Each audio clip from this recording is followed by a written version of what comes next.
Goblin with the comedic timing there. Yes.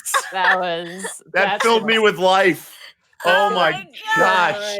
The episode today. Goblin's starting early today. Nothing. She I got really nothing. It's probably It's because I so rushed good. past her to go into my office. She was like, "You didn't cut me." Oh For those of Give you who me missed it, life. we did a countdown before we went live, and it was like 5, 4, 4, 3, 2, and at 1 we heard Goblin go. And it was perfect. Goblin with the best comedic timing. The best. God damn it, my cat. That's it. hilarious. It's so good. Oh, I love her, man. We played before I went to sleep this morning, and like she was just going crazy. Her favorite toy is, get this, when I lay out towels on the floor. She likes to like spaz out on towels and flip around in them and stuff. It's very weird. She's a very weird cat. So combine that with like a little teaser toy, and like she'll just start doing flips and crazy stuff. And her favorite thing to do is to like pick up speed and then like stop on the towel so it slides. Like she's very, very strange. Hi, we're live. Oh, that was We are great. live. Oh man. That thing we're doing, yes. Yeah, we're playing. Hello, chat. It's been some time, but we're here with the Prince Division. Sorry, and thank you for your patience. I'm sorry. Tech our issues calls- hate us. Our Calf's computer exploded. It did explode. So It's like all the tech issues I've had, but for once it wasn't me. Yeah, it was a refreshing change of pace. Our Calf, finally. Fuck. All right, well, that's how this Sorry, is I'm going to not go. being mean. Thanks for playing. It's happened to literally everyone, I think, for That's the not most good. part. So, oh man. But here we are. Prince Division, I've missed you. Woo! The Prince Got a thing to Division of the tweet? Sunshine. We're back. Even though you said that you're happy that Connor will replace me, it's fine, Sarah. I don't think I'll forget that Say one. that you said first. You said first, and I said that's fine. I still have Connor to fall back on. I mean, to comfort me. I mean, yeah. Hi. Anyway, Look, I'm just saying. Yes. So as also, whoever Sarah compared twisted Caitlin to being the knife- Bosco of Gateway, that's messed up. Don't put that on her. Well, yes, Caitlin is a ray of sunshine and rainbows, and well, you're I Me. have only experienced Gateway through memes because the idea of Gateway is so I have a day off, so I don't watch it. And I just look at the memes, and it's my favorite thing to try and decipher what the fuck happened by just the memes alone, and it's a great time. Oh man. Okay, I guess we should go through introductions. I am going to make something to drink as we get started here. That's totally fine. So how about you do your intro first? Where can they find you? You can find me at Monty Glue on Twitter, where I post pictures of my fat frog, my cat that doesn't shut up, amongst other things. I'm trying to tweet more about like D&D and stuff, but I tend to just post about memes because old habits die hard. But yeah, you can catch me there. And then on Twitch, twitch.tv/Monty Glue. Tomorrow should be more Final Fantasy IX. Hopefully, we canceled last week because I was quite tired. My sleep schedule's a little bit of a mess. But you can also find me on Thursday now playing Ocarina of Time. It's a silly adventure, and I am not the hero that the world needs or wants or even asked for, but here I am. We got through the second dungeon, so now we're on our way to meet the Zoras, which I think is a very long dungeon. The third dungeon is pretty long for the child level. like a third of it is just waiting for the king to move his fat ass. Oh yeah, mooey. Hey, Monty, you know what else dies hard? Mm-hmm. Your dice. They do. I have more. They sent me a lovely care package. So I have a new dice tray, which is amazing. I love this dice tray. I used it a lot yesterday when I was working on the Unexpectables. And they sent me metal dice and stuff. So I'll probably get up and grab more of the metal dice. We'll talk more about that later on. I was going to say, but if you are going to grab more metal dice, don't forget to use the promo code EXPECT2021. Yeah, unless it's changed. Unless it's changed. Not yet. Not yet. One more day. Okay. Sweet.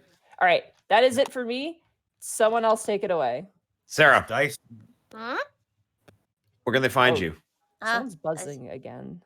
It wasn't me because I heard that one. Yeah, I heard that, so I don't think it's me either. Uh-oh. Maybe it's me. I think we're good now. Sarah, do the thing. Monty, go get your water, and we'll play. The thing with the bird. It's at Sarah with an H and with an E, Willia.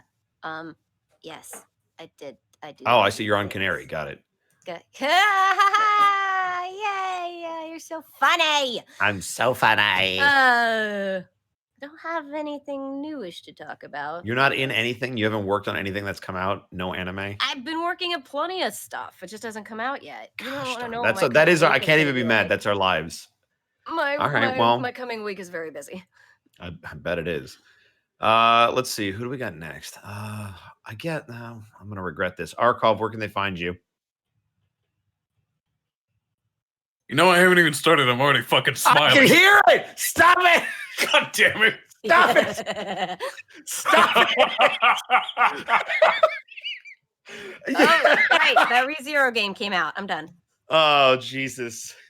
Twitch.tv/Edward Bosco. Oh, Christ. Where you can watch Flashbang, the pinnacle of editing and storytelling on Twitch. Oh, Jesus Christ. I really love Basically, check out yesterday's VOD. Spiel. Yesterday's VOD was crazy. Anything else? No, all good. Well, you can find me over at twitter.com/Arkov and also on twitch.tv/Arkov, where I help that douchebag Edward Bosco record all of his matches. But I also play with the Murder Cave every Sunday. You should come by twitch.tv/Arkov. And on top of playing with the beautiful codename Chaz, Grizzly Adams, and Shadow Dancer Bob, I also love tips and support and love from all of you. So please come share your time and all of your spare bits with me, because I don't at all hate your patronage. I definitely appreciate it.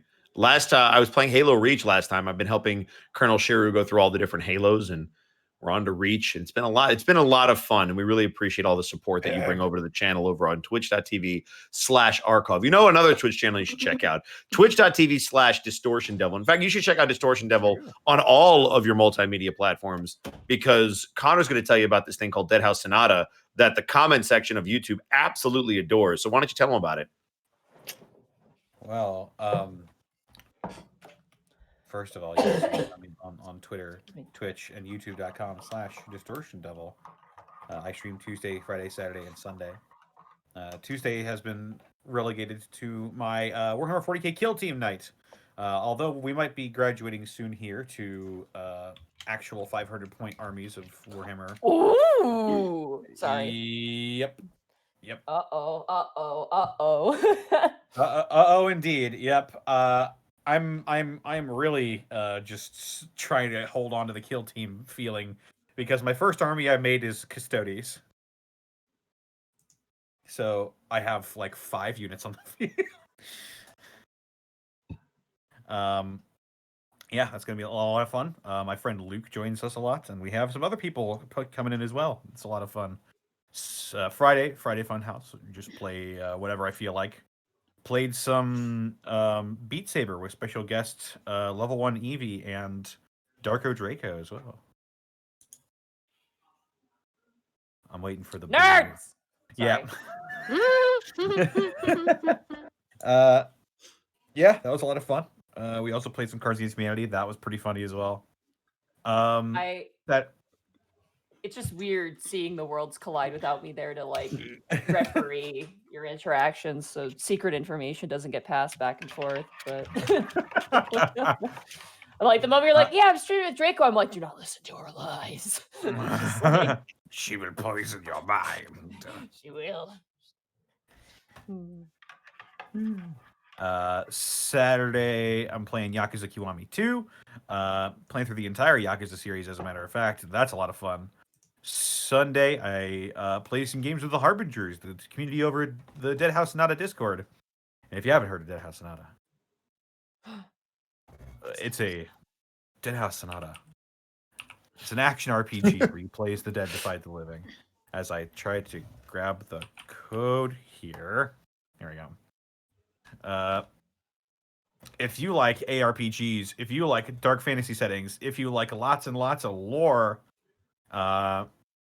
huge overarching worlds and stuff like that, holy shit, some people bought Founders Packs. I just realized as I log into my Excel account. Careful there. I know.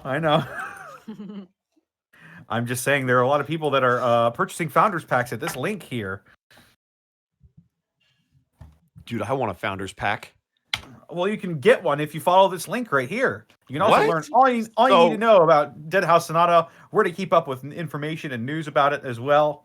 Be sure to check out that link and participate in the upcoming amazingness that is Dead House Sonata. Also, be sure to drop by my DMs Guild page, where I publish subclasses. Coming out for February, I've got the Passion Domain Cleric. Focuses on buffs, debuffs, and focuses around... Yeah, well, some of that. Expanded use of the Ceremony spell as well. That's a lot of fun. Be sure to be on the lookout for that coming out sometime in February. That's it for me. I guess that means I have to read off some bits and subs. Yeah. Well, I mean, we never actually plugged guys. Dallas. The hype train's at 69%. I just want to point this out. Nice. But you know what else is nice? Die Hard Dice. Die Hard... Transition. Yeah, Die Hard Dice. They've got. I tried to plug them in a cool segue, but really, really great stuff. They got dice, metal and polymer dice, carrying cases, dice trays that protect not only your dice but your tables as well. So you can get the absolute most use out of them. You can find all of that over at dieharddice.com. And if you use the coupon code Expect 2021 for the remainder of January, so like a day and a half at this point, then you can get 10% off your order price. And since I know I probably shouldn't say the other code before it comes out. Yeah, I just want to point out that the hype train is at 496%, which is you say 69 there's a flipped shit around. And it jumped 400%. Yeah, it jumped. Like we What? passed, someone's like, we may not be at 69, but at least we passed 420. And I'm like, thanks. Yeah, but we're at 96, which if you flip it around, it's still 69. Narcotics division. And that make more sex Oh jokes, shit, we're narcs. I mean narcs. Oh, We're shit. Well, yeah. Dieharddice.com. Expect 2021. Expect it. We're done. We could try to get it to 690. Whoa.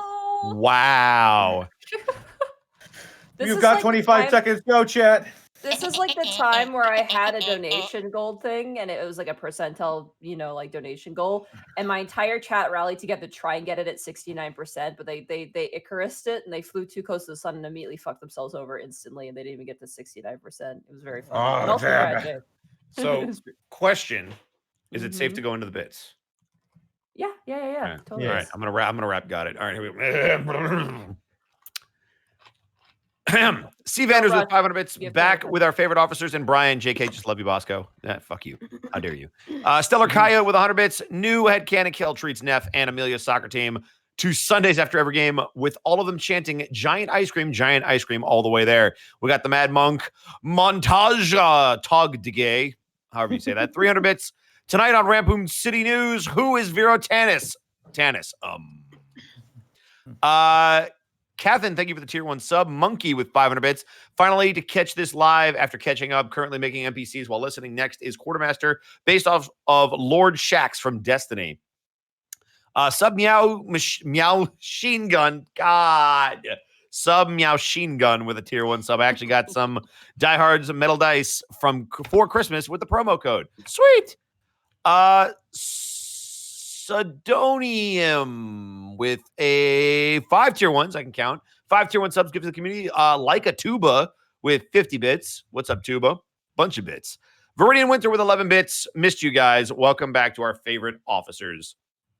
Cosmosis with 300 bits saying, I'm hyped for Prince Division multi-date night. Can't wait to see Kel and Breeze Rot blush in all the most wholesome ways. Draco 2306 with a Twitch Prime sub. Hope your happy corner has been binging Fallout 76 since episode 1 of Gateway. In fact, we'll be farming legendaries while listening to this episode, especially since I just got my hands on the Gatling Plasma and I'm currently chewing my way through anything. Mr. Crispy, thank you for the tier 1 sub. We've got Ash. Thank you so much for the 800 bits, saying, quote, and tonight on the latest episodes of the Curse Division, our officers gotten past Casmodius' curse that they have been preventing the cast from playing. That's true. Tech problems, all Casmodius' fault. Can confirm. We've got Primordial Kitty. Thank you for the tier 1 sub. We've got Erwin Elf with the 10 bits, now our favorite police and their sidekick or boss, Bryant. Dude the Man with a tier 1 sub. Thank you so much. We've got Cheshire with a tier 1 sub. We got D'Angel with a tier 1 sub. We got Nia with 13 bits saying Prince Division is back, and so is Bosco and Arkol's passive-aggressive shilling kindness war. We've got Free Shavocado. That sounds terrible. Saying Free Shavocado. Come on, Bosco. Shavocado. That's what I said. Free Shavocado. Yeah, Shavocado. It's like an avocado, but Shavocado.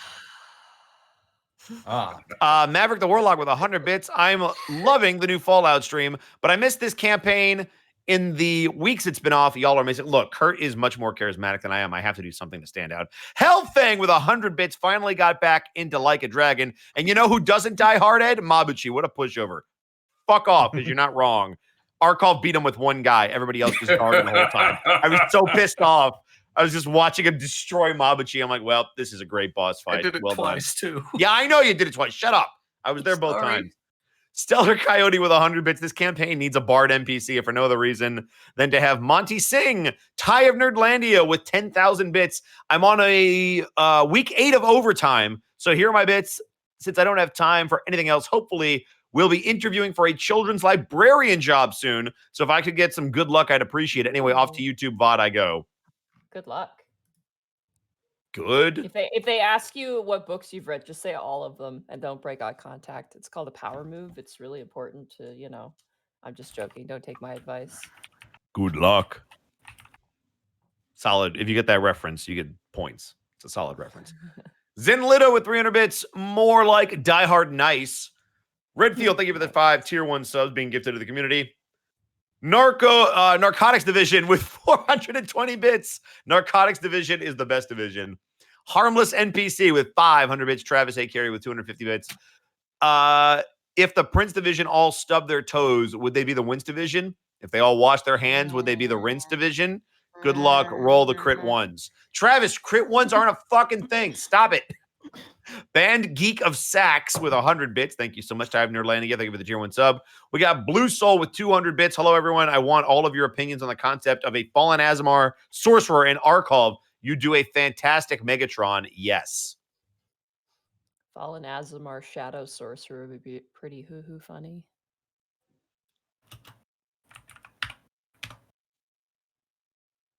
Oh, I didn't know there was more to that. Sorry. No, I was done talking and the silence crippled me. I'm going to just keep drinking. Blackfoot Fair with the lead bit saying, welcome back, folks. Just Nealon with a 500-bit donation. Guys, don't you wish there was a spiritual successor to Legacy of Kain? I wish, man. I would love to play as the dead to fight the living. Like, that would be a blast. Yeah, be great. One day, maybe. And Zako Duo gets a tier 1 sub, but I'm not going to read it because screw no, it's the Narcotics Division. All right. Okay, are we good to go? We sure are. Okay. Oh my God, it's happening. Give me Like one. Gugu We're Food actually says, we're gonna let's play do until it. Monty's like, give me 1 second, my computer froze. Hold on. Give me 1 second. Gun noises. Yeah. Don't shoot your computer, Monty. The last thing we hear of Monty is just gobbling, going. All right.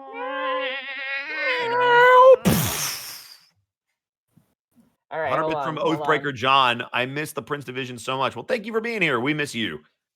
Sorry, Roll20 again decided to open up every single folder I have. Why out does of it keep order. doing that? I don't know. It seems every Gosh time they do an dang it. update, it resets it. So, Welp. all right. So now we're ready to go. Now that I have what I need open. So, when last we left our officers, you guys had completed your previous job, done a few side jobs for Lady Odelia and others, spent some time with individuals who you've met in previous work. But now today is a day of relaxation and fun. A local carnival and fair has come into the city, offering a deal of a couples get in for free. So it's like a 2-for-1 deal. You guys were invited by Kostemeyer, but more specifically Taryn, to go together to this event. And you guys have collected your things, worn whatever outfits you want to wear, to go to this carnival. You guys did your own little research on the carnival itself. Sorry, I'm still waking up. As opposed to like common knowledge, the carnival fair, which is called Fest Street, is what it's called, also known as Festival Street, is a once a year fair that comes through to various different towns and cities, usually taking up the main road of a city. And the one in Rampoon City is the largest and most extreme.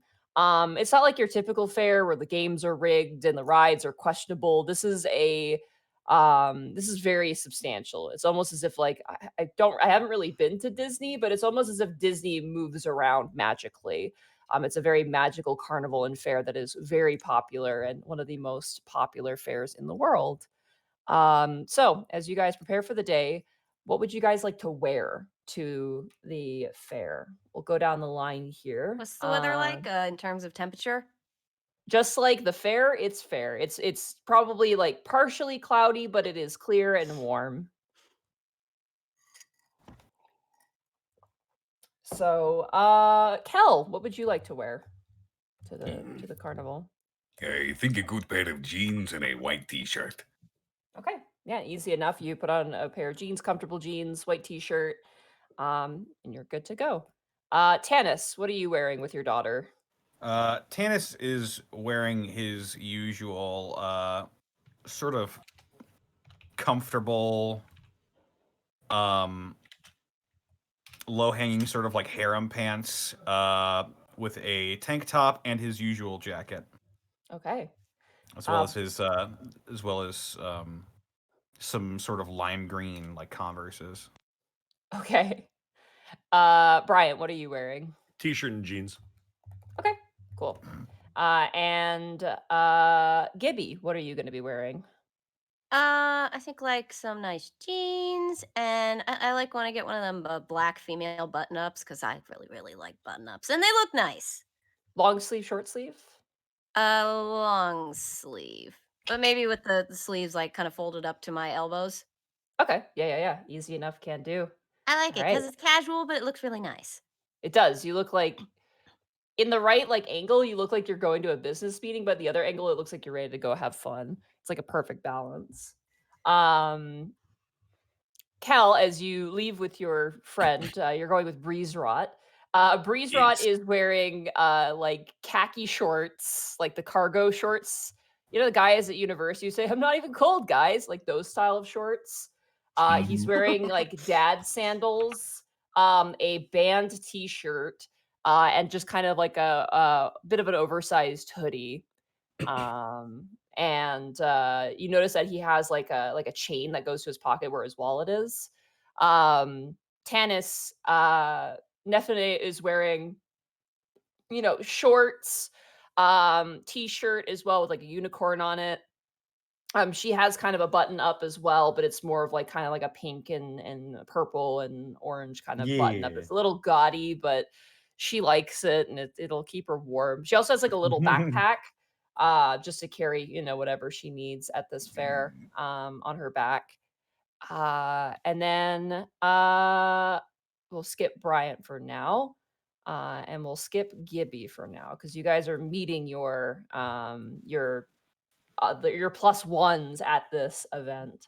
So Wait, where am I meeting Tanis? You're meeting him there. So Okay, cool. I just want to make sure my date isn't late. Gives you time to buy him flowers. Yeah, Sure. exactly. Actually, yeah. Let's make sure I get him some nice flowers. What do elves like?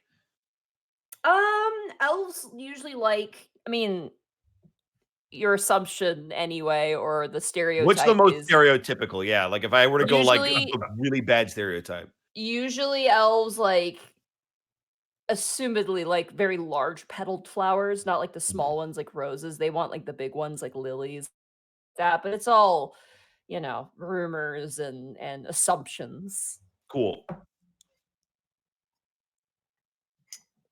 Are you buying flowers actually? Absolutely. Okay, that'll be 5 silver. Cool. Done. Yeah, this really gaudy, over-the-top orange and pink, like lily flower of some kind. All right. So, using the subway, cars, or whatever you have access to, you guys make your way to the large carnival. You begin to see giant balloons hanging up in the air. The city streets are actually blocked off to prevent traffic from driving through. There's a noise. You can see the rides swinging around in the distance as you guys all make your way and meet up with each other at the front entrance of this fair of Fest Street.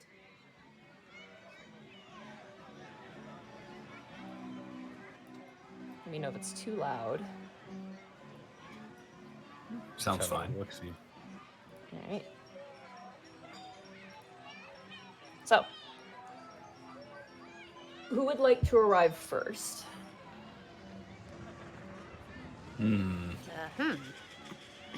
I'd say probably Kel and Breezerod would arrive first. I would say probably you two, yeah. You guys make your way to the meeting spot, which you guys have designated, and kind of stand around awkwardly. There are a ton of people here, and of various different, species and humanoids and clearly glamored, who knows. But everyone seems to be having a pretty good time. You see, two furbolgs, swinging their kid between their arms, and the kid's just kind of running off excitedly. Decent amount of children, a lot of teenagers. And a decent amount of adults, too. Mostly people on dates that you're noticing. As you kind of stand there. Eventually, Kel, as you're standing there with Breezerod talks to you. It's just like, wow, there's a lot of colors and life. He just stares off like 1,000-yard stares forward. That is very true. Let me know if it gets overwhelming for you. Yeah, it's fine. It's, And thank you for the present you left at my door. Oh, yeah. Thanks for being nice. It's a refreshing change of pace. Kind of nods. Kel will also nod. Tanis, as you approach the carnival, your daughter is just hopping up and down, she's like a rabid animal ready to be released upon this carnival, and you're just kind of holding on to the child leash, no. Eventually, you see in the distance, he stands out. You do see Kel, and you see Breezerod currently standing and conversing at the moment. Hello. Oh, hello, Vero.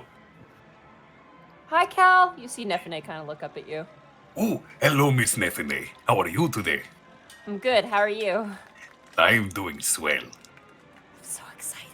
She kind of wiggles in place, side to side, kind of doing, the kid thing where they put their arms down, they kind of wiggle their shoulders side to side. Yes, there is so much to do, so much chaos to be had. She kind of just looks up at you, Tanis, just let me go, and you're like, mm-mm. Breezerod kind of looks over, kind of leans over. He's always had this sort of Eeyore kind of movement to him as he kind of leans, kind of making himself known behind Kel. Goes, oh, it's you. Hi. Oh, hello again. You're Breezerod. Yeah. I'm sorry, I forgot your name. Tanos. Tanis. Kind of nods.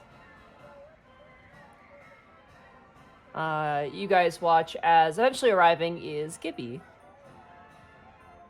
And, Gibby's kind of fingering her collar. She's still got that medallion on from the werewolf thing because, well, it was expensive as crap, but she also just kind of likes it, so why not? Yeah, she comes up and sees them because you can't miss them. Hey, guys. Hello, Lauren. It is not weird to call you by your first name, is it? It's a little weird. I guess not. I am kind of used to Gibby by now, I suppose. I could call you Gibby if you wish. Do I, she sort of looks herself, I was like, do I look okay? Kel will pantomime a close examination like a tailor would. Quick, roll for clothing. What would you actually roll, I wonder? Roll for, Give me something to roll. Roll roll a d20. Just roll a d20. Actually, roll a investigation check. That'll be the ideal. Oh, Is he no. doing it or I'm doing it? No, what if it's terrible? Yep, 6. we're its Prince Division, all right. Oh Yep. boy. Yeah, it looks fine. You think? Fuck, what's fashion? By the way, Monty, you might want to click into the game so that they can see the Oh rules. yeah. If he'd rolled a That 20, is he a might have very felt like fitting that. business casual. Very well done. Okay, yeah, that's business casual. That's all right. You watch Gibby as you kind of look behind Kel. You do notice Breeze Rock currently like just staring at you, not breaking eye contact. It's kind of awkward, but he's like stiffened and he's like kind of like tight in the mouth and just kind of looking at you like. Hi, nice to see you again. Hi. He just kind of shrinks in place, just kind of hides a bit more, kind of Are you- breaking eye contact at that point. Is it gonna be okay with me around? Yeah, you'll be fine. It's just kind of puts a hand over his mouth, just like. You feel it's a little insulting because you're just like it's the same sort of thing someone would do if you like smelled, but you get the sense that he's just trying to be respectful in a way. But it's I'm just gonna sort of gesture Kel to come over. Yes. Do you think he's gonna be okay with 2 princesses? He should be fine. I don't know, I don't wanna make him Kostimeyer might uncomfortable. be the concern. She beat him up last time. Oh right. I'll just have to watch them both, I guess.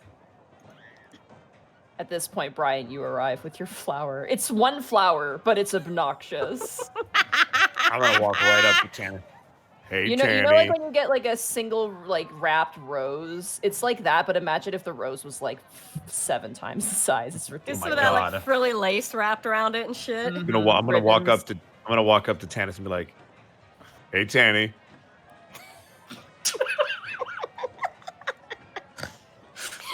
Just going to blink at him under his sunglasses. Tanny. Well, I got you something. And I'm gonna pull it out from behind my back and be like, "Will you accept this rose?" Or I guess it's not really a rose, but you know what I mean, right? Why, Michael, my heart's aflutter. Aw, dude, thanks, man. I appreciate that. I take the flower and I put it in Neff's hair. You watch as it's huge. It will not fit in your child's hair. I will. Neffene, by the way, is looking at you, Brian. If a look could kill, if a child could kill, right now. Oh my god! Can I just point out? I love the fact that I'm fucking with Tannis and he's gonna get in trouble with his kid for it. I just want Neffene to be like, "What are your intentions toward my dad?"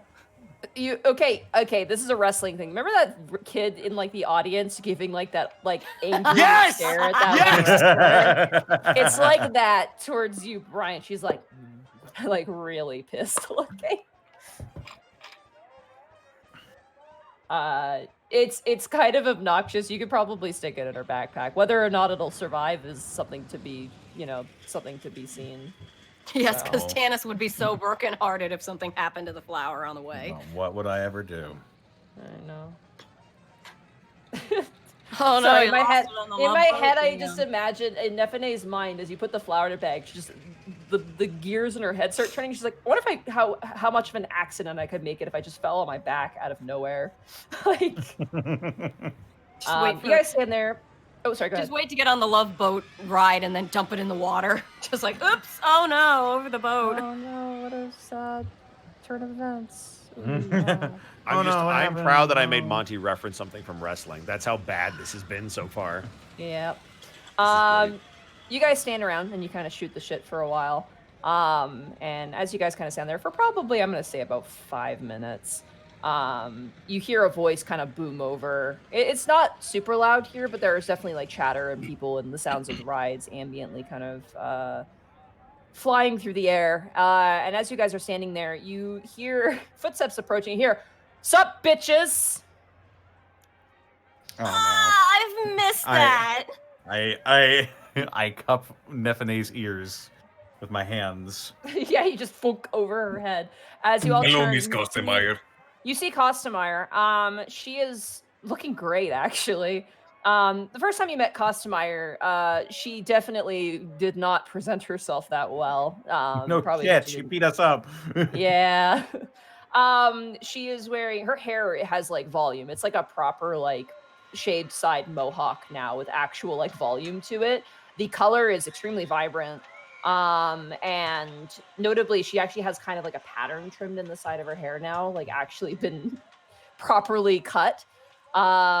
She is wearing a like a kind of a nice like woman's cut shirt, which kind of fits her form quite well, and she's wearing a thick leather jacket with studs in it. It's got studs kind of on the shoulders running down the front. It's kind of like a metal guitarist's jacket. She's also wearing like pretty heavy duty jeans and like black boots, like really nice polished black boots. Hot. Yeah, she's looking pretty good. And yet next to her, almost wearing her Sunday best, is Taryn. She's wearing like a sky blue tank top with a white sort of over like coat. It's thin though, it's not that thick. And she's wearing like shorts, like not short shorts, but they're like, you know, above the knee kind of shorts. And she's wearing like these really nice like white sandals. And she's got like a bag on her side too, and she's just kind of like waving like hello. She also looks way better too. Sees that she's gotten a haircut, and I mean, when you first met Taryn, she out of the two of them, she was the rougher one. But now Just a here bit. she looks great. Honestly, she looks probably the best you've seen her, even after the meeting up with her for food, Gibby. Like she's looking really good here. Taryn, hey. Hi, I Gibby. go give her a Yeah. big hug. She runs up and gives you a hug, and Costamara begins to approach. She kind of smells the air, and her eyes just immediately catch on Breeze Rod, who is just like sweating and hiding behind you, Kel, at the moment. And you just see her eyes, which are usually very humanoid in nature, just kind of turn into those lizard-like kind of slits. And she just kind of starts just like looking towards you, and she goes, "What is he doing here?" I just kind of go over to her. It's like, hey, Kostemeyer, hi. Give her a big hug. Like, You she's do kind not of have- she like arms are at her side, and she leans away, and she's just like staring murderously towards you, Kel, and Breeze Lot, like half acknowledging the hug, like don't touch me, but also being like anger. I just kind of whisper, it's okay. He's with Kel. They're friends. He's not going to cause any trouble. This is You the guy have who was nothing to underneath worry the about. window. No, he knows he shouldn't have done that. It's all right. Don't worry about it. Oh, I'm gonna make him know. She just kind of growls under her breath. Don't make me hug you tighter. I won't let go. You will have a monkey on your back the entire night. You watch as Taryn kind of walks over and goes, "You can have two," and she just kind of looks down and she kind of she rolls her eyes, just like ugh. It's gonna be real hard to get on the Ferris wheel with both of us on your back. You watch as Breeze Rock kind of tugs at your shirt, Kel, and just kind of goes, "I want to live." Do not worry. Things will be perfectly fine, Breezelot. It was a misunderstanding what happened between the two of you. You watch as he puts his hand over his mouth again and seems a little bit more distressed. He seems okay, but he's just like worried. You get the sense. But yes, hello to you, Miss Kostemeyer and Miss Sivam. She kind of gives you a head shut and goes, "What's up?" Kind of looks down, and she looks down and she sees Nefene, who just kind of gives her this incredulous look as well. Nefene is the master of incredulous look, apparently. And she just like Nefene looks and goes, "It's you again." And she kind of, Cosmar kind of looks down and goes, "Yeah, sup, child." I give her a look. You know, like that anime, like the one glowing eye through the sunglasses. Before she says that last word, she just gets that look of me staring through her, drilling a hole through her head with my laser vision. Like sands for like half a second. Cosmar actually looks a little like oh shit, like kind of like scared a little bit, and then kind of like eases up. Kind of goes, "Elf."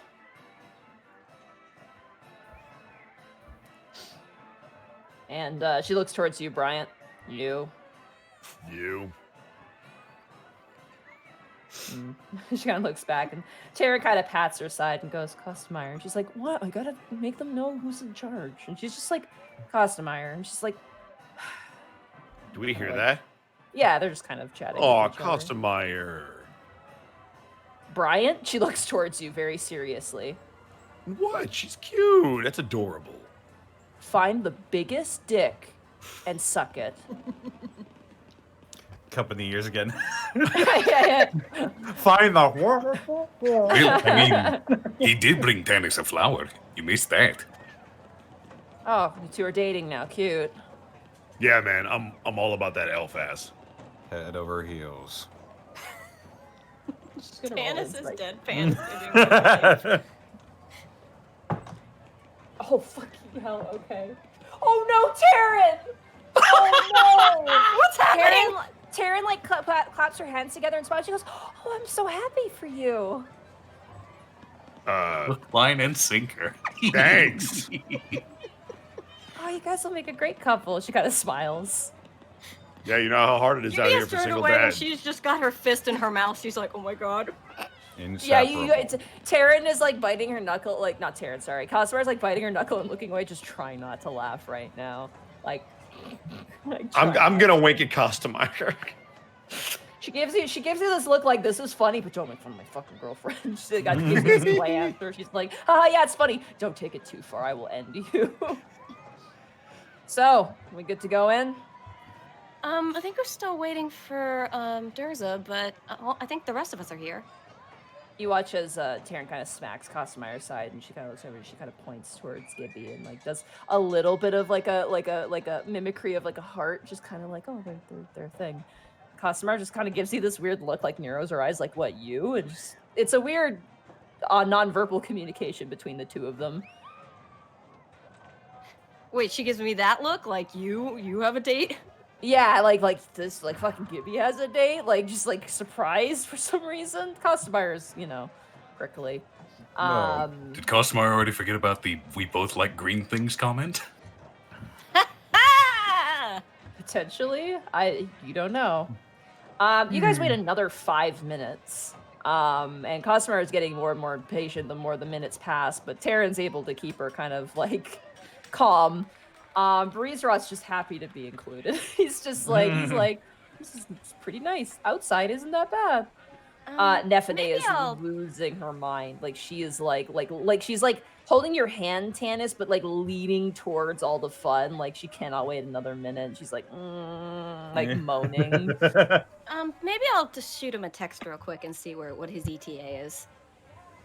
So I get my phone and I'll just shoot Durza a text. Like, on your way yet?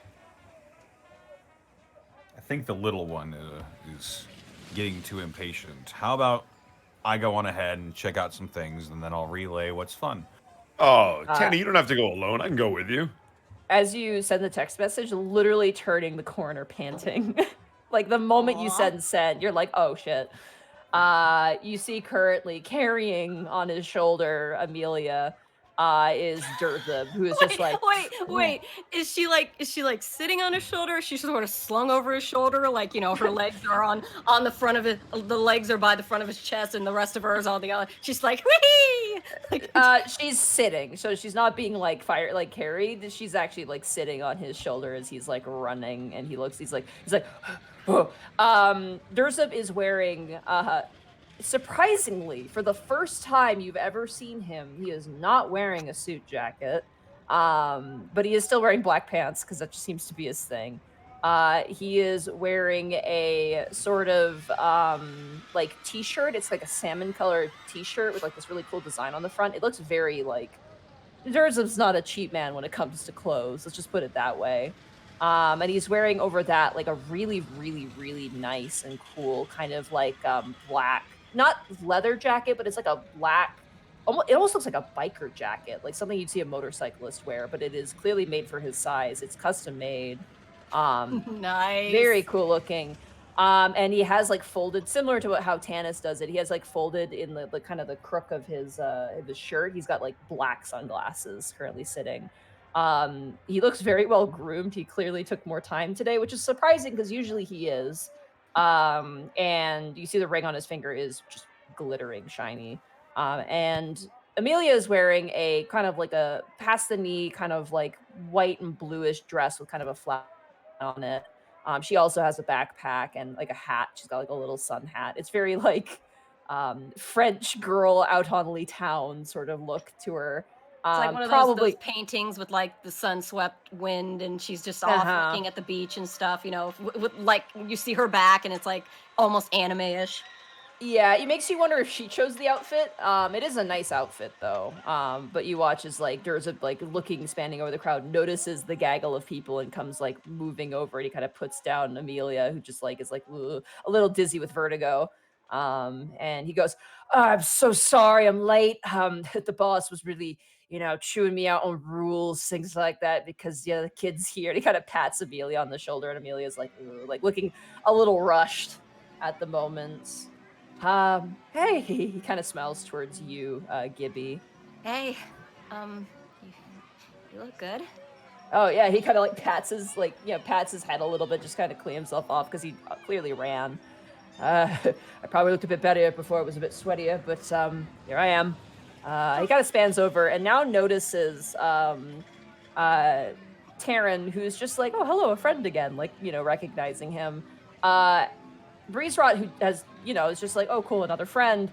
Kostemeyer looks like frozen at the moment, staring at Durza. Like, there's like, her eyes are wide, her mouth is like gritted, and there's this sort of like pause to her. Durza kind of turns and goes, Bryant? Kind of gives you a nod. Durza. Hey, Kel. He kind of gives you a nod. Hello, Durza. You clean up nice. Oh, he kind of takes the front of the jacket. It's unzipped at the moment. It's like, it just kind of grabs either side and kind of pulls it down like stiffly, like, and he goes, thanks, you too. You make the white shirt thing work. Yes. It matches my scales. Tennis? I stare at him and say nothing. Right. Hey, Amelia, kind of like kneels down and kind of pushes Amelia for her. Why don't you go run around with your friend, huh? We can go pay for the tickets. And Amelia kind of just like steps over and walks over. And at this point, Nefene is kind of like stopped being like, fair, and going, oh, friend. Kind of walks over and goes, hey, Amelia. A friend. She's like, oh, she didn't know. And the two of them head inside. I assume you guys like walk and you guys buy your tickets. I can't remember if I wrote down the price because I can't seem to find it in my notebook. Did anybody? Don't worry, Kel's got it. Okay. For the sake of this, don't worry about taking the gold out of your inventory. We'll just deal with that later. Okay. Hooray! It's only Kel that has to worry about it. Because I slept in, and this is my own damn fault. I mean, you joke, but I was going to. I'm not joking. I'm legitimately saying I'm not worried about it. It is a 2-for-1. Or call Zoran. I mean, Kel Zoran always pays. So Tanis and Nefene, you pay for the two of them. Gibby and Durtha, you two, 2-for-1. Kel and Breeze Rot, 2-for-1, and Bryant and Amelia, 2-for-1. Yeah, 2-for-1. Taryn and Kostemeyer, 2-for-1. As you guys enter inside, you see balloon towers and notably no clowns, which is nice. They're cute little mascots that are like, like little, a little king and queen kind of design. It's very cute. Fiberglass statues of like bears showing you where the bathrooms are. As you walk in, you can't help but notice Kostemeyer is kind of like acting a bit weird. And as you guys are walking, she kind of walks over to you, Gibby, and she goes, hey, Gibby, can I talk to you for a hot second? Yeah, sure. Like now? Yeah, it's okay. Just one sec, guys. Dursa kind of looks over and goes, you gonna be okay? Oh, yeah, I'm good. Yeah, she's gonna be great. And Cosmar just grabs you by the arm and just drags you away. Inside check. Okay. Yeah. Hell? All right. Kel over here thinking, oh, Kostemeyer made a new friend. Yes. Tannis probably understands what's going on. And she's like dragging like Gibby by the arm. 10. And, like, being dragged. 10? Above game I know, but in game I want to know if I know. Huh. Cosmar's acting weird. Unfortunately, you can't tell. Fucking damn it. I want to... You watch as she drags Gibby away. Tara's just like, Cosmar's like, stay near Brian. And she just kind of like walks away with you, Gibby. That'd be another reason to insight check her. If you want to, you can. If you want to. Yeah, that's another. Like, no, that's not right. That's wrong. 8. Welcome back to Prince Division. Welcome back to the Prince Division. You don't have a clue because Cosmar's rolling well. So I'm sorry. Gibby, you are being you're being dragged at this point. She's like not being nice with you. She's not trying to hurt you, but she's dragging. Okay, I think we're out of earshot by this point. Yeah, she flips you around and immediately, like an anime, like 2 hands on the wall, and she's on either side of you in the wall, like you're between her and the wall, and she slams both hands up against the wall, and she looks down at you because she's quite tall. She's actually I'd say she's slightly shorter than Durza, but she's still tall, and she kind of just looks down at you with this like really not angry stare, but just like bewildered look. She goes, "What the fuck are you doing?" I guess you mean Durza? That's a red ring. Yeah, no, I'm aware. Are you aware? Okay, I mean, I get the reticence, I assume, but, why don't you tell me? Oh my god. She just like leans back, lifting her hands off of like either side of you, and she just kind of like brings down her face. He's the highest rank fucking goon that Baron Jamar has. No, we had some dealings with the Baron, and yes, I am aware. Trust me, I am aware. You had some dealings with the fuck me. Okay. I'm gonna let you in on a little bit of information about the ring on his finger. Mm-hmm. You notice that little item? Yeah, well, he said he got that because he saved the Baron's life. She kind of like looks aside and goes, yeah, that checks out. I need you to understand something. Okay. That's a commitment. Not the relationship, obviously. She kind of rolls her eyes at that. Do you know what happens if he dies? Okay, that I'm not aware of. Okay. If someone were to say kill him, the bear would know who that is and would track him down to the ends of the earth. Wow, is that a magic thing? The ring? You mean? Okay. I mean, I guess that makes sense, but I mean, like, yeah, I'm aware the Baron, the orcs, we've gotten a pretty good education on these guys. Trust me, I am aware. Roll a persuasion check. Okay. 24, soft. Shit. You look at her very seriously and you're like, no. She kind of looks down and she goes, she kind of sighs, just like, okay, just Look, I get it. It is complicated, and it's not just la la la la la happy orc human relationship. There's still stuff we're talking out. I've made him aware. There are things that he works on that I'm not very cool with. I don't know how that's going to affect things. For now, we're seeing how it goes, and I do trust him. I have told him what I am. He knows.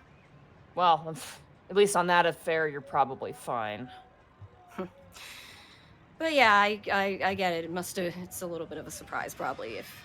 Yeah, I'd say it's a surprise. When Taryn said you had an orc friend, I thought it was, a half-orc. No offense, but I did. Wait. You watch as Cosmar stops for a second and then slowly turns up with realization. When she spent time with you last time, where did you go? Oh, well, we did actually go to the stronghold for a bit. You watch as you can see the hair raising up on her body, and she looks and she goes, "Do not tell Acid back." Right. We just went to go visit Amelia. And she kind of she grabs you by like the cuff of your jacket, like she pulls you in close, and she goes, "And never take her there again. Am I fucking clear?" Okay. Clear. Those two, the Baron and Asabak, are big players. Her going there could cause a lot of trouble. Do you understand me? Okay. Dragons aren't the only one who kidnap princesses, you know, for an edge above and up the competition. Capiche? Got it. But I don't think he would. I don't think the Baron would either. It goes against their principles about magic and stuff. They don't need a princess. You don't think, but you don't know. She lets go of you. Fair Fuck, enough. dude. Fair enough. Fair enough. God, and I thought Taryn was reckless. Jesus, fuck. She just kind of starts walking away. Oh my God. I'm thinking. Kostemeyer, hang on. She kind of stops and turns. Then you should know that again. That little girl, that friend, that Durza brought, that is the Baron's child, technically. You watch her face just go pale. What? Yeah, I mean, she's a good kid, but you know, if you want to, you know, be more cautious, just be aware of that. She just like a machine just turns back and just starts walking away. Oh no, I've broken her. That's probably the first time you've actually seen her like legit, besides acid back, like legitimately like fuck me. Oh, I broke Kostemeyer. As you guys are kind of walking through and seeing the sights, you now see as Kostemeyer emerges looking, you'd think that it would be Gibby who would be coming back looking pale and distressed, but yet it is Kostemeyer somehow who is returning to the group pale and distressed. And she walks over and she just like hugs Taryn, and Taryn's like, what's wrong? And she's just like, nothing, I love you. And she just kind of hugs Taryn and just kind of pats her. And Taryn's like, oh, okay, you look kind of pale. And she's like, it's fine, my glamour's just acting up. Oh, okay. I'm gonna lean into Tanis and just go, Damn, man. Lauren Gibby ain't nothing to fuck with. I just sidle back up to Durza, be like, hey, sorry about that. Hey, you okay? Yeah, I'm great. How are you? Okay. Oh, yeah, I'm doing great. A little hot, but it's good. He kind of turns over. He kind of crouches over and goes, okay, Amelia, you gonna go play with your friend? And Amelia's like, yeah, if I'm allowed to. Yeah. Oh, actually, Bryant. Yeah. You want to show him? And she kind of turns over to Amelia. Amelia goes, oh, and she kind of goes into her pocket and she pulls out a phone. It's brand new. hey, communication. Welcome to the real world. Yeah, the real world. She kind of like very like a child figuring out technology, kind of like plunks around on the buttons, and she kind of hands the phone to you. Have you not set it up yet, or what? Oh, it's a contact. She hands it to you, and it's like the. Oh, I thought she handed me the phone. Aw, she did. She didn't Oh, hand you okay. the phone, but it's on like the contact thing. So she's asking for your. Oh, your all right. I'm contact. gonna input my digits. All right, you input your digits, your name, and you hand it back to her, and she goes, "Okay, thank you." And Durza goes, "Okay, now if you see anything weird, if anyone talks to you, you don't go with any strangers. Don't eat anything off the ground, even if it looks delicious.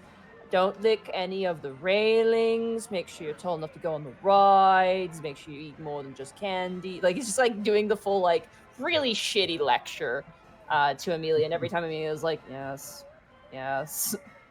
It's like, make sure you don't fall down the stairs because you'll die. Like, all this stuff. Miss Amelia. Don't tell her that. And So- Joe's going to kneel down by Amelia. Hi.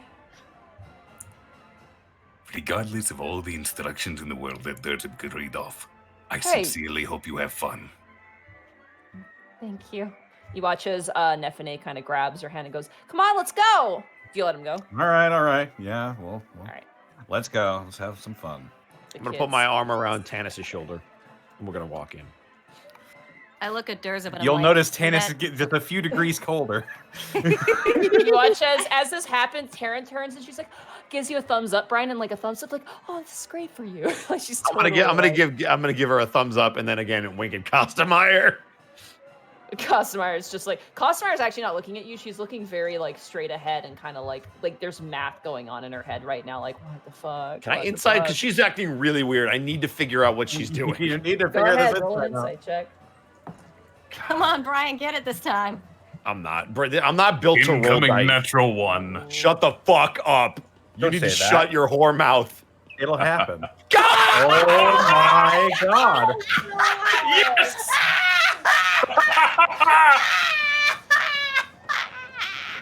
This natural Welcome one back brought to to the you French by position, everybody. our called clairvoyance. Wait a second. Hold on. You listen. Time out. YouTube, Chad, Monty. Why is nobody yelling at our call? Why do I only get yelled at when I do that? Because our call's a good egg, and we like Fuck that! No! This is hypocritical. Damn it!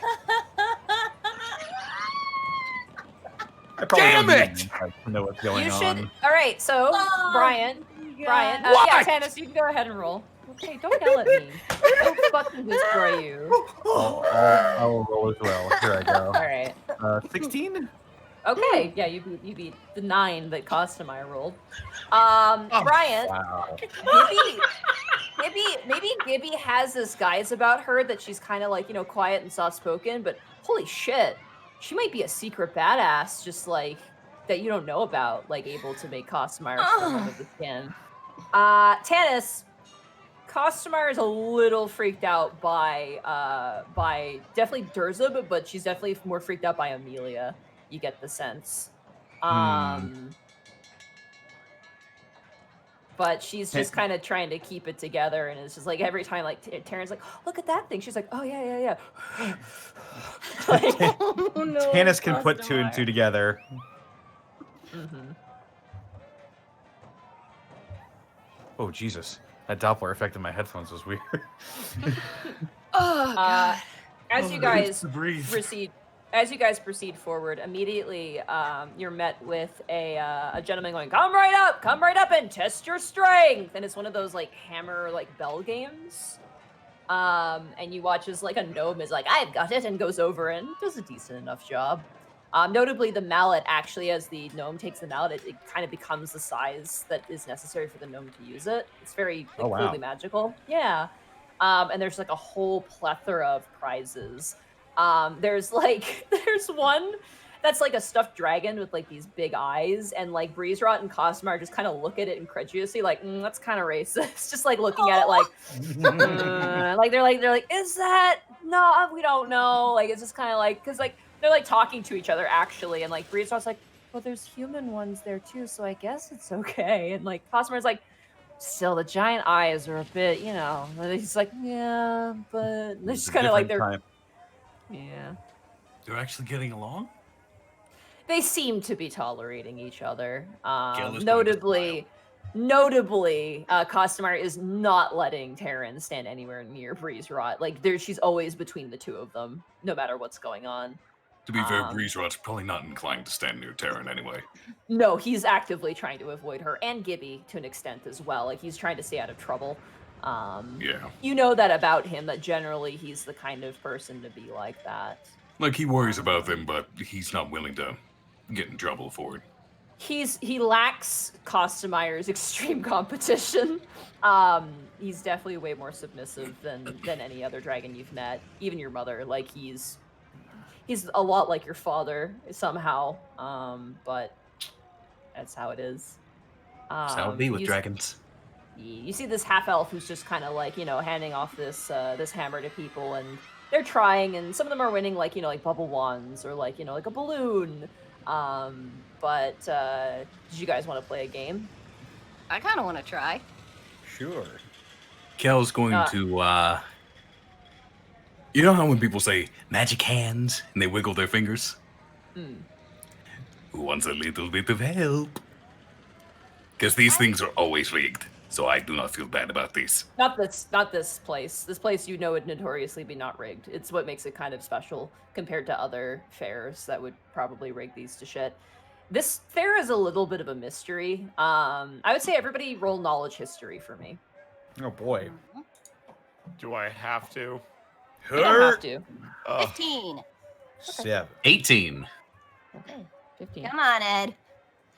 I'll give Brian guidance. No, I don't want it. You can keep it. Fuck you. I don't. Joke's on you. I'm concentrating on it for a minute. 2. Fuck you. You can't help me. God. You can't help me. Holy Technically, shit. that's a 3 minus 1. Stop So making me roll. Kel and Gibby, you guys being excited for this event, you guys did a little more research into this fair. You guys have also lived in the city for a while, probably longer, and had been more attentive to these sorts of things. No one really knows who owns this fair. It's kind of a mystery. Some believe that it's actually an embodiment of the god of fun that just kind of travels around, almost like a weird supernatural phenomenon. So others, it's not really set up by humans. It just sort of comes in and then suddenly It's a magically there's a rumor. fair. It's a rumor. Some say the actual person who owns it is the god of fun who hides and melds into the crowd or whatever. It's all Nerd. it's all like rumors and stuff like that and theory crafting because the nature of magic in this world is a little chaotic. But what is known is that the rides have never malfunctioned at all. They've always worked to pristine tip-top shape. They're well maintenance as well. And the games are never rigged. They are actual games of skill. They are difficult, but they're not cheap. So that is one I thing. take back the Also, magic hands thing. yes, if you cheat, you get kicked out permanently. So any use of magic to cheat in the games is prohibited. There are signs that are actually up saying that. The general use of magic is not allowed. Additionally, because of the various different races here, flying is not permitted either. So, Costumeyer and Breeze Rod, if they want to transform and fly around, they can't do that, even with a flying license. So, there is nothing in the area. So, yeah. Makes sense. Mm-hmm. Gibby sort of shrugs. She's like, I kind of want to try. Oh, I'd love to see that. Dursum says, kind of giving you this smile. Give him a poke in the side, being like, That's not that's a soft expecting to bit. do well. I just want to try. Don't poke me in the soft bit. You gotta just gently rub his aside. Which part's the soft bit? Sort of patting him pat him. They're like, well, where's the soft bits then? Ow, don't, you're bullying me. He just kind of pokes you back. All right, you want to approach and do it? Yeah. All right. Oh, step right up. All right, ma'am. Here we go. And he kind of smacks his hands together. And he hands you the mallet. It's sizable. There's a lot of prizes on the wall. And he adds, here you are, man. And the moment you grab it, it's super heavy, but the moment it touches your hand, you can hear it, you can feel it go shoop perfectly into size. It's still heavy in your hand, relative to your size, but it is not massive anymore. It's manageable at least. Sarah, Okay, so what do I roll Sarah. for this? What? for the sake of everyone watching and my own sanity, please don't roll a 20. Please, I can't. Rolling that 20, please. I can't. Please don't. I can. Please do. No, shut up. So what am I rolling for this? Acrobatics or? Athletics. Okay, to be fair, Ed, I can't roll a nat 20 because I'm -1 on athletics. So don't roll a natural 19. All right, here we go. Technically, it'd be a modifier. I'll take it. And there it is. Let's go! Flies off and kills us. Zero! Zero. Natural 0! This game is fucking cursed. I love it. The hammer flies off and literally kills So- somebody. So not Gibby, ju- as it's not you just go me. to It's not swing just the me. hammer, you're it's an anime where they do the crazy speed line, like scratchy style of the swinging of the sword violently, and it's got kind of that rushing sort of fire effect. You know the one I'm talking about? Yeah. That happens. It's just and even Durzov's whoa, and Cosmar's oh, everyone's holding open their mouth watching it.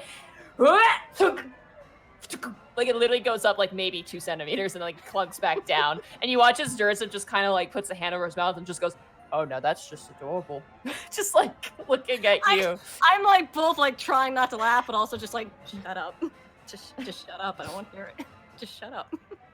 You watch as Costumar is just You too. I hear you. she just looks away, and you watch as Breeze Rod's just You did your best. Just gives you a thumbs up, and Taryn's like, Yes, "Y- yes, I yeah, did. yeah, Gibby, that was not bad." I just give the hammer back and I do my little walk of shame back to Thursday. It's very sad. It's like, it's okay. I just wanted You to should take a try. shot, Durzip. Me? Win he kinda something looks for over- your date.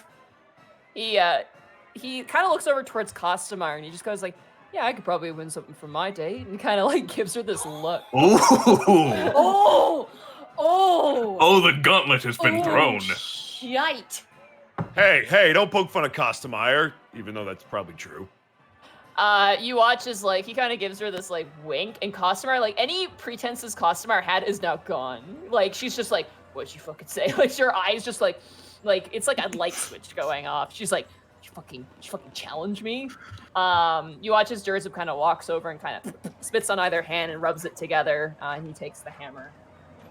I need to grab the stats real quick. I wasn't expecting that. Yeah, to the go orc with a so greatsword poorly. punch. Let's see how much strength he has. Well, it's an athletics check, so God, I knew I was a squishy wizard with no strength, but man. it was just really. That was perfect. That was really funny. Oh, God. Alright, where are you? The fuck did you say to me with your eyes?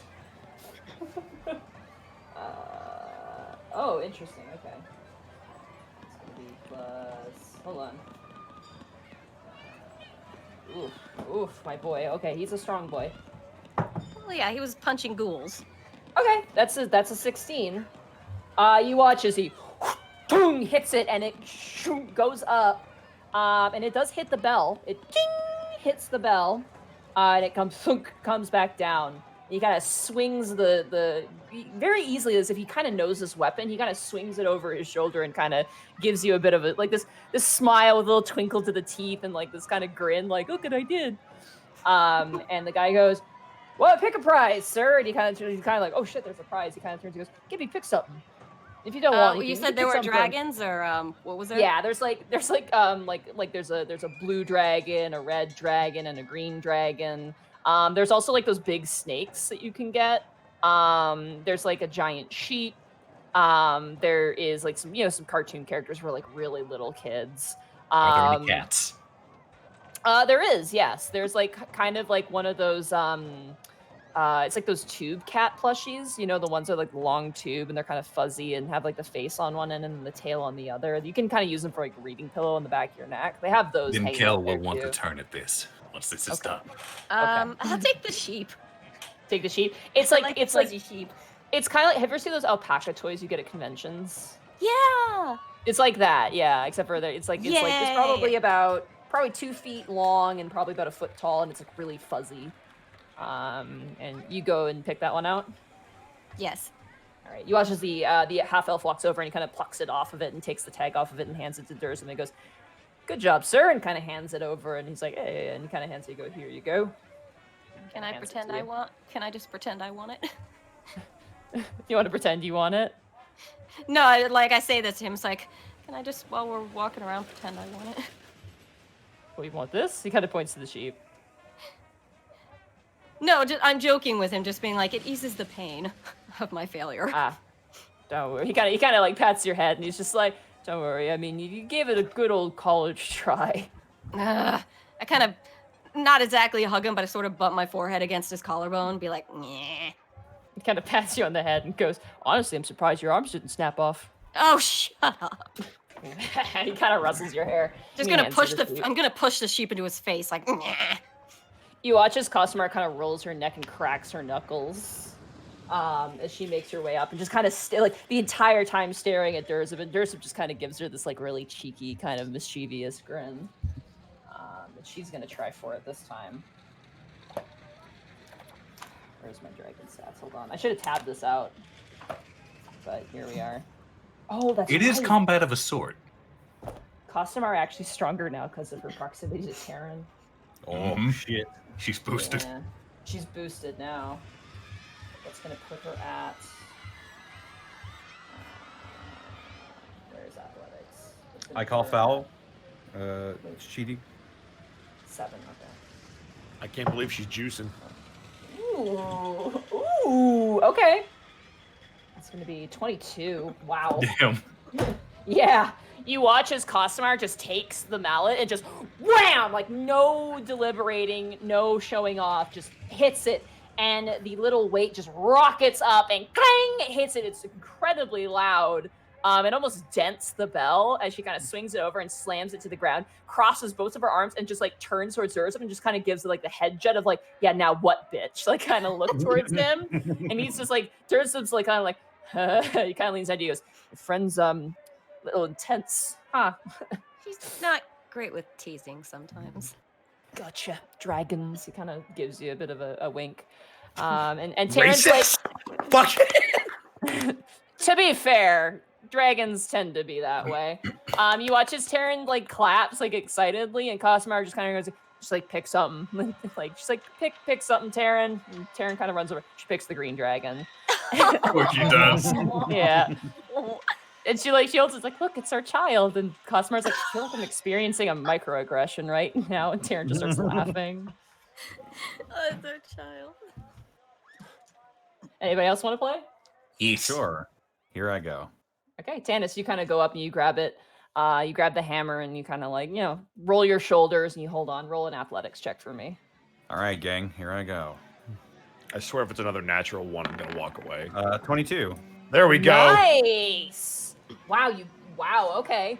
You kind of walk over and like you watch as Costumire and Durzabur like, this should be good. Like kind of looking at the little skinny elf going up with the mallet. And like just in a stroke of absolute like aggression, you're just like so fast. Like even it's hard to notice the mallet actually going like you hit it and it ting, exactly the same as Costumire. And even Costumar's like, I loosened it up for you. Just kind of leaning back, and Taryn kind of smacks her, just like, come on. She's like, fucking okay, whatever. Just kind of. I did it. You can pick a prize. What would you like? What's there? What are my choices again? They have like those giant long snakes. They have like the sheep and the llamas, similar to what Durza picked out. There's the 3 dragons. There's like some cartoon characters and like and the cat, like the long cat pillows as well. Hey Tanny. I'm not saying Sweetie. Did you pick out one of the dragons? I'm not even acknowledging him. I'm not even pretending like I heard him. Would any of these cartoon characters I recognize would be one of Nefane's favorite? She's a little older for these characters. These are like, they'd be like your Dora the Explorer equivalent, and your daughter's, definitely outgrown that sort of phase. I'll get her one of those long cats then. Okay, you get her one of the long cats. They come in a variety of colors. You get like probably a tabby one she'd probably like, you think? Yeah. You get a tabby one, and like it's soft. It's kind of like it's not super duper fuzzy, but it is very soft, and it'd be probably perfect for her, when reading or whatever. She'd probably prop it under her neck. Hey, sweetie. Look at that one, yeah. You turn around. She's gone. She ran off with Amelia a while ago. Oh. Oh. Tanny, I tried to tell you to get one of the dragon ones. She took off. Oh. Well. I know. I'm sorry. She'll love it, I'm sure. But why not the snake? Doesn't she have a snake? Doesn't she like snakes? Well, she's already got a real snake. What would a stuffed one do for her? Aesthetic. You watch this Cosmo just kind of shakes her head. And she Don't kind wanna of overstate there's a her. typical human, all about the looks. He watches Dursum's like, it's not just a human thing, to be fair. I'll stuff the long cat into my jacket and I'll zip it up, and so its head is poking out of my chest. Okay, that's perfect. Anybody else want to give it a try? Kel, you voiced interest. Mm-hmm. Athletics, correct? Yeah, athletics. I don't foresee this going well. Don't say that. 14. Okay. Unfortunately, you give it your best try, and it just slightly does not hit the bell, and shoop comes back down. And the half-elf goes, "Oh, sorry, friend. Good try, though. Good try." Yeah, it's okay. Still fun to Good do. effort. Good effort, Cal. Better than I did. I mean, Breeze Rot everybody's kind of is goes, better than me. "Can I try?" I would say so, Sure. yes. Comparably, Breeze Rod is not as strong as Costumire. Alright. Probably not. Oh, that's sad. Oh. You watch as he like he hits it, and it goes up like maybe 3 inches, and comes right back down. He's like, oh, he just looks very sad. Taryn walks up. She kind of rolls up her sleeves. And you watch as she kind of rolls up her sleeves, and she's like, okay, my turn. And she grabs the mallet and like drags it over, and Costamar's just like, oh my god. Like, there's a sense of admiration, but also like, oh my god, this idiot's gonna get herself killed. I just kind of say to Costamire, she can't do worse than I did. I just hope she doesn't Here hurt we go. herself, This is you the know, big with one. arms.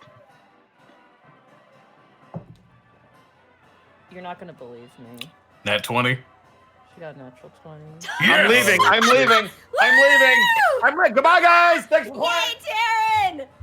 It was hard to tell because this dice, like the actual like graphic of the 2 on the 20 is like slightly not legible because of the colors, but yeah, it's a 20. Shit. Okay. Oh my god. Okay. So like kind of knowing that this will probably go nowhere, Durzib is kind of engaging in conversation with you, and Costamar is just looking on like, oh, this should be cute. You guys watch in like shock as not only does Taryn hit it, she uses the weight of the hammer to her advantage, and that sucker hits the bell and almost knocks it off the game board. And like if Costamare could just rip off her shirt and be like, take me now, that would probably encapsulate her look right now. You watch as Taryn like turns around and goes, oh, my bones must have healed stronger. And gives like this big smile, and Costamare just like grips her face, and you can just see her face going red right now. She grips her own face? Yeah, Cosmare's like grabbing her own face, like an anime character, almost like and like you could see the face just turning red right Trying now. to hold Just back like, the nosebleed. oh yeah, like just kind of probably turned her on a little bit, like just like, ooh.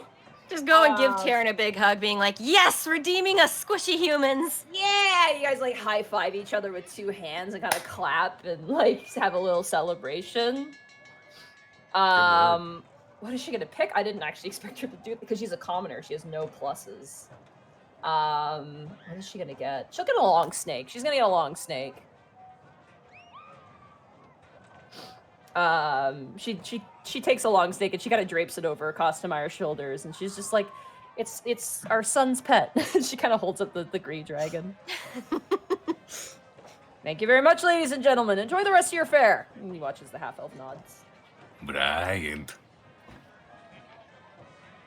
What do you want, Kel? You should try it too. I have a bad premonition about swinging this mallet. I believe in you. You can do it. No, why? Don't be like this. You watch as Costamire turns over to you, Kelly goes, don't blame the human for knowing his limits. Give me the mallet. I was going to say something, but I don't have to now. I don't want to roll, Monty. What's the check? Just make up Athletics. Athletics. You can do it. I don't want to roll. Come on! I have a plus 10! You have got to be kidding me! That's my plus 10! 8. Everybody did better than me. That I'm sad. Feeling the pressure of Durzib kind of looking down at you, and Costamire looking down at you, but Taryn cheers you on because, you know, she's nice. You grab the mallet and you swing down, and just the pressure kind of gets to you. And it goes up probably about, 2 feet, but that's about where it ends. And it comes back down to the ground. And the half-elf goes, good try, friends. Good try. Can I swing it again? If you can pay at this point, you're going to have to start paying at this point. I want to swing it again. I'm mad. All right. I'm really mad. 5 Kel gold. put down the money for it. Fine. Oh, Jesus. Okay, go ahead and swing again. I'm going to swing it hard, and I want to, when I make contact, I want to divine smite it. Oh my god. Can't use That's magic, cheating. Remember? That Damn is it! cheating. You cannot use Damn magic. it! Yeah. You can do it. So you would divine smite a minigame. I can't. I'm done. I can't. 11. You go to swing again, and it goes up 2.5 feet, and it comes back down. And at this point, Cosmire is just snickering, and Taryn kind of walks over and is like, You can have the snake if you want, Brian. I don't mind. We already have the dragon. I don't want the snake. Okay. She just like slowly like kind of shrinks and she backs up. Just poke Brian, be like, be nice. Know when to hold him. Know when to fold him. You watch as Joseph kind of smiles. He goes, "You want me to win for you, Brian?" But to swing this mallet at your head. I would love to see you try. Kind of gives you a smile. Brian is not smiling. Yeah, I know. This is a fun day. It is. All right. I feel a little better. I'm having a good time. What about you two? And he kind of turns over and Costamar and Taryn. They're holding hands, and like Costamar's like, he watches Taryn and goes, "I think we're having a good time." And she kind of winks towards the rest of you guys. What you guys about you, proceed forward. Breezebot? There's so many people. He's just kind of sweating. Maybe we could do a ride. Ooh, Yeah. that would be fun. Watches Costamar kind of scoffs and goes, we can fly. What could these dinky human rides possibly do that us flying couldn't achieve? Is You there a watch as- sign that says no flying nearby with an eye shot? There is, yeah, they're everywhere. I point to it and I go, well, you can't fly here, so. I just mean the thrill of flying, Gibby. I mean, what could this metal box possibly do? And she kind of points towards one of the roller coaster, and Taryn kind of grabs her hand and goes, "Oh, we should go on the suicide." "The what now?" And you watch as Taryn just drags her away, leaving you guys behind. They kind of break off. Does anybody want to do any rides? What rides do we got? You got like spinning teacups. You have like the big, I don't know if these things have specific names. I've actually only ever been to a fair like once. It's one of my, I really want to go to an actual proper carnival fair-ish. I have a very important question to ask before I get on any of these rides. Mm-hmm. Do they require rolls? The rides, no, they do not require Okay, rolls. then yeah, maybe I'll actually want to ride. Okay, cool. Yeah. There's Would like the bumper spinning cars require teacups. rolls? Maybe for the teacups, it's like a bumper cars. constitution roll. Bumper cards, yes. Anything that involves a lot of spinning with the intent to make you no. extremely dizzy, maybe a constitution roll. But only, I'd say if your constitution's quite low to begin with, I would just probably take your stat and just leave it as is. Barkov, no. There's also like, like the big swings in the air that spin around. There's like the death drop thing. There's like a ton of roller coasters as well. Like there's, ranging from like, baby's first roller coaster to how is this legal? So, there's a good variety here to choose from. Gil will see what ride Breezerot wants to go on. Okay. Breeze Rod is a very calm individual. Spinning teacups and bumper cars are his energy. Yes.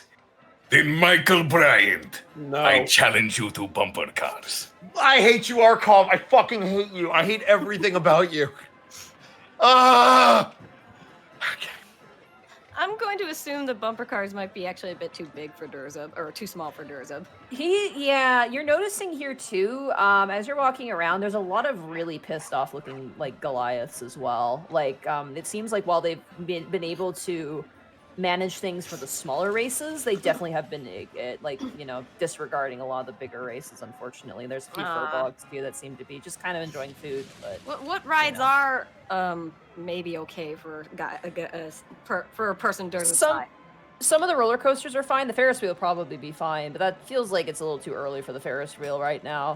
What about that death drop? The death drop? You could try the death drop because Costamar could fit in that one. See if you wanted to go with Costamar and Taryn and do the suicide, you can. Oh, is that what it says? Like, how about that thing that Taryn and Costamar were gonna go for? Sure, yeah, that sounds fun. Yeah. We're gonna go, okay, you guys enjoy the bumpers, we're gonna go for that. Before I go to the bumper cars, where the fuck is Amelia and whatever Tannis' kid is named? You have no idea. Oh, great. Aren't they like 8? They're like 10. Yeah, I was gonna say I wanted to see if I could keep track via GPS of my daughter. Wait, what? Couldn't you just text her and be like, I was hey, gonna say I'd like to text. Brian would text Amelia to make sure that they're okay because I'm terrified that something's gonna kidnap them again. Yeah, he'd text Nefane and be like, Okay. "You okay? You need some money? Where are you?" She responds with, "At Dart Game. We're fine. Having fun." Okay, stay safe. There's no reply. You get the sense she's probably playing a game. Yep. Need to get like one of those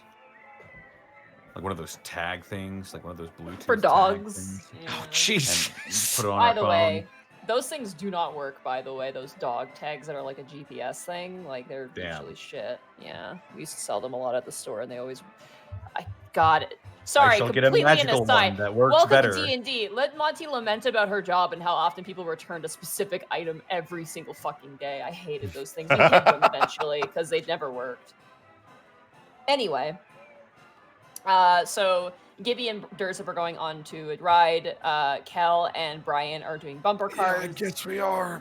Tannis, what do you Breeze Rot want wanted to do bumper cars as well, didn't he? Breeze Rod wants to do bumper cars as well. Tannis, what would you like to do?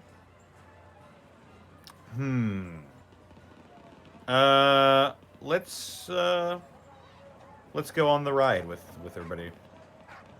Which Bumper one? cars. Bumper cars or roller coaster? Suicide dropper. I said let's go on the ride. I Which think he one? means There's the two one with rides. the suicide. Yeah, the, there's the drop with. Okay. All right. What I So meant. we'll start with the roller coaster.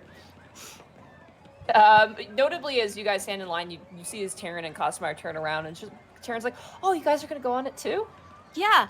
I mean, it's kind of nice. Back where I came from, we kind of had smaller carnivals, but we never had one that could support a ride as big as this. So. Yeah, no, it's very exciting. I'm from a small town too, right? So this is like I think my second time being to this fair. I was really young the first time, but I loved it. And this ride's good. Oh yeah, it'll put the fear of the gods in you. You watch as Dursip's like, ha, is that so? And he kind of pulls at his collar, and Costamar is just like looking at it, and she's like, I don't get this. She's like, I don't understand this. Like, she looks like she's like studying it, and she's like, why is this fun? I don't get it. I mean, it's not like there's needles on this ride, so. It's Yeah, that's true. it's not about Tennis. it's not about the speed. It's about not being in control.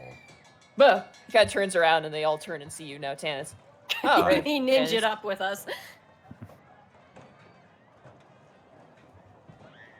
You watch Hi. as the previous group that was on the roller coaster kind of come into a slow, and you watch as like various different humans and dwarves. Like there's a dwarf and his beard has just been blown backwards. Like it's permanently like rushed past his face, gets off.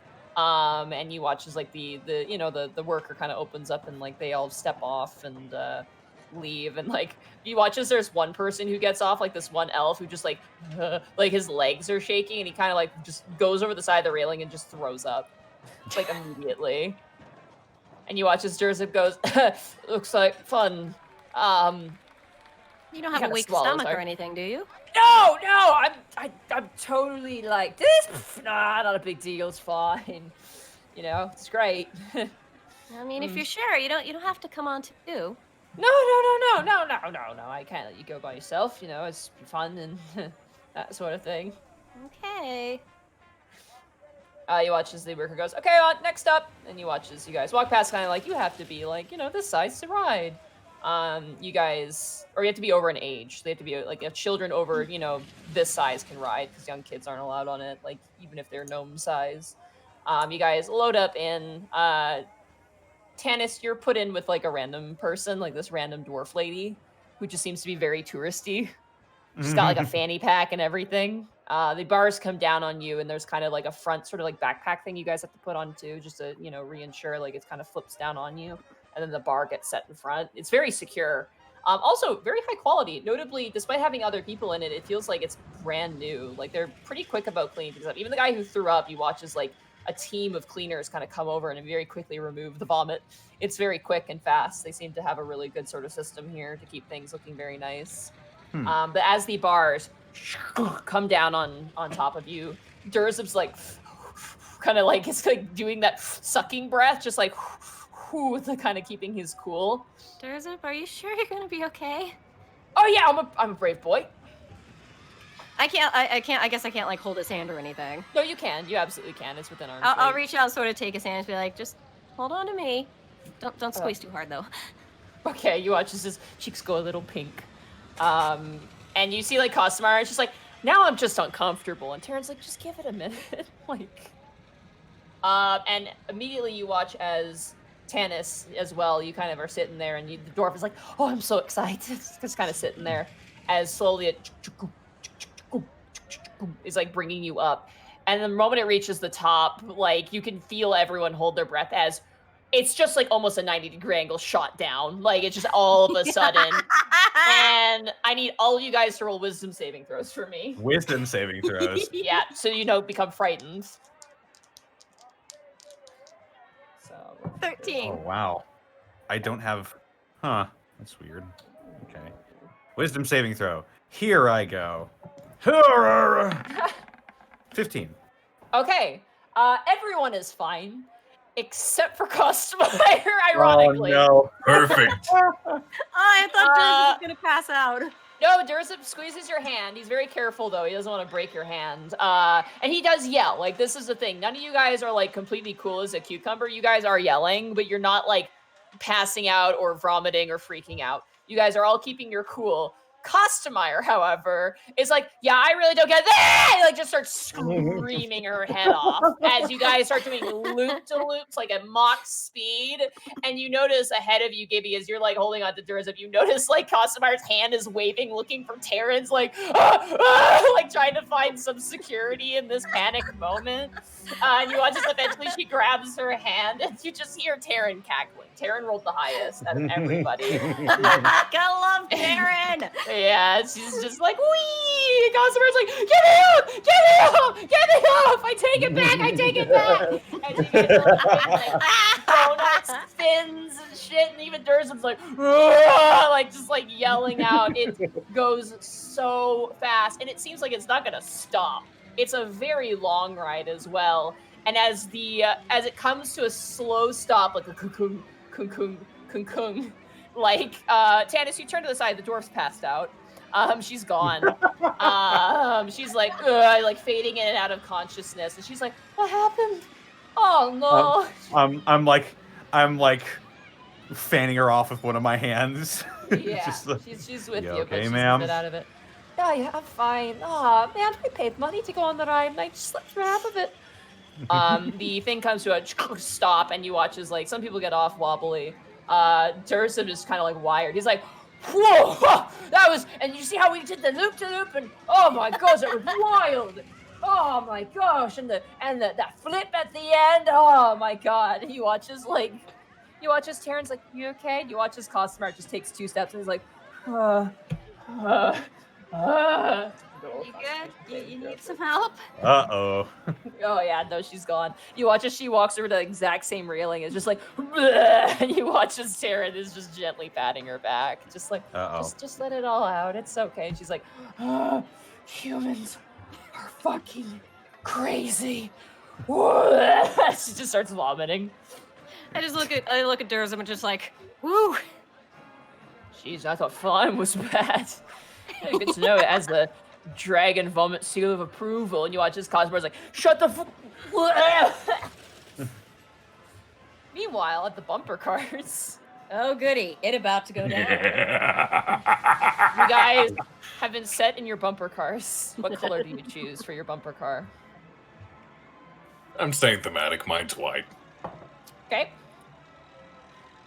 Bryant, what color bumper car do you choose for combat? Red. For murder, nice. Breechswat takes pink with flowers. That sounds right. Yep. All right. So, as do goes off, I need all of you to make vehicle checks for me. So that is. I'm sorry, what? Yeah, vehicle checks. So that is going to be, unless you are trained in vehicles, which I don't think any of you are. No. That's going to be a wisdom check, just a straight wisdom roll. I don't have a. Nice. Oh, fuck you, cleric. Tonight, Bryant, you. 19. Oh my god. I don't want to. Come on. 19! Oh! Oh! All right. Go!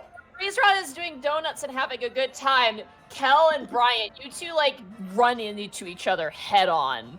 Like these are bumper cars, but like it's like the moment that thing goes off, it's like, and like people are giving you a wide breath just because of the intensity of the competition. Go ahead for me. That's a tie. Go ahead and roll for me and roll another wisdom. No, don't let me do it again. I'm sorry. It's part 12. of it. Come on, Brian. Let's go! Oh! Don't fuck with me! Okay. As you guys kind of break from each other and you spin around, Arkolf, he's slippery. You're trying to like do like donuts and stuff to get into position, but by the time you get in position, well, bam! Immediately in your side comes Bryant with a full like T-bone attack. Breezerot's like running into children and is apologizing in the background, just like, oh, sorry, sorry. Go ahead. That's 1 victory for Bryant. Let's go! Witten to Right. 0! 7. Best 2 out of 3. 7 for Kel. 15! Kel. Bryant has got you beat. How do you finish off, Kel? How do I finish him off? Yeah. I wanna spin him out by bumping into the back side of his car, and when he's trying to readjust, I want to slam into the very front so I can watch the fear in his eyes as I send him crashing back towards the wall. All right, you get kind of cornered, Kel, and like at a certain point, like you're like, oh god, you're like a sitting duck. And then out of nowhere, Breezerot comes in and assists and like crams you into a corner. So the two of them got you like crushed up against a corner. It's like all congested in one corner of like the bumper car alley, and like all the kids are like running into you. It's like this really weird, like chaotic scene. And eventually it goes beep boop boo, where it ends, and like people get out of the bumper cars and like, Cal, your neck hurts. You got hit pretty hard, like despite all the safety and whatnot.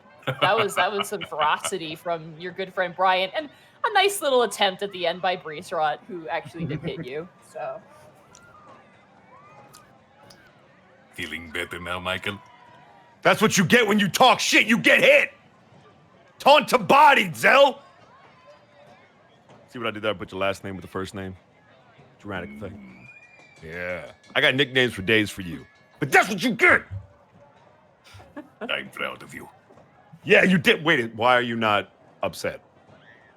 Why would I be? You had fun. But you lost. I did, yes. Be sad for me, Rex. I'm begging you. I'm having fun. If you want to happy, I'm happy. Go make fun of Costameyer.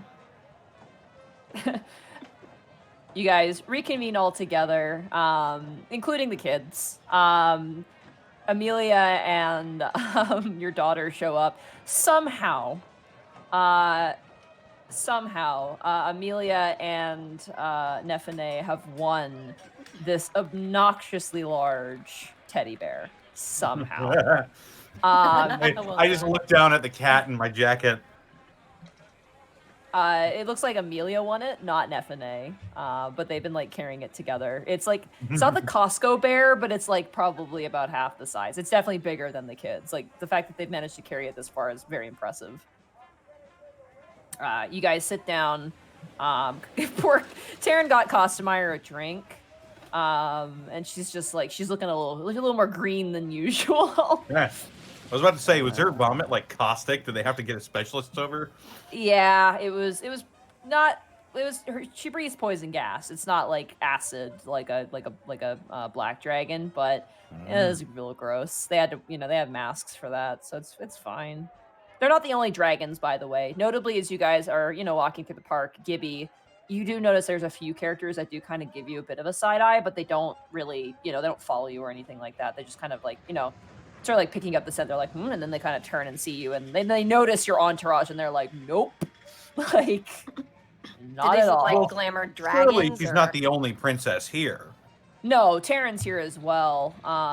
But She has the dragon pool. Notably, yeah, Taryn has the dragon pole, and there are a couple dragons that do kind of like, they turn and notice her more than you, but there are other creatures that do also notice you as well.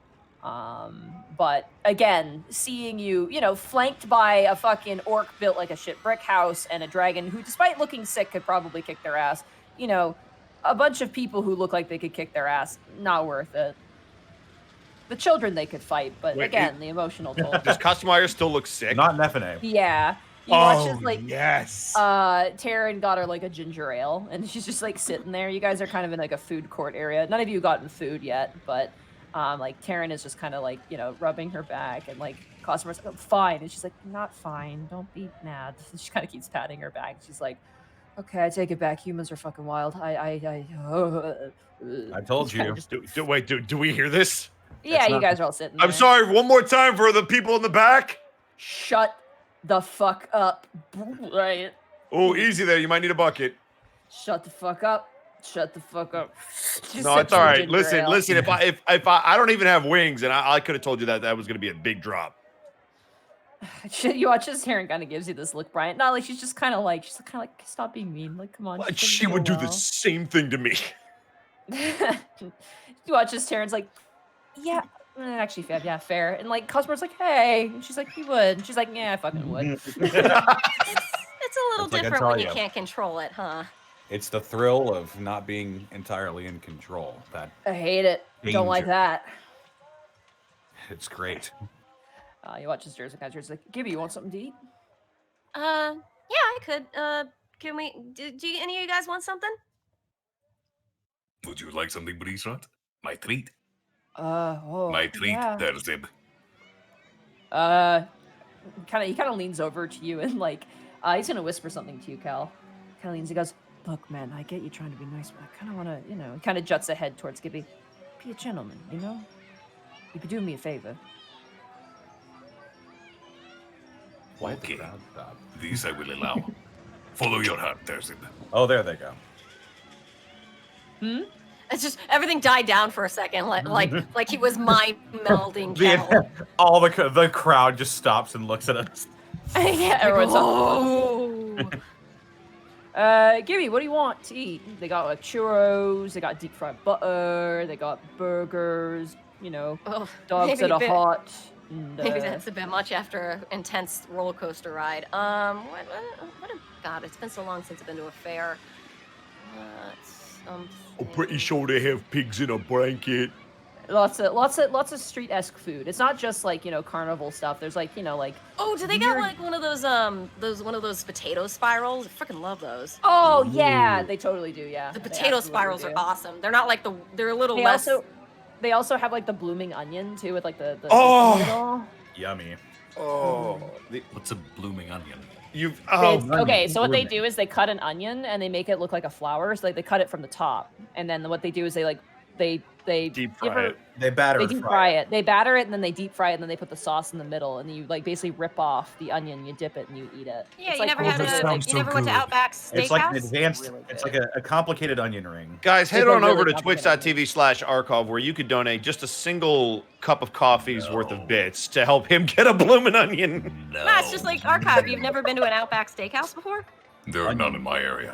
Do you realize where he lives?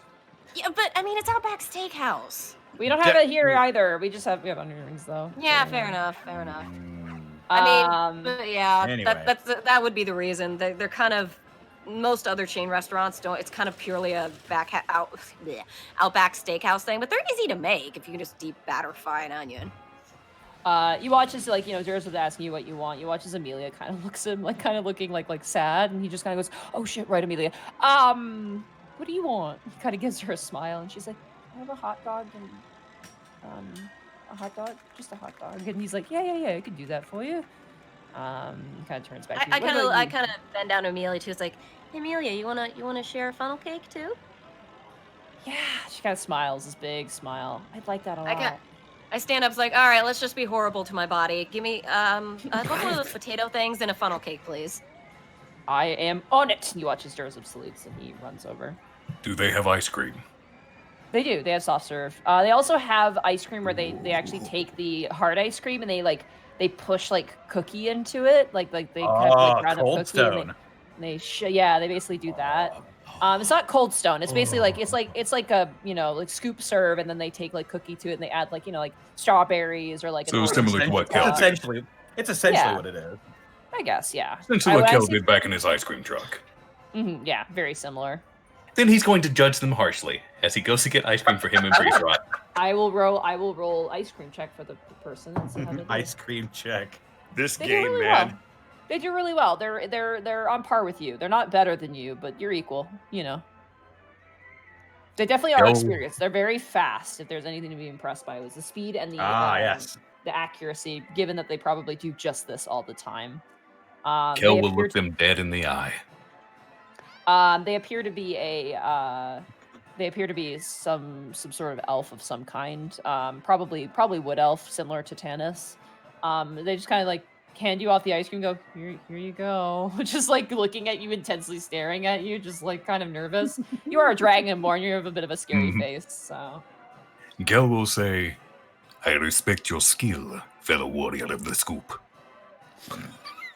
Yes. Get the fuck out of here with that He's shit. just like, look, man, there are people of mine behind you. Then you know that thing where people point to their eyes, then at someone? Yeah, you do Kel's that. going to do that as he's backing up with the ice cream. Jesus. Arkov, I can't with you right now. I'm just I can't. Well, all right, you get like a cookies and cream ice cream with like actual like chocolate chip cookie pushed into it, and there's like a chocolate chip cookie on top. It is delicious. This is some high quality ice cream. What did I get for Breeze Rot? Breeze Rot would have probably asked for a Rocky Road. He's a Rocky Road guy. Respectable. I like Moose Tracks. That's Monty talking. Not Oh, me. yep. That's the best one. Moose tracks. I like them. Moose Tracks and mint chocolate chip are my two favorites. We do actually have that here. You are so far beyond the realm of my knowledge. I know. Oh, it's like chocolate bits, and the chocolate bits have like peanut butter inside, right? You should have fudge or peanut butter. Yeah. I love Moose Tracks. I actually have found those in the store, and I was like, they're they shaped- sound awesome. They're shaped like little hooves. It's so Yeah, cute. that's so cute. It's so cute. Anyway, Breeze Rot, if it starts melting, let me know. I can hold it for a bit and chill it for you. Because I'm cold, yes. oh yeah, that's right. You're half white dragon. I'm a pretty Breeze- cool guy, eh? As you guys eat the ice cream, Breeze will actually ask you about your parents and how they met and stuff like that. He's actually genuinely curious. Notably, Costumar also seems to be listening in as well. But what about you, Brian? What would you like to get? Meat. Okay. They Lots have of hot dogs. And they have gyros, they have like shish kebabs, they have like grilled seafood, stuff like that. They have everything here. It's a Meat whole on a stick for this smorgasbord. man. So give me a gyro. I would love. Do they have like Mexican food?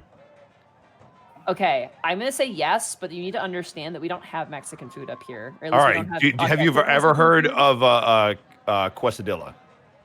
Really, dude? Yes. Okay, so 2 quesadillas, a taco, a burrito, one of those gyro things, and then probably a hot dog. Okay. You come back with a pile of food. While he's up there, Tanis is going to lean over. Sweetie, could you pick up me and the little one something as well? Thanks. He's gives him the biggest shit-eating grin, which is just like the corner of the mouth just sort of curling up. Nefene is like, ugh, just like is like embarrassed. It's free food, honey. The chat seems really angry for some reason. I'm not sure what's going on. Sorry. Stay out of the chat. I have to monitor it. Kurt's not here. Nefene also wants a hot dog, but she also wants curly fries. Yes. Oh, this she girl, wants a she hot dog understands. and curly fries. Hell yeah. And I want a hamburger. Thanks, sweetie. Bosco, Hmm. do you do this? Yeah, I'll get her a hot dog and curly fries. I'll also get curly fries. And the hamburger. There's a, Wait, and everybody, question. Hot dogs are grilled or boiled? They're grilled. They are not boiled. Oh, All right, I'll fit. just- Yep, there you go. There's like they have like barbecues out here. It's not like, you know, They pass. it's not like a dirty water New York hot dog. It's- Damn it. And these aren't like your 2-cent hot dogs from the grocery store. These are like proper, like, you know, kind of smoky style, thick Acceptable. hot dogs. Acceptable. We will get 2. Yeah. As you guys come back and you present the food, I'm gonna say, who would notice this? I have good passive perception. I have food. I will What's your- fail. What's your passive insight? My passive insight is exactly the Yeah. same as my perception, 16. Which is 16? Holy shit. Okay. Yep. Yeah. Wisdom. As the food comes back and is placed down, Tanis, you can't help but notice Taryn actually starting to like act weird. Notably, like as Kostemeyer is listening to Breeze Rod and Kel talk, like she's kind of not facing Taryn, and you notice Taryn is actually like looking down at the floor, visibly sweating and looking very off at the moment. I'm gonna grab Nephine's shoulder. I'm gonna kiss her forehead and I'm gonna say, "Stay here, sweetie. Enjoy your meal. Be right back." Okay. She just like takes an oversized bite of the hot dog, like way too ambitious. I'm gonna slowly walk over to Taryn. Gonna try to not draw attention. Okay. You And just be see as you get closer to her, you can hear her breathing, just like. If I could, I try to insight her to see if she's having some sort of medical issue or a panic attack. Yeah, insight. Ooh. Pretty good, 23. Oh yeah, you know. You remember when she was in the hospital? You guys did visit her quite frequently, and you would note that she had a very bad reaction to fast food. It seemed to have been a trigger for her because when she was, you know, with Ozimurk with heavy quotations, but when she was, you know, taken by Ozimurk, that's all he fed her was fast food. So, notably, PTSD. yeah, she seems to be having an episode right now, and she's just trying to like you get the sense that she doesn't want to bother Kostemeyer because Kostemeyer is having fun. And so she's trying to like kind of keep it under the table, but you can tell just the way her eyes look, the way that she's breathing, like she's like gripping the table really hard, and you know she's doing her best, but yeah. I'll take my glasses off and I'll put them in my tank top front, and then I'll lean down. I'll cut my hand over hers. Hey. She kind of looks at you, and you see the eyes, and it's just like it kind of hurts to look at, and she's just like, I'm sorry, I'm not feeling so good. You want to take a walk? Okay. I'll go over and I'll sort of like help her up, and I'll have my hand on hers, and I'll just help her move. I'll go over to where they're like selling bottled waters or something, and then I'll grab her one. I'll grab one for each of us. As you kind of like turn, you know, it's Kostemeyer now turns like, "It's Taryn," and you just kind of like wave Kostemeyer. Okay, yeah, she's somehow perceptive. You need that natural 20 for the roller coaster girl. She kind of looks at Taryn, and you know, Kostemeyer has always been kind of like, you know, rough and tumble, even, you know, at her weakest points, but you see genuine concern on her face. But at the same time, she kind of looks at you, and she kind of gives you the sort of acknowledging, like, you know, I think she's like, I really want to be there, but she's like, I probably would be best if I'm not. Like, she's able to discern that with the natural 20. She kind of sits there and kind of looks nervous now, and she kind of looks, you know, similar sort of like fuck, like worried. But you do manage to walk Taryn over to like a water station, and you guys get a bottle of water, and you know, she takes it and she just starts drinking it, and she's like, sorry, I'm really sorry. I didn't mean to No. bring down the mood. Sorry. There's no need to be sorry. Just let's breathe. And I'll motion for her to breathe with me, just sort of deep breaths.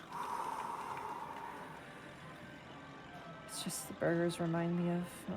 She kind of grips her arm a little bit, the one that is broken. Yeah, I got you. You're gonna be okay. She just nods. Thank you, Mr. Tanis. You can call me Vera. Do you want me to get you like a salad or something? I can try to see if we can find something not. Yeah, I think that'd be good. Okay. I'll look around and I'll try to see if I can find like a salad bar or something. Yeah, easy enough. There's like a little salad bar attached to like, the one of the other stalls, and you're able to just like ask for like a tray, and like they're like, you don't want anything else? And you're like, no, I just want a salad. They're like, oh, okay.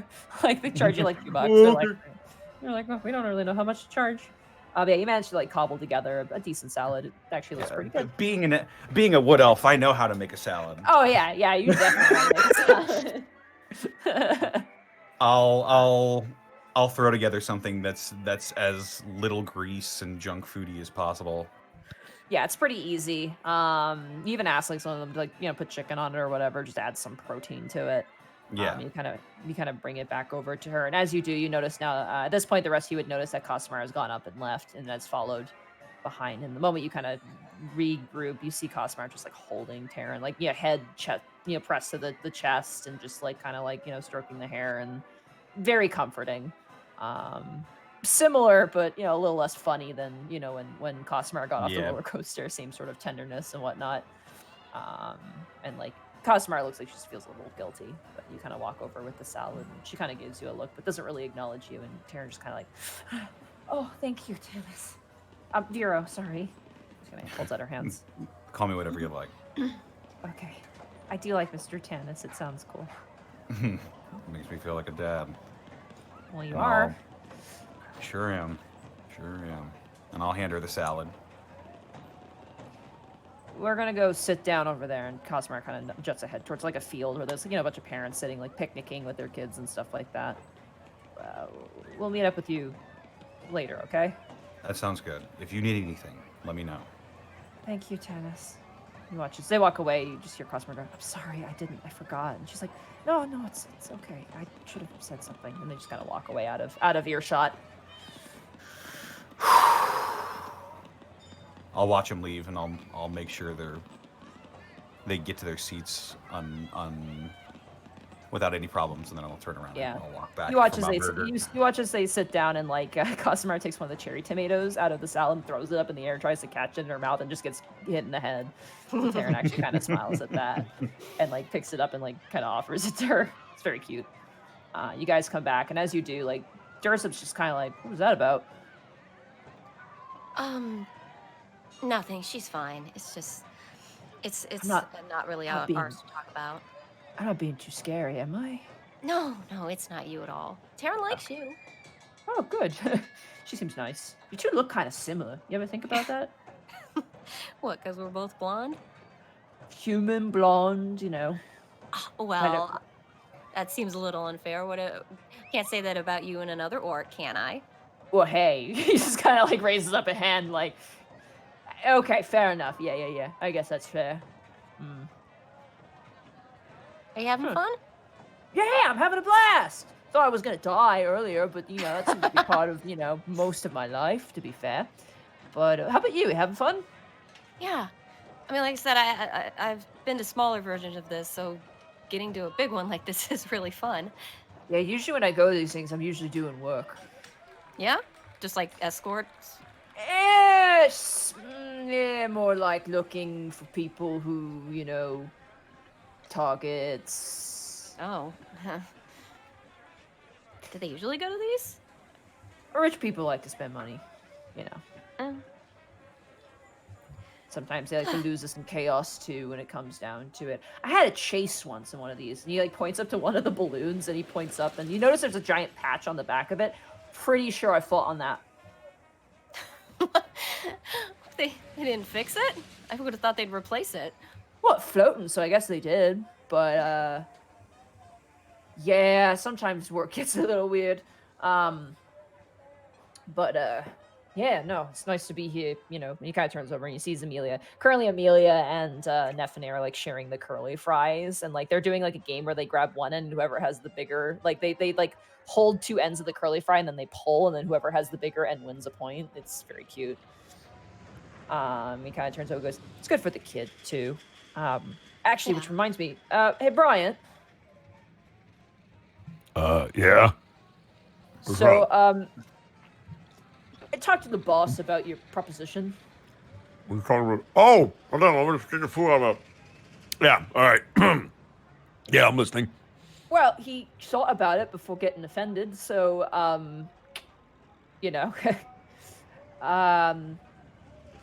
He appreciates the sentiment, but he questions your opinions of him being a father, so that was a bit awkward, but I mean, I could talk to him myself.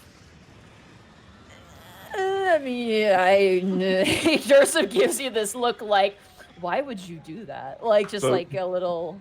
Durzum, here's the thing about men, and I think you'll appreciate this. When Oh, great. you want to talk to somebody, either because you have a disagreement or an opinion you want to share, you talk to the other person like a man. And I don't really use the middleman. Now, out of the respect for your whole family situation, to let you take it up the chain. But if he just wants to talk it out and let me know what he thinks man to man, he knows where to find me. I'm just gonna be perfectly honest with you, Bryant. Sometimes the language of orcs is a bit violent. So let him throw me against a wall. I don't give a shit. That's your idea of violent, all right? He goes and just starts eating a burger, just like unhinges his jaw, just just eats the burger. He can pack away food. He's not the only one just destroying his body today. I like the idea. A lot of the boys, but the boss is nervous and all that. So I'm sure he is, and I'm sensitive to that. But at the end of the day, he's got to ask what's best for you-know-who. Yeah. You watch, just turns up, not even subtly, just turns and looks towards Amelia, and Amelia kind of looks at him and just turns back to Nephine and pretends to not hear anything. Yeah. Agnar's back, by the way, Tanis. Good.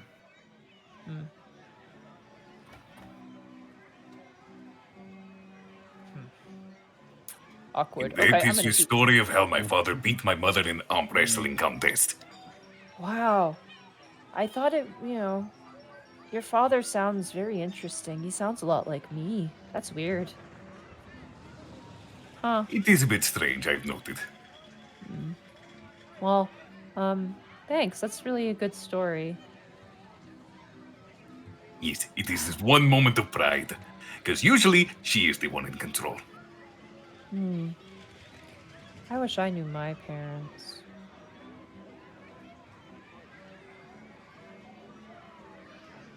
Do you remember anything about them?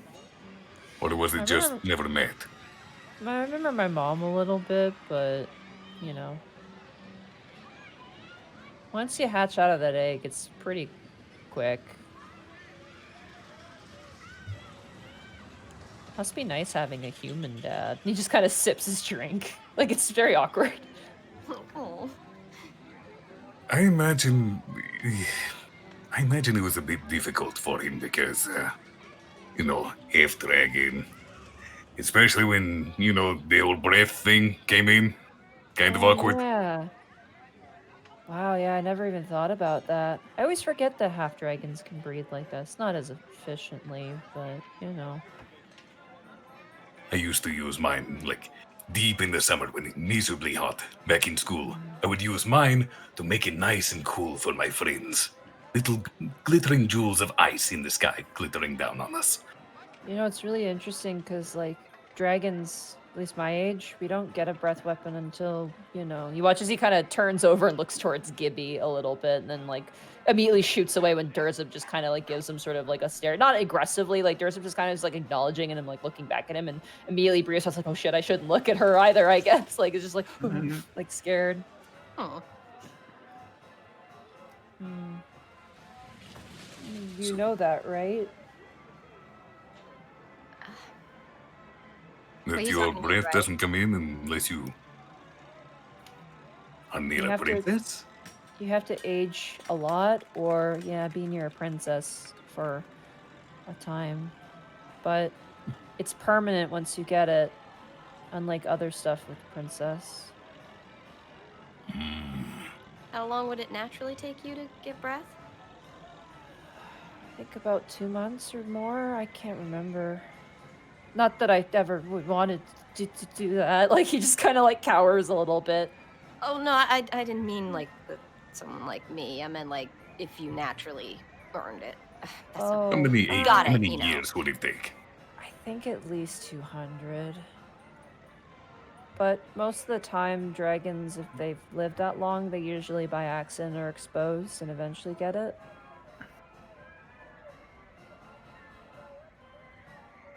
There are other facets of magic that can cause it too. So did you have the same kind of learning curve with your breath as I did mine? I don't have breath. Oh, you don't? No. I could have sworn he was near Mr. Trilby. Trimley, whatever his name was. The prince. They were in college together. You're right. I am wrong. You are actually fucking correct. I'm a big, stupid, dumbass idiot. Thank you. Holy shit, Arkalth. I'm actually a moron. No, Sorry. you're fine. It was quite a while ago. I know it was a while ago. I'm like, oh shit, you're completely. His name was Paul. You're right. Yeah, his name was Paul. You watch as he retcon. I'm so sorry. I got him confused with another dragon. I was thinking of the fucking green one. God, I'm so embarrassed now. Gosh. Don't look at me, chat. Don't look at me, chat. I forgot my own campaign. Shit. Monty, you run 2 campaigns. You're allowed to forget one thing. Oh, I know. Still. Anyway, retcon that. Yes, he does have a breath weapon attack. He kind of nods and goes, yeah, usually it takes about 200 years without exposure, but with exposure, maybe a couple months. So, did you have the problem where it would just come out without you meaning to? Because I broke a lot of TVs that way. So my breath's acid. So pillows are. He just kind of gives you this look of just like. Oh, yes. Yeah. A lot of holes in the floor. Made getting a place pretty rough. Better about it now, but when I was younger, I drooled a lot.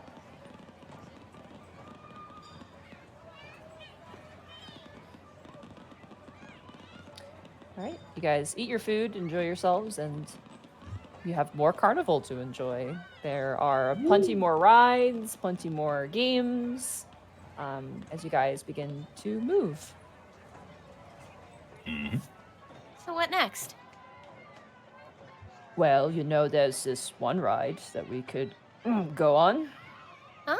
Yeah, which one? Points over, they're like love boats with like the swans, like the stereotypical like swan boats. Oh. Yeah. You know, okay. if I don't sink it, kind of laughs. No, it looks like it could probably be okay for him, right? Yeah, he's just kind of joking. You watch as Cosmar now and Taryn have come back, and Taryn looks 100% fine now. Like she's smiling and laughing, and Costamar's just like, and I just decided that it would be a good idea. Anyway, that's how that neon sign broke. Oh, hey guys, she kind of walks back up. I think we're gonna go some more rides, more games. Me and Durza might go to that one. Gibby, roll an insight check, and Kel, roll an insight check for me. Oh, okay. Who am I inciting? Is this Durza or You're Costamare? inciting Costamar. Kel, Okay. you're inciting Breeze Rot right now. Like, this is the 13. one thing I'm actually decent at, so please roll 20. 14. Okay. I have a +6, roll 20. Give me something. Costamar kind of like goes to say something but stops. Breeze Rot's eyes kind of tense. You notice his shoulders kind of tense. Tanis, Can roll I incite perception. him too? You were inciting. You were looking at Costamar when this happened, so unfortunately okay. no. Tanis, go ahead for me Yeah. and roll a perception check. All right, here I go. Herc. Not great. 12? 12. Ooh. You notice your brother. Blah. Tanis sort of lowers his sunglasses. Jericho? You notice him walking with 2 other individuals. There's a man in the middle, and then there's another man pretty tall on the other side. And again, another bodyguard. It looks like. Your brother appears to be wearing, his normal work attire, sunglasses over the eyes, and it seems to be keeping an eye out. But you notice between the 2 of them, the other one is also wearing like a really nice, almost like Hitman style suit. He's got a bald head, glasses. And they seem to be escorting this one guy in the middle. And you see them kind of just walking through, and notably Costamire and Breeze Rock kind of turn over and look towards the 3 of them immediately. Yeah, I'm looking now too. Okay. Do you want to approach or are you going to stay where you are? I'm just going to stay where I am. I'm going to watch them for a bit. What is wrong, Breezerot? You watch as Breezerot actually shrinks in place and looks very scared. Do we need to go? He turns and he looks at Gibby. And Costumire. I do notice this by now, right? You do notice, yeah, you do notice. You notice Tanis looking towards, this elf, this human, tall human guy, and then another human in the middle. What's No- going None of on? you have seen my brother yet. What's going on, Breezerot? No. I was just noting that nobody else in the party has seen my brother before. You're looking at him, and at this point, they probably would be able to kind of track where you're looking and see him. They're walking clearly through, like, kind of the centermost point of this sort of street or space. So it's only a matter of time before they get closer to you. Breezerot is shaking. Costumire also looks pretty scared right now, too. Notably, you watch as Costumire grabs Taryn and kind of shoves Taryn behind her really quickly. What's And going on? you watch as Costumire kind of turns up towards Durzub and goes, hide her, hide Gibby, right now. And you watch as Durzub is like, for a moment, it's like, what the hell are you talking about? But it just immediately listens. And Gibby, you're just kind of grabbed by Durzub and he quickly just kind of pulls you behind him. I'm just gonna, if I can sort of look, I will, but if it's safer, I'm just gonna, keep myself behind him. Okay. Yeah, you just kind of duck behind him. Notably, as you're standing there, Tanis, you notice as Jericho, who's, doing his job, scanning out, does notice you in the crowd. And you kind of see you, and he actually drops down the sunglasses. I'll sort of look between him and then the guy he's guarding. Okay. What does he look like? The guy he's guarding looks like this. Oh, Jesus. Oh God, we Alright, get a here we go. character portrait.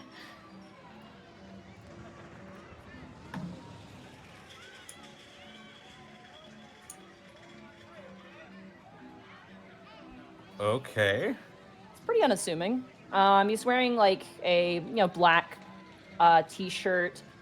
Very nice designer jacket. Almost goes like slightly past the hips, slightly above the knee. Very nice pants, nice dress shoes, and he seems to be enjoying the carnival. His hair is kind of this slicked back auburn with streaks of kind of like this strange orange. He's got sort of like a speckled, rough sort of beard chin combo. Generally, I mean, it's so hard to describe his face. He looks very normal looking. Slightly bigger nose. But from this distance, it's hard to really read anything else in the face. I clearly noticed that the people are shirking away from this particular crowd. Is there anything I can gauge based off of his appearance that would give away what he might actually be? I would say roll an insight check. Okay, here I go. The fact that people Insight. are afraid of someone so normal looking means his glamour is on point. Soft 20. Soft 20. He is definitely not human. You know that for sure. Notably, your brother, unfortunately, is not that subtle. And notices Jericho kind of staring at you and giving you a bit of a nod. And you see them. You can see them exchanging words. And Jericho kind of is like, no, no. And that's like, no, let's go talk. Kind of jutting his head in your direction. And the three begin to approach. The other guard on the other side is very stoic looking. You can't really read him. He also has like his face, like his mouth, is very like how do I describe it? It's like straight across, but then like the two corners of the mouth just go straight down. He looks like Sten from like Dragon Age in his face, like just like this weird pout look. Permafrost. Are they pretty much focused on Tanis? Yeah, they're focusing on Tanis as they approach.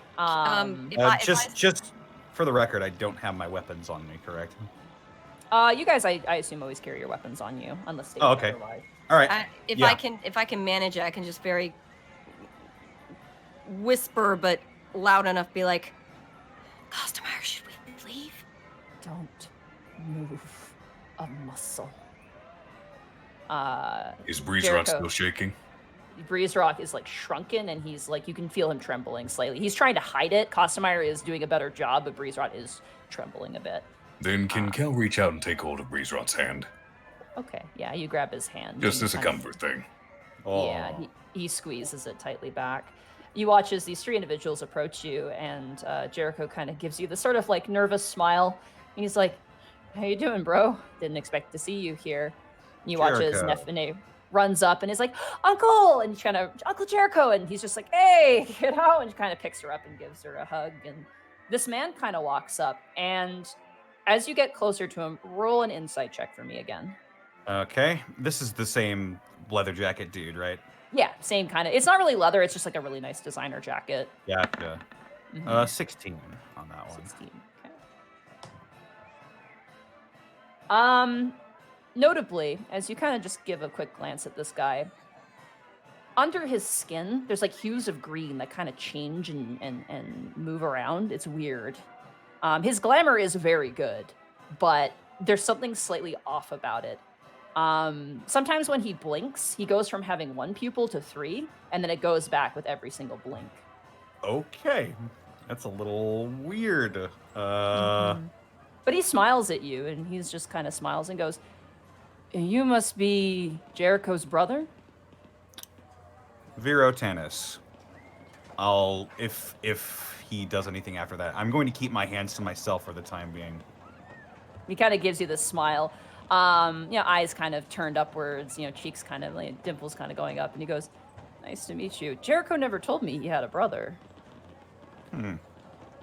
Jericho kind of turns and goes, "It just never really felt that important. Tanis, this is my employer, Kine." Kine. Do I know that name? History check? Boy, I'm trained in this. 15. Doesn't ring any bells, no. He kind of turns and he sees. Feeling I know who this is. He kind of turns towards Durzup and goes, "Hey, one of the Baron's men." And Durzup's like, "Yeah, you know him?" And he's like, "We've dabbled in business before, yes." Immediately, no, I look at seen Jericho at him. that. I haven't seen him for a while. And Jericho just kind of gives you this look, just like, don't acknowledge it. Like, just kind of giving this sort of like, don't worry about it sort of glance. You watch as he kind of turns, this man kind of turns around back behind Durzup, looking for you, Gibby. I mean, is he sensing me there, or does he know that someone's there? He seems to be leaning as if he knows that you're there. Go ahead and roll a stealth check for me. Oh, God.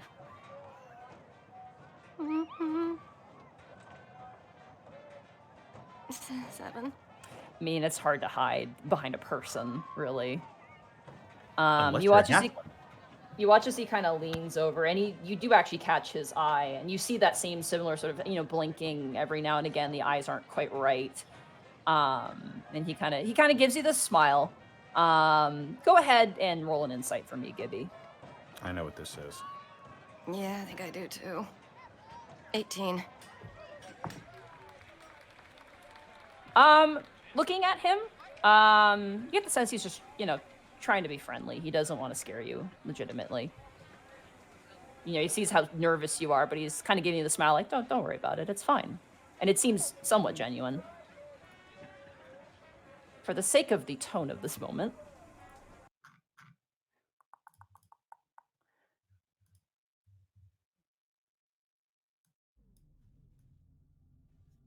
No, we're going to do this instead. Hold on.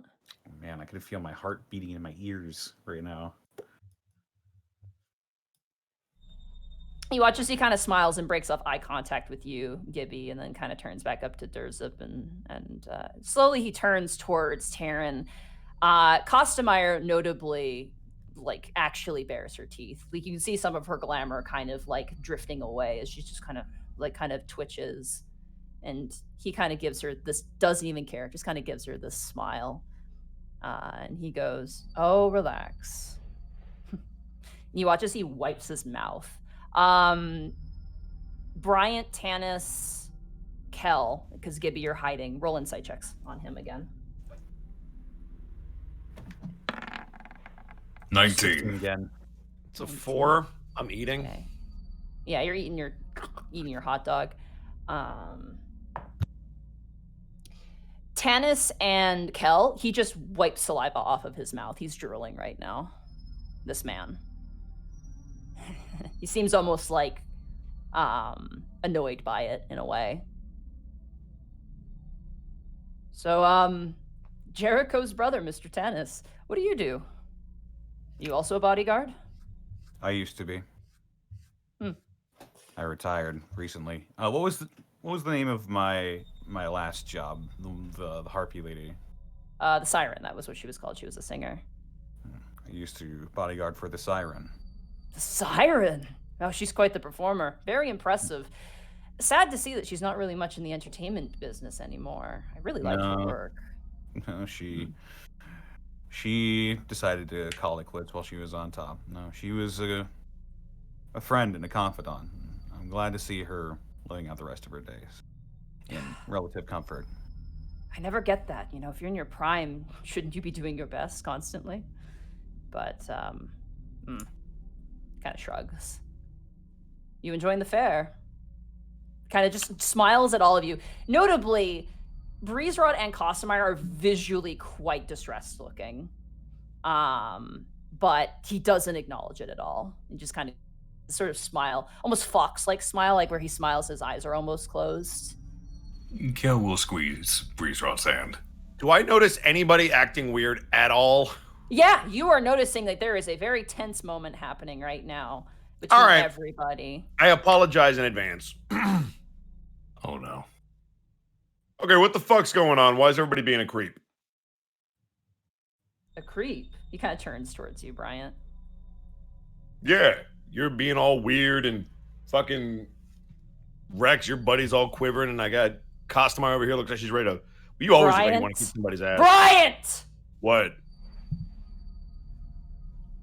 You watch as this man turns back, and as he blinks, you see again the three peoples kind of show up, and he turns towards Costamire and goes, Now, there's no need to raise your voice.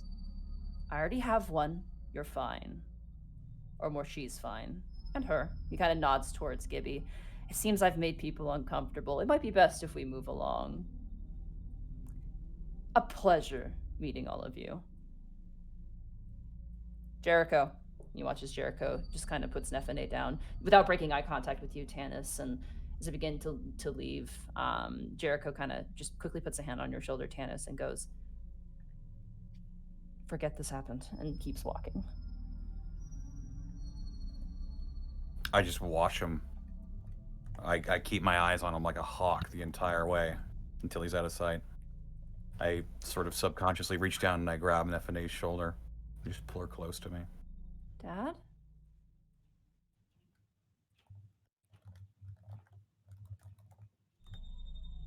Dad, you're shaking. Let's go meet up with everybody else, sweetie.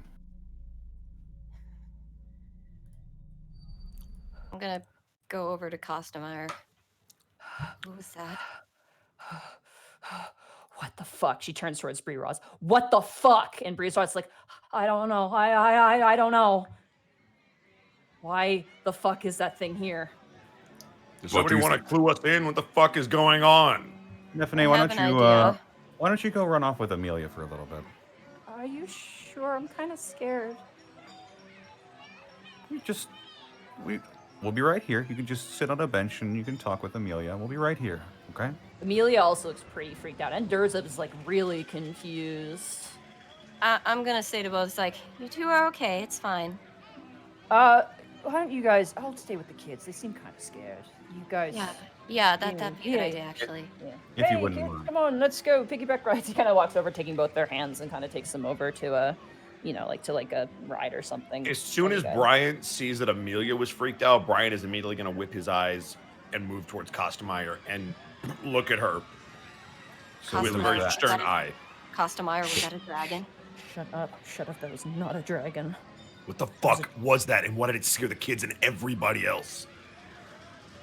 They both turn to each other and they look towards you and go, that was a tower.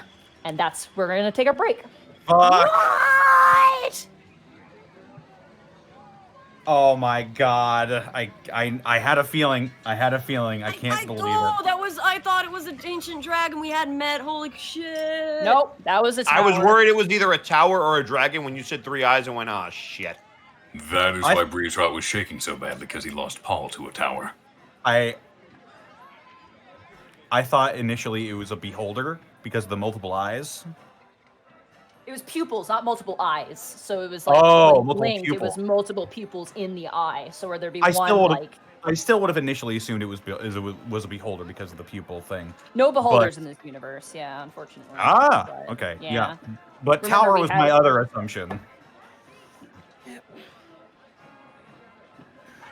Okay. Go grab some snacks, guys, and we'll get back to fun carnival time. I gotta go feed the cat. Jesus.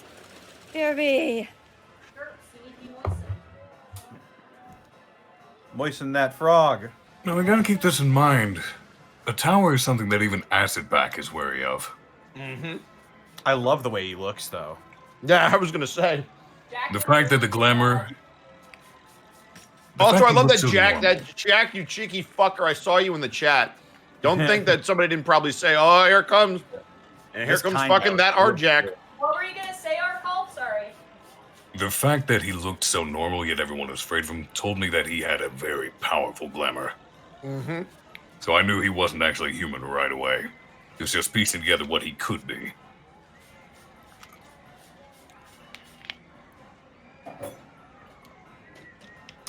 All right, well, that's a hell of a way to start the halftime show. Jesus. Everybody make sure to get up, stretch your water, drink some legs, absorb Laqueef, whatever you'd like.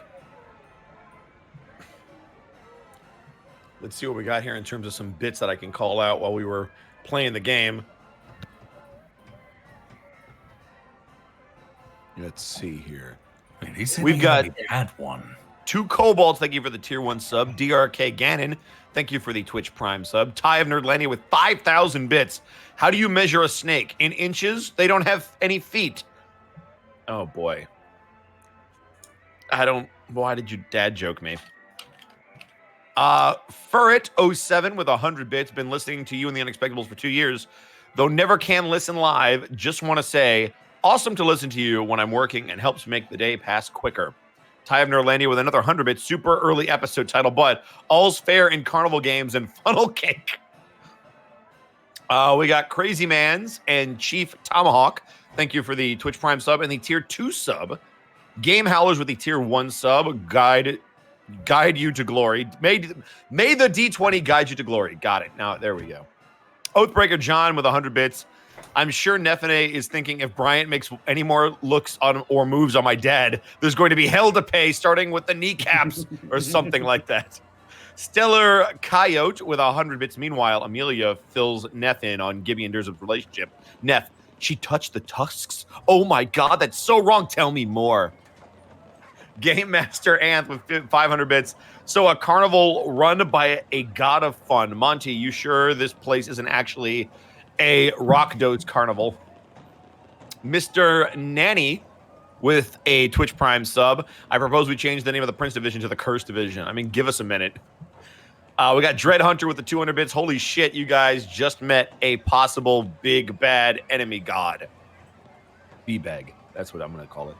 Rand Kosak with 100 bits. So what's it feel like having a threat of the magnitude tower over you? Oh, don't. Yeah, the magnitude of that towering over you. I get it. You're funny, Rand. We appreciate your jokes. The man who... You can leave, Rand, and come back when you've thought about what you did. Burnout Vaughn with 100 bits. Well, beholders don't exist. Hurts me, but the uncertainty had me on the edge of my seat as I went through all my mental stat blocks. You forget, Monty's homebrewed some stuff. Hellfang with 100 bits. So Brian is now on the hit list of an eldritch entity, even Dragon Sphere. Of course, because it wouldn't be an episode of if Brian wasn't a fucking moron. Okazar with 500 bits. Episode title, All Along the Watchtower. Ooh, that's not bad. Zenlita with 100 bits. Can't wait for Bryant at the end of the episode to go, wait, you thought I was kidding? I asked you on a date. 20 BMG with 100 bits. You know it's a Monty fair when there is good food and tension. David Boy with 100 bits. If players read people in chat trying to backseat, the hints division. Fucking damn it. Nene with 110 bits. OMG, a tower. Ah. He said he already had one. Yeah, he probably already has a princess. Yeah, but the drool, especially in the story, seem to imply that towers eat princes and princesses. Which means he probably ate one recently, is what he means. I already had one, as in I already ate. Well, he said have, not had. Oh, I thought he Present said had. tense. Oh, well, then that means that one's going to die. He said have. I already have one, is what he said. Oh, well, there Yeah, you go. So present he's tense. just going to eat that one. Ran, I thought about what I did and I regret nothing. Long live the puns division. 100 bits. How dare you? Dread Hunter with 300 bits. Possible episode title, The Tallest Tower. That Archek said he's already got one. Can we see it?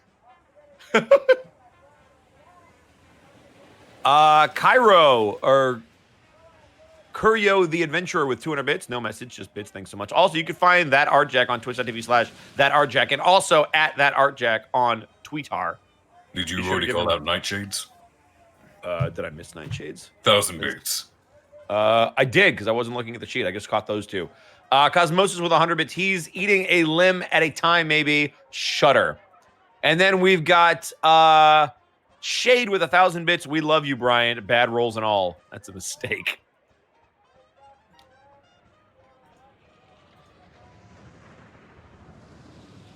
Ugh. I didn't want to think about that. That's gross. Burnout Vaughn with 100 bits. Don't talk to me about homebrew stat blocks. I would give you night terrors. Don't talk to me about homebrew Burnout Vaughn. I don't want to hear your war stories. Wonder how badly we can freak out Lucy and the captain by saying we met a tower. Oh, do you think Brian is going to go walk up and tell him, be like, look, bitch, you thought we were safe? Fuck off. What happened? Oh yeah, the last Prince division was supposedly killed by a tower. Killed by a tower. So he's going to be like, did you think this wasn't going to happen? We have a princess in our division. Did you think it wasn't going to happen? Blackfoot Fair with the 420 bits. A nat 1 is as good as a nat 20 for narrative enjoyment purposes. Or to hear me fucking lose my damn mind. I didn't roll over a 10 for half the episode. Until we got to bumper cars. And then I couldn't roll below a fucking 15. That is why I challenged you. Because while I may antagonize you, I also try to give you chances to shine. Really? I know you were fucking trying to make me miserable. Don't even try to cover it up. I don't want to hear your bullshit. I heard you smirking when you offered. You wanted me to fucking fail. No, genuinely. Yes, no, lies. I don't want to hear it. You are a liar. Go to twitch.tv/Arkov. He loves the patronage. He absolutely loves it. Fuck off. He loves it. The more you shill him and the more you talk about how great he is, the more he'll love you forever. So my goal now is to make you roll for anything and everything possible in this game. Twitch.tv/Arkov, where he is playing Halo Reach, trying to help Shiru get through all those games. Also, check him out tomorrow on the Murder Cave. I'll also plug him at the end in case you missed it. But in case you're ducking out early, definitely check out him, Shadow Dancer Bob, Grizzly Adams, and Codename Chess tomorrow on the Murder Cave. Lots and lots of fun. That Archek saying, Arkov, he feeds off this, I swear. I did it to Jack, if it makes you feel better, Arkov. Every time somebody wanted an autographed Jack print, I would just be like, and here's a print from that Archek. You find him on Twitch.tv. To the point, and Citric had it on like a copy-paste command. Oh, I love it. It was so good. I just saw bits fly by. What happened? Am I crazy? No, there were 2. Yeah, there were 2. 3, actually. Gray Monkey with 100 bits. Just finished my very first session as a DM. What did I miss? I don't want to spoil it. You missed a big plot hook we just took a break. Yeah, Whoa, you're going to want to listen. Huge thing, I think. You should just listen. Nobody spoil it. Rand Kostak, the moment the spoiler arrived, everyone got so scared they became the Flinch division. Also 420 from Blackfoot Ferret. I already got that one. Ah, you did? Yeah. Ah, cool. Dragon God, though, with 500 bits. I have an idea for a center life cleric specializing in diseases. Sneeze on your fist to inflict poison damage. It's true. Shadow Dancer Bob brings up a good point. When we were signing the autographs, it was a challenge between the mods. Who could post Jack's info first? And if they won, they got to draw his ire. Get it? Draw, because he's an artist. Aha! God, I'm so clever that no one laughs. Shell, it's okay. Citric's very quick on the draw. My ire lives on a beach. Must be nice. I wish I could live on a beach. No, I don't actually, now that I think about it. Yeah, have fun with hurricanes. Yeah, well, it depends. Depends on the beach. Defective Sheep, thank you so much for the 5 tier 1 subs. We got the hype train going now. Many Nightbot commands were launched that day. They sure were, Grizzly. Monty knows why. What do I know? What's going on? Why do you know that his ire lives on a beach? What? Oh, yeah. I guess, an inside joke at this point. Dragon guy with another 500 bits. A center for disease control. Oh, gosh darn it. Okay. I get the joke. You did kill a lot of bots, Burnout. We got a spammer, and it was like 250 bots because bang, bang, bang, bang, bang, bang, bang. Zako was having a good day. I'm looking at the live chat right now. It's really interesting seeing people guess what that was. Rand Cossack with another 100 bits. If Bryant and the others, why do you lead with Bryant? It can just be the Prince division. You don't have to lead with Bob, but that's fair. If Bryant and the others were to ruin Christmas, would they become the Grinch division? Damn it. Go away. Stop donating. I don't want to read anymore. Cosmosis with 100 bits. I suspected Ancient Copper for a couple of minutes based on the art and his coloration, but they are tricksters much more than creeps. A lot of people thought he was an ancient dragon, yeah. My initial thought was Beholder, and then when I kept thinking about it, I'm like, wait, I'm pretty sure you mentioned in the Q&A that they don't exist. Yeah, we actually had it in the original trailer. We actually had an art, like a Beholder in the background. And we actually had to get that changed because they're not in this universe, so. Also, Beholders are copyrighted. They are, yeah. Obelith would have also been a good guess.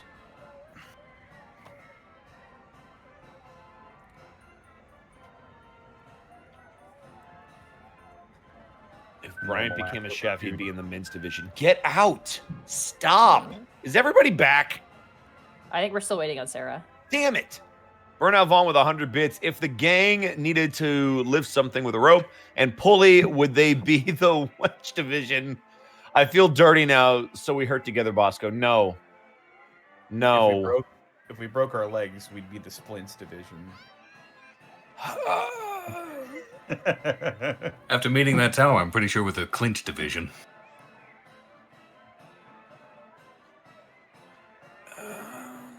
Our trousers are going to need to take a trip to the Rinse division. No. We've had the Rinse division so many times. Damn it. Yeah. You're right. There's a lot of overlap because there's not that many things that rhyme. Oh, man. Sorry, I'm reading the live chat in the Discord right now, and someone got it immediately. The moment he showed up, someone's like, oh God, what if it's a tower? And I'm just like, good job, Awesome Link.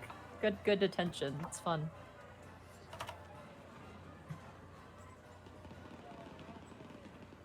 If this were, if this game took place in the WWE universe, it would be the Vince division. Nope. If they went to Kinko's, they'd be the Prince division. 100 bits from Cosmosis. If you had to make posters or flyers, you'd be the Prince divisions. No.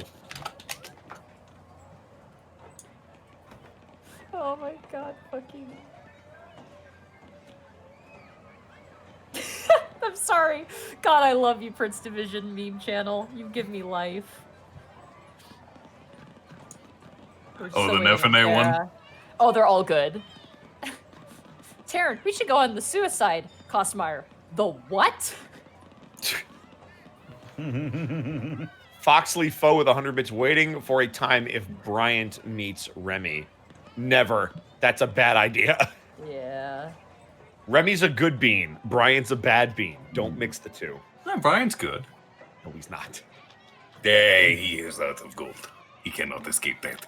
Oh, Jesus. Novi Gen with some bits. Can we see the art again? I missed it. Sure. Yeah, I can show it again. If we worked at a Do Kinko's, it. we'd be the Prince division. We already said that. Damn it. We're running out. Literally verbatim out of the chat. They said that. Did they?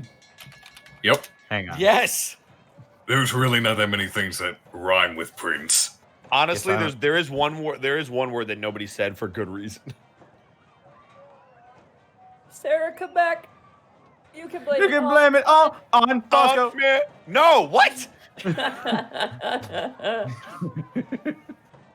Mad Monk, thank you for the 100 bits. Mile long run sprints division or long stints division.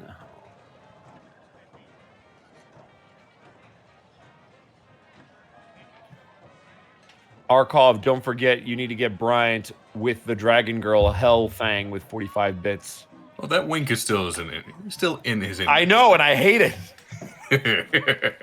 I'm gonna use it as an attack on somebody. Monty, I cast Kiss. There's a video. Hold on, I gotta find it. If all of our breath was hey! fresh, we'd be Okay, the back. mince division. Welcome back, Sarah. Are you on a thesaurus right now, Connor? Yeah. You fucking asshole. I was like, I can hear you thinking. Novi with some more bits. If you were all landlords, you'd be the rents division. If we all had degrees in color theory, we'd be the tints division. No, get the fuck out. I had to stretch for that one. I think I pulled something. You know, if we washed our hair regularly, we'd be the rinse division. Hold on. Whoa, Hold on. we've done- Hold on. Hold As on. I've- I found this is Bryant. This is what Brian's gonna do to the blown kiss in his inventory. I'm putting it in memes in our personal channel, but you better watch this, Bosco. This is absolutely what you would do. All right, I will look in just a second. That being said, though, if we want some sugar-filled pancakes, we'd be the Blintz division. That is what he. God damn it. Watch that video, Bosco. 100 bits from Daver Boy. No, Connor, if you wall wore sunglasses, then you'd be the tints division. What am I looking at? Memes? Yeah, go into memes, Unexpectables, or no, sorry, Prince Division memes. The video, Monty linked. All right. If we all run away from a fight, we'd be the sprints division.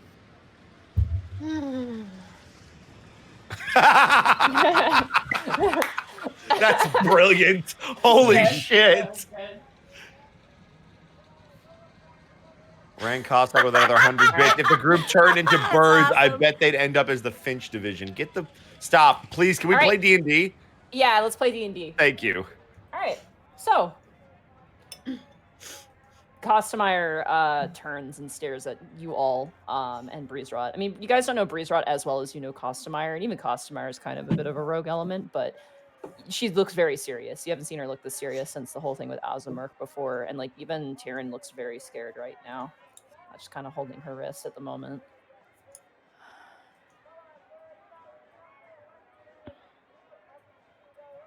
So that was a tower. She nods. One Breezerot supposedly killed our predecessors, so nice to know what they look like. I mean, it's obviously glamored, right? Oh, very much so. Yeah. You watch as Tannis's hands Breezerot. are both. Sorry. No, go ahead. No, go ahead. Go ahead. Go ahead. Tannis's hands are both balled into fists, and he is shaking.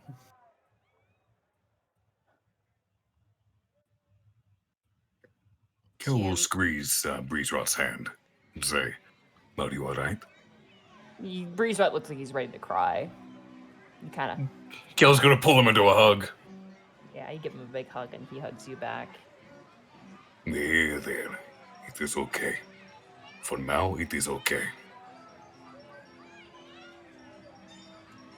You watch as Kostemeyer just kind of like holds on to Taryn a bit, and Taryn's like, Kostemeyer, what's wrong? She's just like, it's fine, you're fine.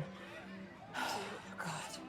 I hate to ask this, especially of you, Breezerot, but do either of you know that specific tower?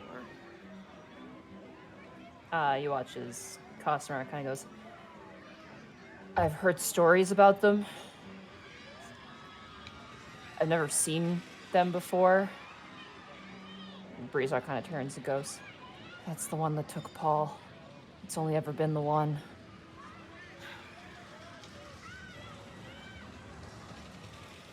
Oh, Breezerot, I am so sorry. It was a lifetime ago.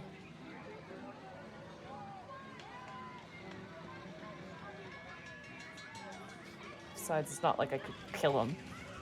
They don't die. Then why does he need bodyguards? To blend in. But I don't know. he seems to blend in fine, and what would anyone be able to do to him anyway? I don't know. Kel will squeeze tighter.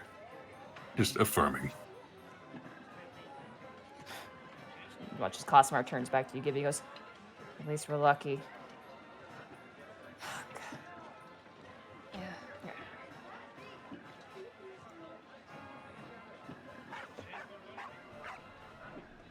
What in every hell did you get yourself into, little brother?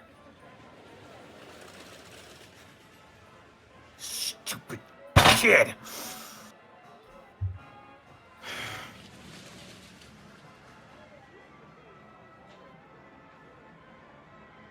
So what should we do? Like as not, we've met the one thing we will have to reckon with eventually, given our line of work. Kind of the be-all, end-all.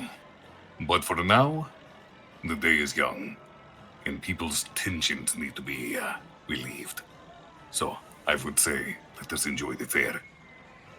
Life will Okay. not end today. If you wanted to kill us or do anything, you would have done it by now. Precisely.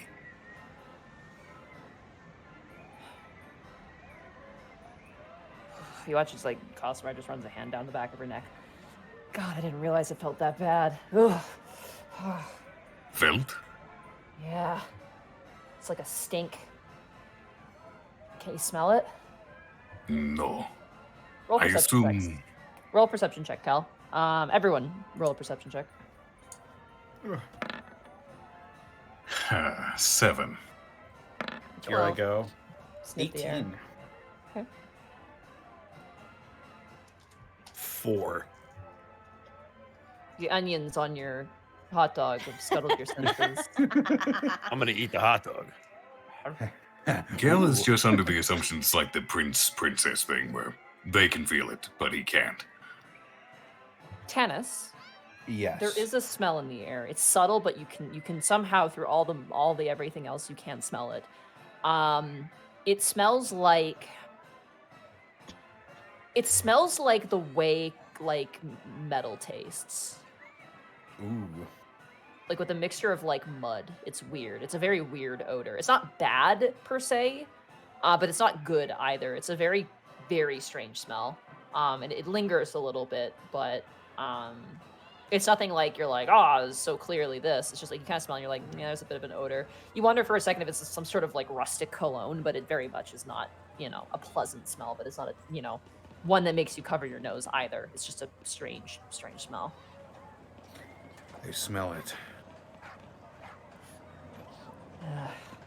Ugh. It's like metal. Dirty and stagnant at the same time. Is it like similar to when you sense a princess? You watch as the two of them turn to you. They're like, no, not at all. And Cosmar kind of crossed her arm and goes, it's like, I guess both would be a feeling. Princess is like, you ever give like a cat catnip? And you watch as Breeze starts like nods, like he's like, oh, he totally understands. It's kind of like that. It's like, what's the word, an aphrodisiac? Not really, that's kind of weird, but like, it's kind of addictive. It energizes you. Yeah. Like coffee. Sure, yeah. Coffee. Fucking whatever. But that was like, I don't know, it's like, it's so hard to describe. It's just like, it had the same smell of just knowing something's not right. When there's a shift in the weather and a storm's coming. It doesn't, it's so hard to explain to humans. And she just kind of grips her hands. I think I get it. Still, why the fuck is he walking around? Maybe he likes the fair? Somehow I fucking doubt that. He was so casual about it, too. Of course he is. Probably doesn't want to make a scene. He was drooling when he saw Gibby and Darren. And still I wonder what the necessity of those bodyguards were. They weren't just for looks. I know that much. It's not what I pictured a tower being. Hey, Tannis.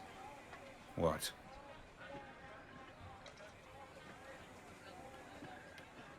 If you killed the last Prince Division, and you found out there was another one, wouldn't you want some collateral over them? You think he knows we're a part of the Prince Division? Yeah, I do. Would it really be that hard to find out? Considering we were in newspapers? So Not you hard. think he came? So you think he came here for us? I think he just put on a show. I think he just let us know that we're in his game. We're just playing it. Why do these evil sons of bitches have to keep getting my fucking family involved?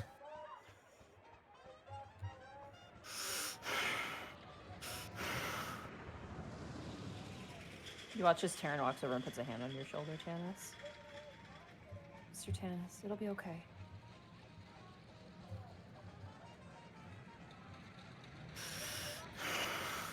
He's just got the glasses have sort of fallen away from his eyes, and he's just wild look in his eyes.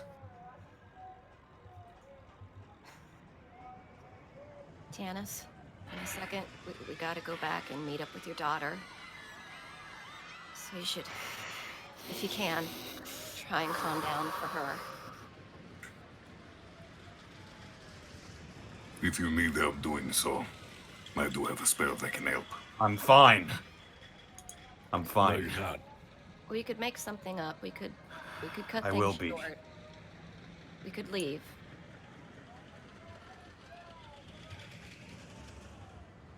Just sort of cups his hand with the other one and sort of forcefully pulls his fingers away from being a fist. His knuckles are white. I'll be Elf. fine. Cosmar kind of turns to you. If your brother's half as strong as you are, I'm sure he'll be fine.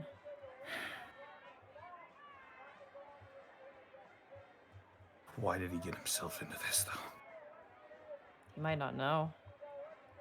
How could he knows. He's not.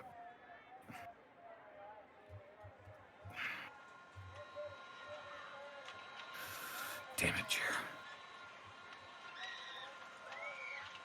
You guys turn over. You see Amelia and Nefene currently being entertained by Thursip, trying to juggle.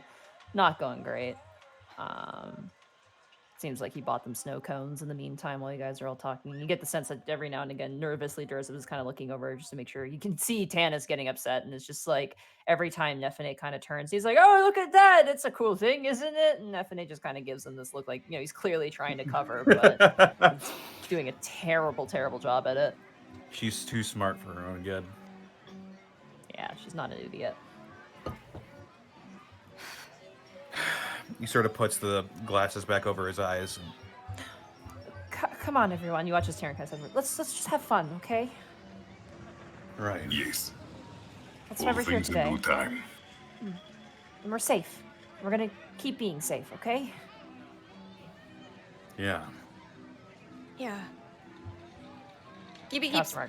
keeps sort of looking in the direction that they went with this. She just feels really conflicted about it. Like she's scared. But Are we she's still like, around the food court? You guys were walking at this point, so you're kind of in the middle of the sort of walking area. Darn it. Why? Well, Tannis is going to go get a beer at the first stall he finds. Okay. Show your ID. You get a beer at one of the stalls, and you come back. And you guys. How old are you, sir? 100. It's a dwarf. Dwarf gives you gives you the hard shit. You can No, tell. wait a minute. Would they adjust for elf age? like, you know, rounded out. It's like, you know, like I'm an 50 adult. Like 50 in elf age is like maybe only like, you know, 16 in human years. No, Come on, I'm an adult. I'm like 8 years over 100. It's a body maturity thing. So elves, I believe, are fully. It says in the book. Yeah, 100 is like officially you're an adult now, but Yeah, you're you know. officially sort of an adult by like social standards.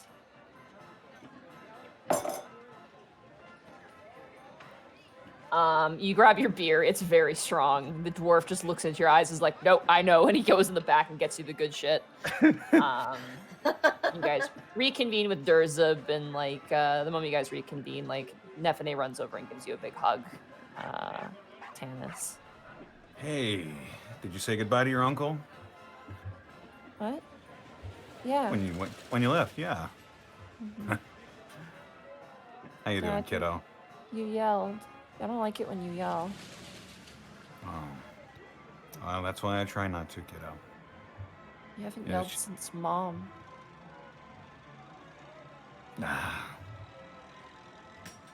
It's nothing you need to be worried about, kid. Roll a persuasion check. Fuck! I'm awful. Here I go. 11. Okay, 6. Could be worse. Okay, can we still have fun? Of course we can. We Hey, don't have to leave. look what I won you earlier, and I pull out the cat. Her face just brightens up, and she takes you. Goes, "Thank you, Dad." Yeah, Ah. your dad's pretty strong, and he won that with that hammer game. Thank you. She gives you another hug, and she kind of runs over and shows it to Amelia, and she's like, "Look," and Amelia's like, "Oh, that's really cool." Durzup's just looking at the table, like, "How the fuck am I gonna get this home?" Like Durzup's just like, "Shit." I just kind of lift the sheep and wiggle it at him, like tie that bitch to the roof. Yeah. He takes a break while you guys reconvene and kind of just, calm down, take some drinks, and just, catch a quick breath. Durzup does take the prizes to his car just so that we can put them somewhere. It's very funny watching, a guy like Durzup, who's kind of rough and tumble looking mafia guy, carrying just like 50 stuffed animals to his car. But eventually he returns. And kind of sidles up next to you and kind of turns to you, Gibby, and goes, so about that love boat, if you're up for it, I mean, if you... Oh, right. Yeah, let's go. Okay, cool. Does anybody else want to go to the love boats? You watch as Taryn looks up at Costumer, and Costumer's like, fine. Just like, I'll entertain this human thing. What about you, Tanis and Bryant? You watch as Nephine looks up to you, Gibby, and just mouths the words, no. I just look at her, just like, I kind of mentally, I'm like, I gotta. She gives you that same angry child face that she gave. Like, I can't pass this up. I can't pass it up. Why don't we all go? Yes? Amelia and Nephine can share a boat, and the rest of us split off as we split off. That sounds fine to me. Don't worry, you can be in front so you can be a lovey-dovey without us watching you. Okay, listen, you just have... Gibby, don't laugh. You're making me Sorry. warm in the face. Come on. He kind of pats your back. And... It's just, it's relieving giggles. Just like, it's been a night. She's just like, this feels good. All right, you guys make your way to the love boats. These obnoxious swan boats. Mm-hmm. That are just I have yet in my to hell. lifetime to actually ride one of these. Neither have I.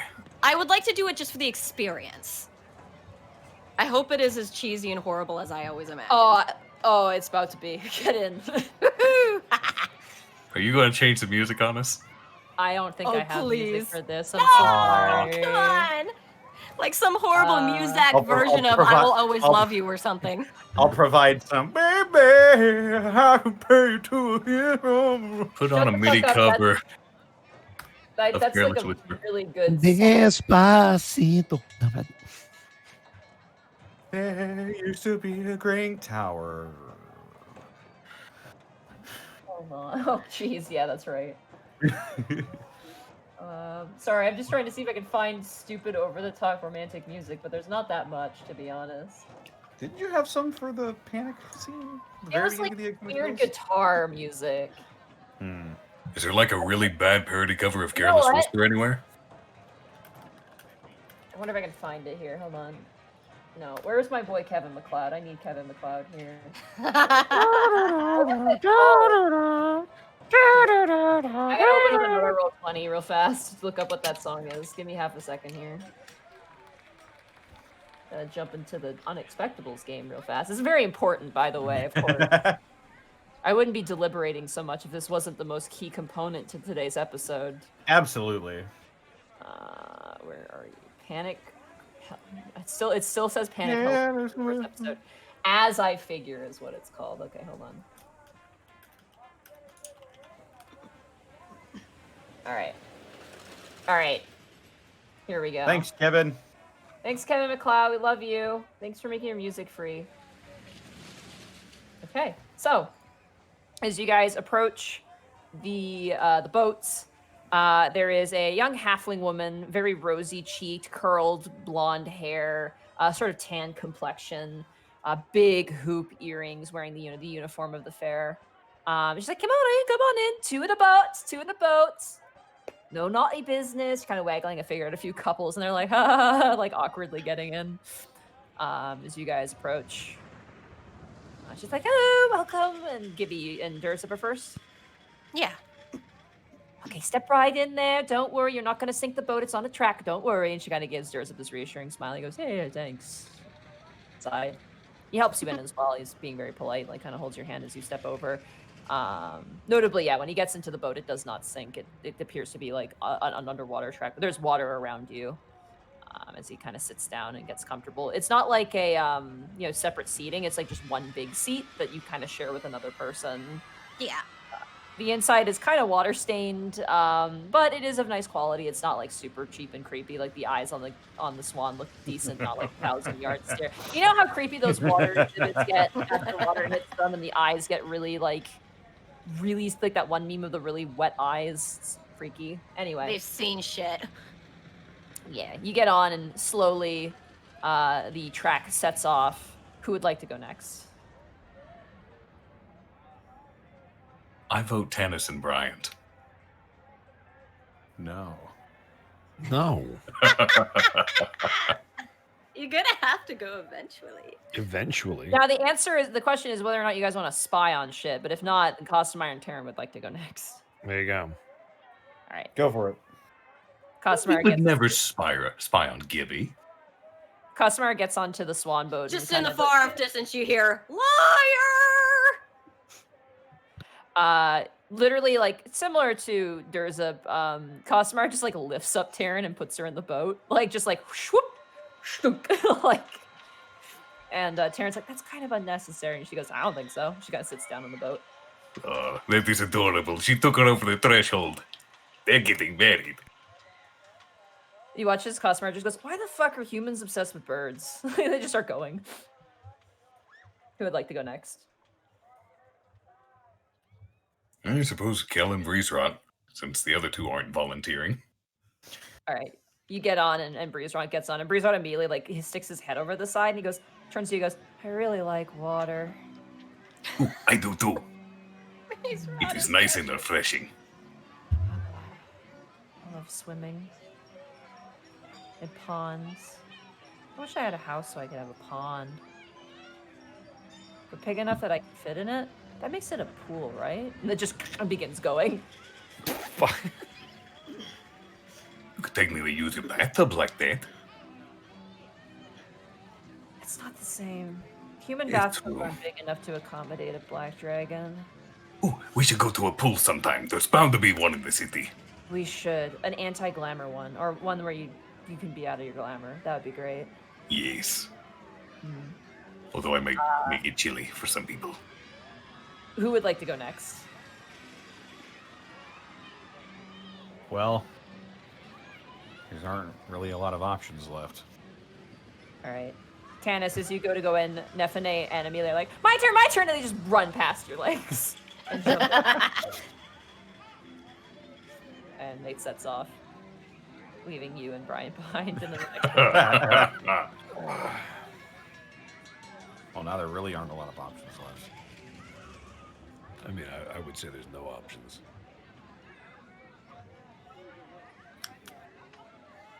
That is true. You watch the halfling attendant's just looking at you guys. Like there's a line behind you, and she's just looking at you guys, like waiting for like her drama to come to like its turning point of the So plot, staring at you guys. if I put my foot in, they're gonna think I'm the bitch.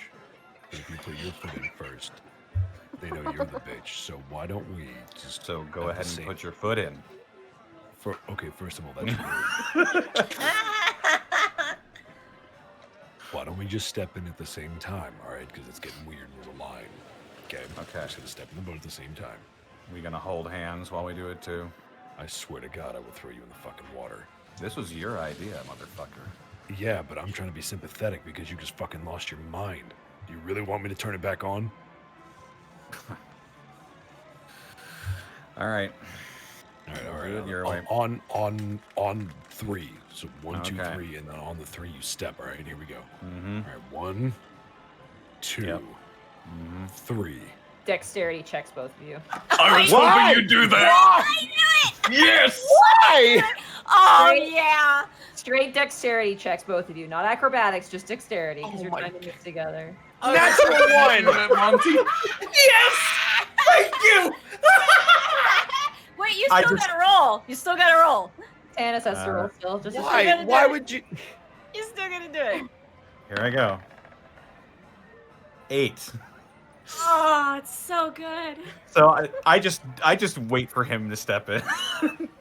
No, you guys went at the same time. Oh, okay. That All was right, so what we're was going at the agreed same time. upon. Okay. As you guys go at the same time, in your infinite wisdom, there's enough space for 2 legs at a time. So when 2 people try to get on at the same time and then try to go up the second time, you guys get congested. Bryant, you fall backwards and your butt kind of crams between the step that you took to get on and the boat itself. So your ass just folds inwards into the water. And you go with him and you fall face first. Almost like a plank, like a gangplank from the boat to the side. You take no damage, but there's laughter over the line behind you, and even the attendants like kind of trying to stifle a laugh. Tannis actually just starts busting out laughing.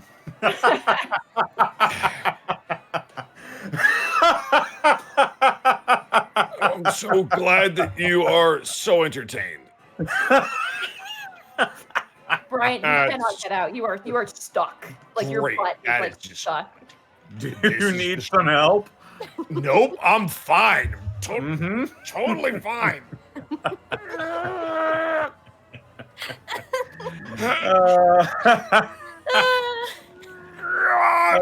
Fuck. I love D&D, man. I love D&D. Tannis will step out briefly. Is there a way we could get dried off? You're not wet, luckily. Brian, your ass is a little moist, but your jacket got a little bit like draping behind you is a bit wet, but it's nothing that a bit of air won't help. But it is just very embarrassing. Am I able to pop my ass out? No, you need help. You're stuck.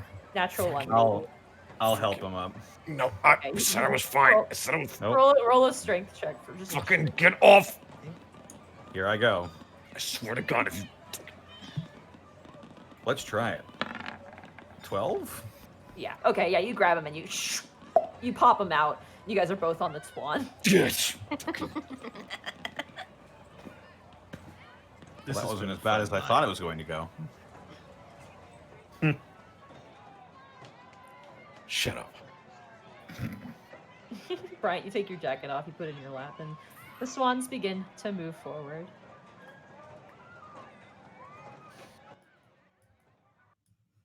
Gibby. As you enter the tunnel, it is completely dark.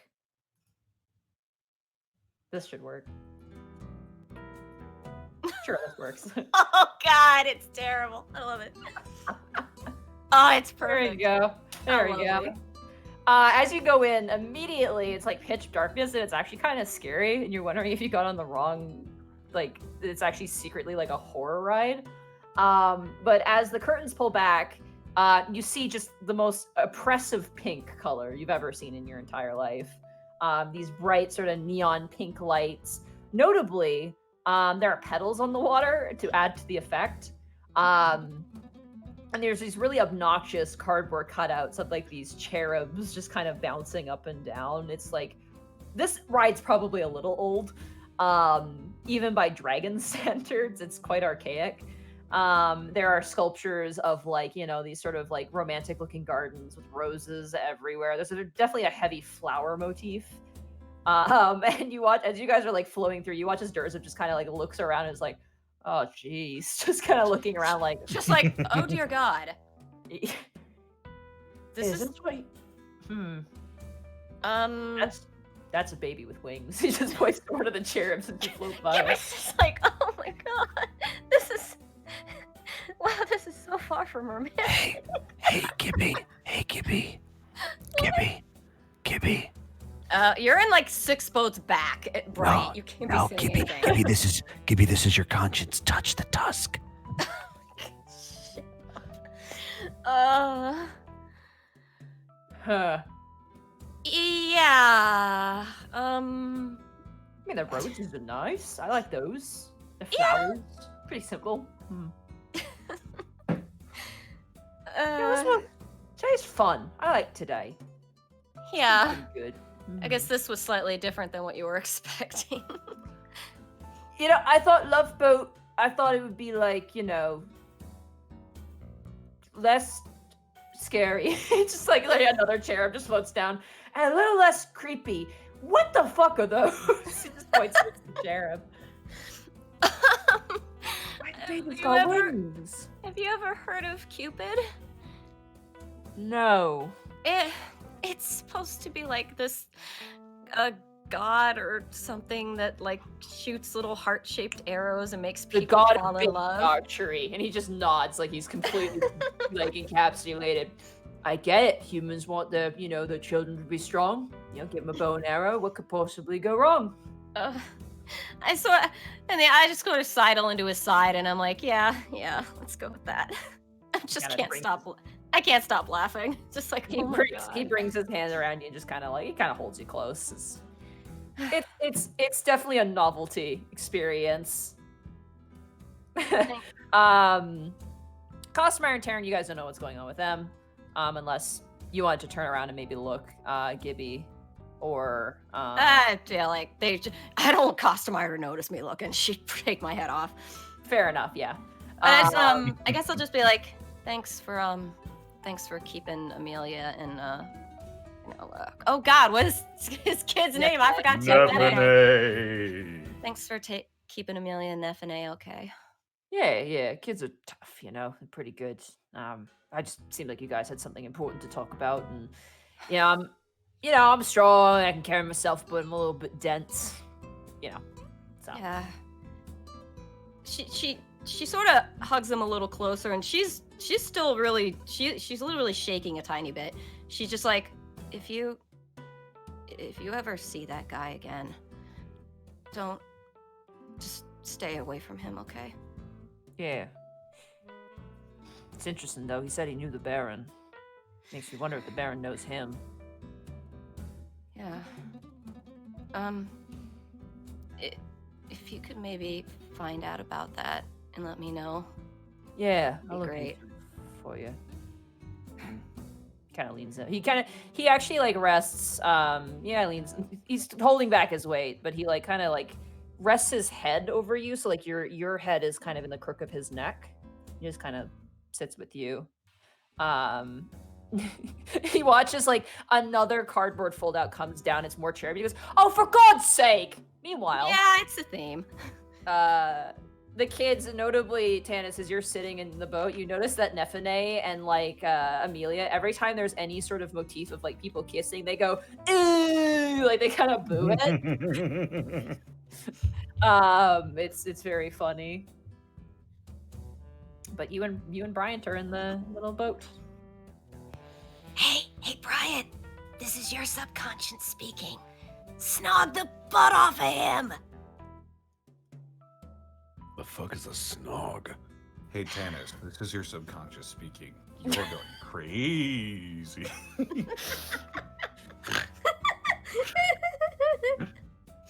Oh, if only magic was allowed here, I'd use sending to mess with both of you. You can. That does- It's just not allowed for the games. Cheating is not allowed, but I mean, if you want to. I will refrain for now. Good like boy. the way you Good boy. I'm glad you're learning to behave. Emphasis on for now. Uh-huh. I never Coward. saw the appeal of these things. I think they're stupid. I also think they're not stupid, but I just Waste don't of see the time. appeal. Yeah, I guess. Silly. If Unnecessary. if the point is privacy, why are you even in a public place to begin with? Especially on a boat in the water with people behind you and in front of you that can hear you. Yeah. Hey, check this out. Oh, the kids say. I think you've raised your child correctly. I tried. Hey, hang on, check this out. Wait, because it's a long tunnel. Hey, Kostemeyer, quit making out on the boat! You watch as like you can see just slightly. Roll perception check. I hope she does what I think she's gonna do. Oh, perception check. Yeah, perception. How's a check. 10 do it for you? Okay, yeah, you'll see her with that. You watch as she leans back and she just flips you the double bird. Yes, that's exactly what I wanted. And as she does, okay, thank God, she like almost slips out of the boat, and then you just see Taryn's arm grabbing her. And she's like, oh, pull me in! And you You should pull out. These things are Good catch! dangerous. She's very slippery. These things are dangerous. I know, right? Not only are they stupid and a waste of time, they're also death traps. Especially for dragons, apparently. Hey, speaking of dangerous shit that's gonna get us killed, you might want to talk to your brother. Yeah. At the very least, if you can find out when he started. Wait a second. Have you talked to him recently, like before today? Has he mentioned anything about a new job? How long ago was the dinner date with Jericho? a week ago, you guys got lunch. Yeah. About a week ago. Did he He mention didn't know. anything? He didn't know I had this new job, but I guess he was acting a little bit strange about it when I told him that I was working with the Prince Division, and well, I guess now I can see why. So he might not have put it together until that point, but you have no idea when he took the job. No. Well, do I? Did I? No. He just mentioned that he got a new job that pays pretty well. He just mentioned that he got a job that paid pretty well. Well, if he got that job recently and it matches up with the timeline of when you were recruited into the Prince Division, you've got your answer. Sure, it could still be circumstantial, but it's a pretty good indicator. If not, then you're probably fine for now. And hopefully No. he doesn't mention it. He's not. He's foolish, but he's not stupid. I don't know what would possess him to get into this line of work. He clearly knows. Didn't you do the exact same kind of line of work? Yeah, but I was guarding a singer, not a fucking tower. And let me ask you a question. If a tower asked you to be its bodyguard, do you really think you would have said no? You know, the thing that eats princesses, would you have said no? You said it yourself. He's smart.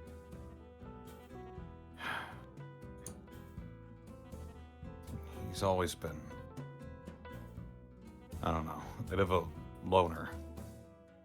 Where do I know that from? Even compared to me. Oh, okay, I see. Must be a family trait. No, my sister's actually. Whew. My sister is very energetic.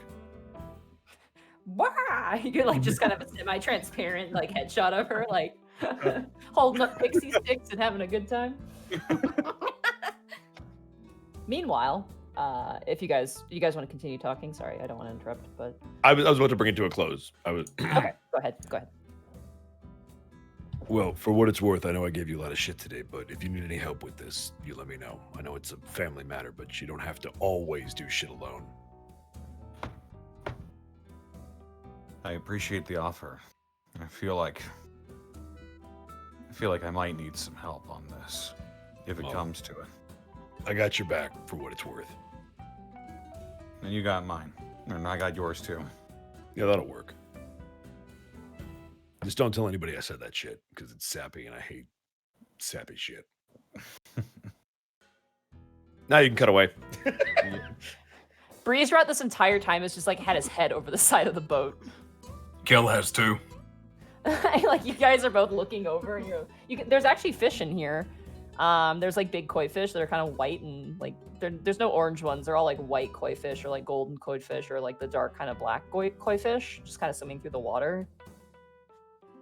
Oh wow. I didn't think they'd have fish in here. Yeah, I figured that the mechanics would probably make it dangerous for them, but they don't seem to care. Live somewhere long enough, you get used to it.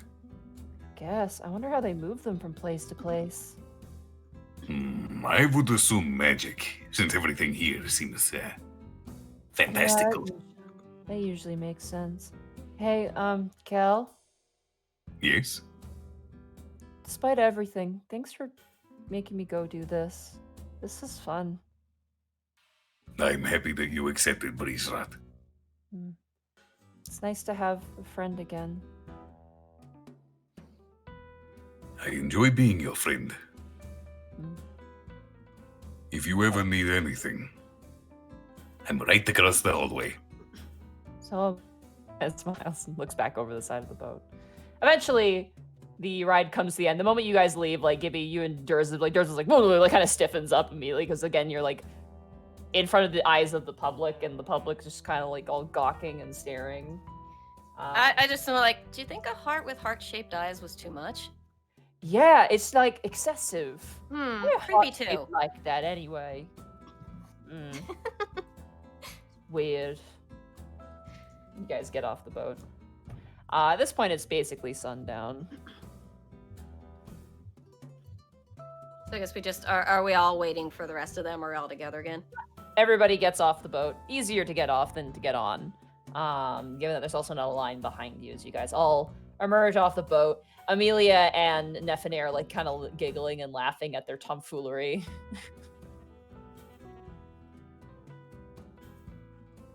You two so girls have fun?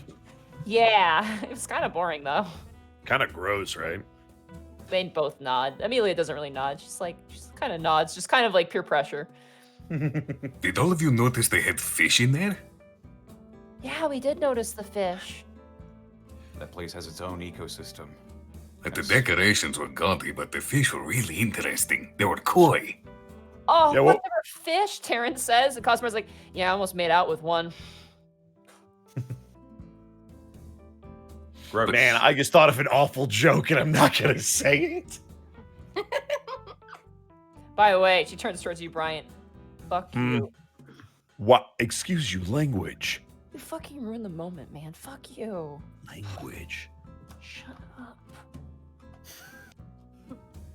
Cock, ass, titty fuck. She stares at you just like blatantly.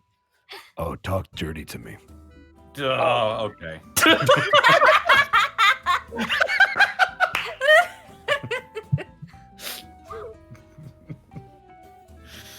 Just cup in the ears. Yeah, Costomeyer looks at you and goes, careful. That's it. I'm going to let it go. I got my in. This is getting a little weird. Oh. There are fireworks that continue into the night. You guys get ice cream, soft serve ice cream. Watch the fireworks. Midnight or late night Ferris wheel rides where you can see the... Sorry, I should probably get rid of this music. I realized.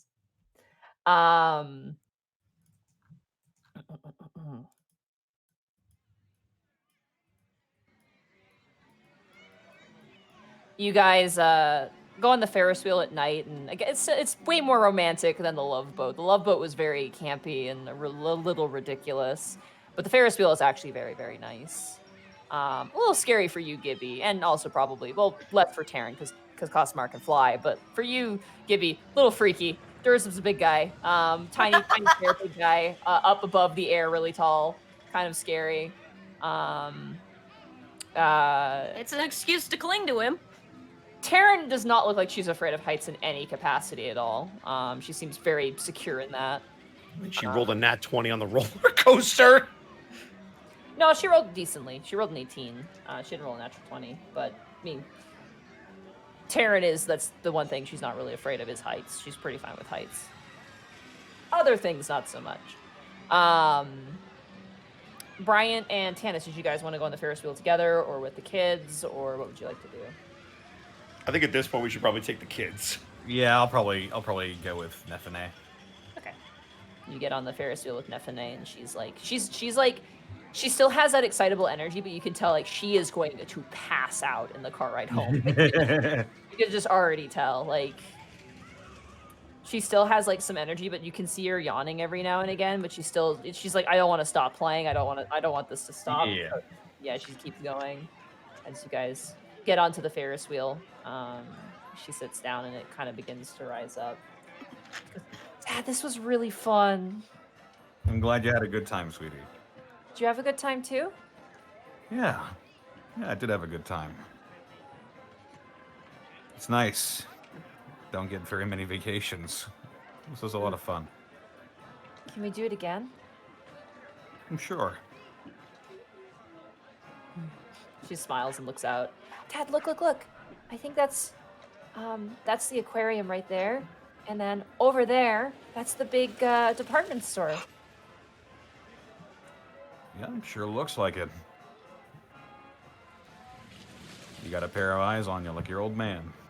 Yeah. You're not that old. Nah. Only like 100. Yeah. Did you know that humans only live to be 100? I did know that.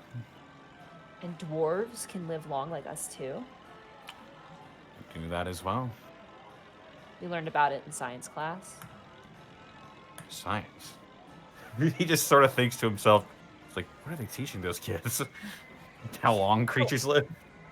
Yeah. That's like a biology thing, right? Yeah, Anyway. she's in biology. You know that. She was Amelia, like dissected frogs and stuff. Yeah. Remember? Yeah. My mind immediately went to a dark spot and thought, this is how long you get to have your friends until you watch them die as you continue. Oh, Jesus Christ! But it's okay. You'll Must be be jaded. Living for a long time Oh my sucks. It must be really awkward for the humans to be like, okay, you guys live to be 100. The rest of you are gonna live to be like, oh god, like 5,000. Isn't it great? You're all gonna die soon though. Dragonborn or half dragons like You'll be Kel? dead. It's okay. You'll be jaded long before that, though. Dragonborn only live to be about 80. Kel's got a shorter lifespan than all of you. Orcs only live to be about 60. Like they Oh. But then again, the other thing to consider here is we're not in like a fantasy medieval setting. This is definitely modern day, so medicines do assist, so people do live a bit longer than average. Yeah, I mean, to be fair, in a regular setting, humans would usually only live to be like 50. Yeah, so take that as you will. Oops. Yeah, as you load in, like Nefene is very giddy and she's just so happy. Like she's so happy to be out and like hanging out with you and with her friend. It's like this is like probably gonna be like the best day ever for her. You think? Yeah. She seems very happy. Kel, you get in with Breeze Rot, and Breeze Rot's just like, this is nice. Just like slowly rising up. The bumper cars were a bit too fast for me. You got me really good at the end there, though. Yeah, sorry. I hit you pretty hard. Oh no, it's fine. That's the entire point of it. It is a battle. I thought you were supposed to avoid other people. Oh no, you're supposed to bump them. Why? He just starts tearing up. Oh no! This boy Oh, is no. too precious. Why must Protect the him. bumper- Why must the bumper cars fight? What is wrong with him? It is not so much fighting as they are making each other stronger. Anyway, Wow, way to go, Kel. Bryant and Amelia. Woohoo! Is How your is she jacket- doing? She seems like tired, similar to Nefene, but probably a bit more tired. Mhm. Notably, she's kind of like leaning on the railing and like looking out. She kind of turns to you and goes, "Is your jacket dry?" It's getting there. I heard you fell in. No, I didn't fall in. I didn't even. No. It's like it's got a little, it's a long coat. You know how it is. She kind of gives you a smile. Mm-hmm. I have a cell phone now. I know. I'm really excited for you. Joseph It's a lot. Go ahead. Joseph says if I'm ever scared, I can call you. Yeah. I mean, that's why you have a cell phone. It's easier to get in contact with people. She nods. And that way, if you ever need me, if you ever end up stranded or something like that, I can swing by and pick you up and get you back to Durza. Okay. He's a good guy, I think. He's sorry, that was me laughing, not her. I wish he could have spent some time with me too. Well, you know about him and Gibby. She nods. And just think, you're going to go home with him, so you'll be able to talk with him there. And then when you wake up, he'll be there. He's always around. I don't know how you do it. I commend you. What do you mean? I couldn't do it. She kind of cocks her head. Do what? Live with Durzub. Oh, we don't really live together. He just lives near me. But he Does says it- hello to me sometimes. And Well, that's good at least. he does more than a lot of the other orcs do. But now that Yagnar's back, she kind of smiles. Maybe I'll be able to do more things again. That's right, because he typically takes you everywhere, right? He's scared to see Tanis, though. I think he's really ashamed of himself. Yeah, it's a difficult situation. He can barely Sometime- look me in the eyes, too. Well, I think he knows what he did was wrong, and he doesn't really know how to make up for it. Saying you're sorry sometimes isn't enough for some people. Watch as she kind of reaches over and like begins to rub that brace, like that band on her arm, just kind of like shifting it, trying to move it, but it does not move. She kind of grips onto it. They said because he's low ranking, he had to do it. Had to get Nefene in trouble. Had to do that to Tanis. Yeah, they didn't really give him a choice. If he said no, it probably would have been worse for him. She kind of grips tighter on the bangle on her arm.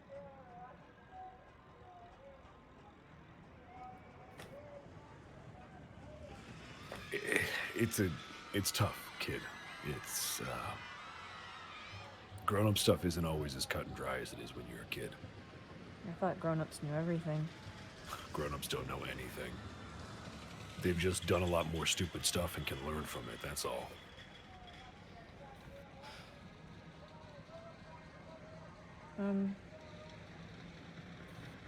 Thank you, Brian.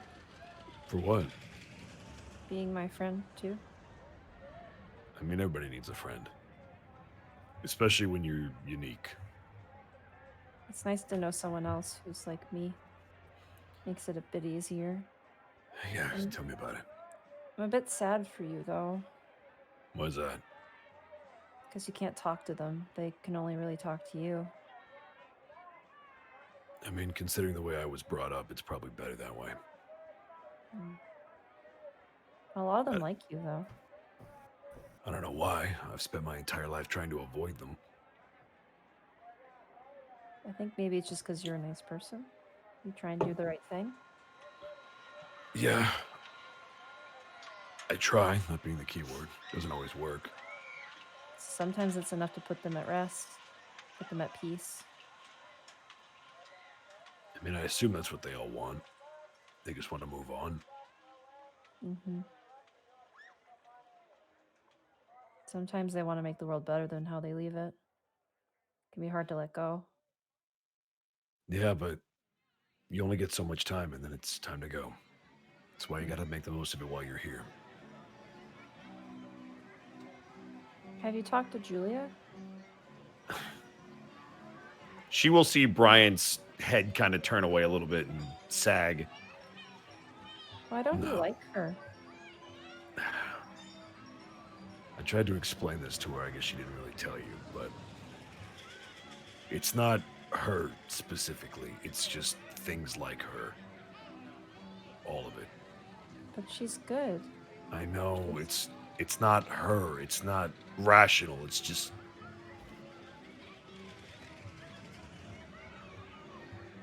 sorry, I shouldn't be taking this out on you. It's okay.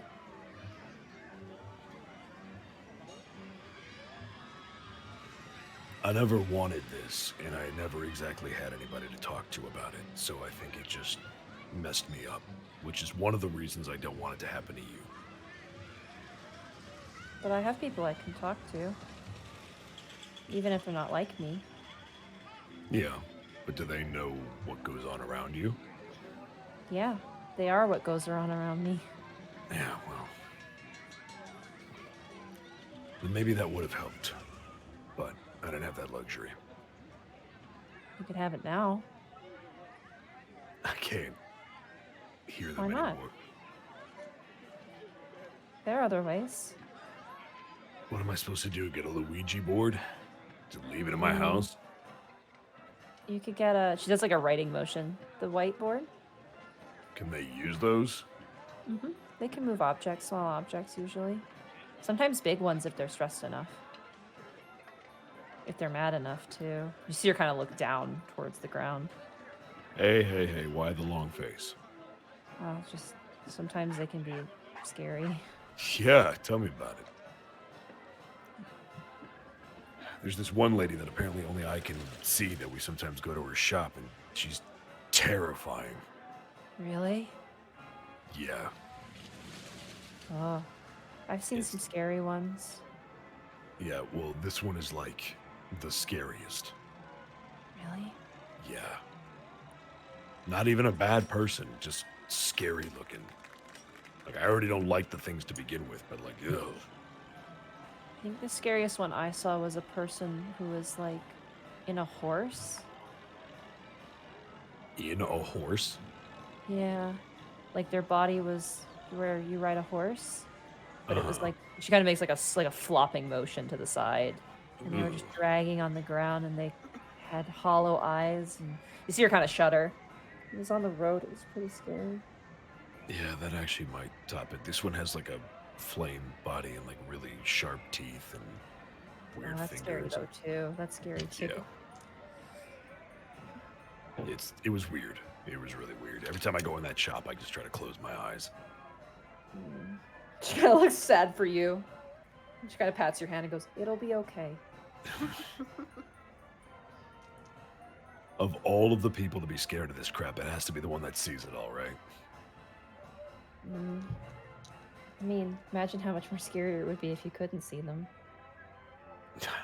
Ignorance is bliss. I guess. wouldn't know about them.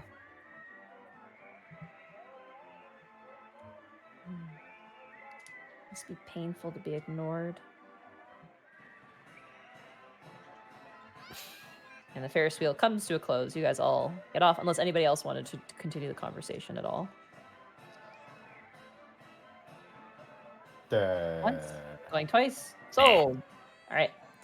You guys get off the Ferris wheel. At this point, the park is beginning to close for the night.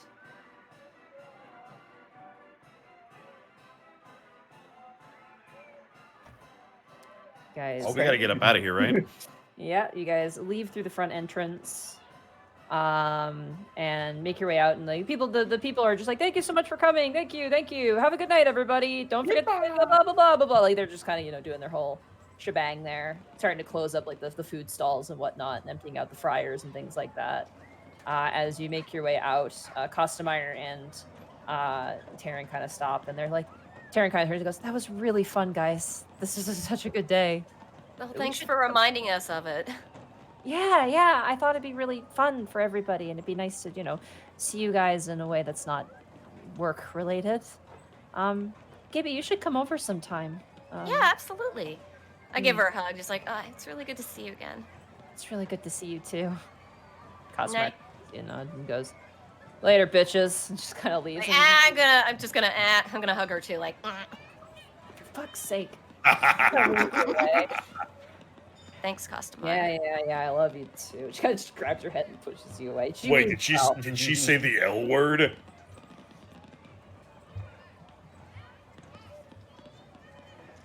Yeah, but it's for me, not for you. Oh, okay. Sarcasm, look it up. No, I've heard. Mhm. Goodbye, Right. Costameyer. Good night, Bryant. Uh-huh. I hope you both have a wonderful night. We will. Good night, ladies. They nod. And she kind of stops and looks at Durzub and just gives Durzub like this nod, like just like a slow nod of acknowledgement. And Durzub's like, gives her like this really eager wave. And she's like, okay, off put by him. She's more jovial than she probably expected. As she takes Taryn's hand, and you watch as she actually drops her glamour, turns into a green dragon. Notably, she is larger. She's grown in size, not by like a massive margin, but she has definitely grown in size. She about the size of Ozamurk now? Yeah, it's probably slightly smaller than Azamurk. I mean, Azamurk was a pretty big dragon, but yeah, she's getting up there. You watch as Taryn actually just like kind of scrambles onto her back and holds on, and they both take off into the air. At this point, Tanis, Nefene is just like asleep on your shoulders. You can kind of piggyback Yeah. her, and she's just like just drooling completely. Even Amelia is like kind of holding Durzub's hand and is just yawning and rubbing her eyes at this point. Yeah, I'll just have sleepy Nefene as a backpack. Mm-hmm. Durzub hands off the prizes that you won, the little cat, and gives that back to you because he had it in his car. Yeah. He kind of turns and goes, hey, Gibby, Yeah. do you want to, do you want to come to my place tonight? Yeah, I can do that. Let me, I think I just, dump this at home real quick and, come over. Oh, I could drop you off in the morning. Oh, yeah, that'd be fine. Cool. All right. He kind of opens up the side. Before you leave, there's a He freezes immediately in place, like without moving, like Kronk from the Emperor's New Groove, like stops. I'll Towards you. I'll have put Nefene in my car and buckled her up before I went to go do this. I just wanted to say thank you for looking after Nefene today. It's the least I could do. You know. I know you're not a bad person. I don't hate you. I hate what you do. And I hate what you represent. I hate your organization. But I don't hate you. And to some degree, I understand it as well. I just want you to know that. Kind of gives you a nod, just like, As you may be well aware now, I'm a man who takes my family very seriously. He kind of looks over, and you see now as Amelia in the back seat of his car is like kind of like hugging the big giant teddy bear and is just kind of like yawning. He kind of turns back to you and goes, "May not seem like it, but I am too. So I understand. Doesn't mean what I did was right, though, and I agree with you." No, it doesn't.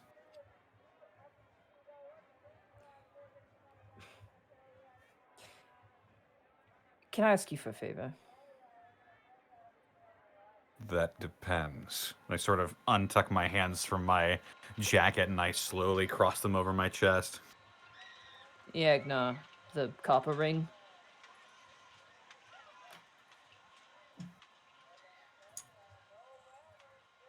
What about him?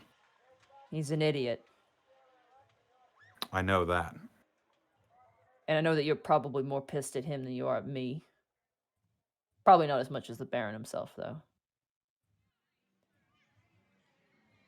Not that it's supposed to make you feel better or nothing, but he really, really put up a fight for you.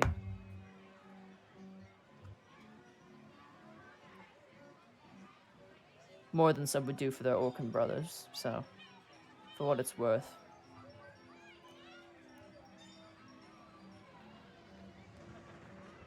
He likes you. He was almost ready to die for you.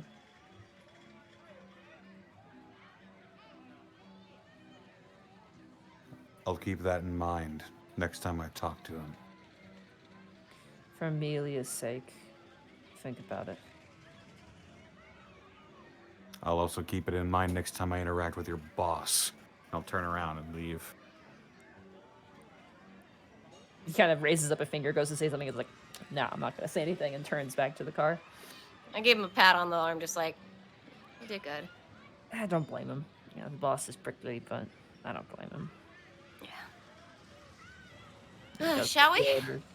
Yeah, let's do it. He kind of points towards the back. Might want to kind of puts a finger over his mouth. Keep it down now. Right. Kind of goes. He actually opens up the back seat of the car, and he actually goes into the trunk. Sorry, he pulls out a blanket. He kind of goes into the back seat and just covers Amelia with the blanket. And she's just already like, she's gone. She's had a wild day. It's been like almost like 8+ hours of just nonstop carnival fun. As you guys get into the seat. The rest of you guys get into the cars respectively and make your way home. Nefene, you just put down into the bed. She's just so tired. She's not meditating tonight. She is sleeping tonight. Conked out. She is so conked out. She's gone.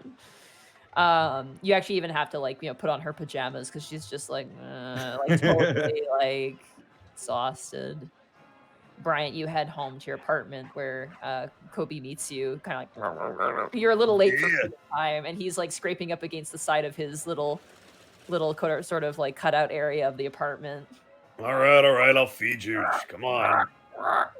He's like he's opening his mouth like a baby bird, like I feed get me. it. Yes. I'm hungry. I get it, man. Come on. I'm gonna go get like some of the rats that are frozen. Yeah, you grab one of the rats, you start thawing it out, and eventually you feed him. He eats it in one go. He's very voracious now, especially now that he can see. He seems a little bit more like perky, and he definitely, you can tell now, like is more engaged to play. Like you can see, like you get him like these little like dog toy like footballs or whatever, and he's already torn like a couple of them already, just because he'll grab them and he'll start death rolling them for fun. Like, like they're not really built for a basilisk. More like an iguana, because he's a land-based animal. But yeah, same deal. He like absolutely will death roll the crap out of anything. Jeez. Death roll for fun. Yep.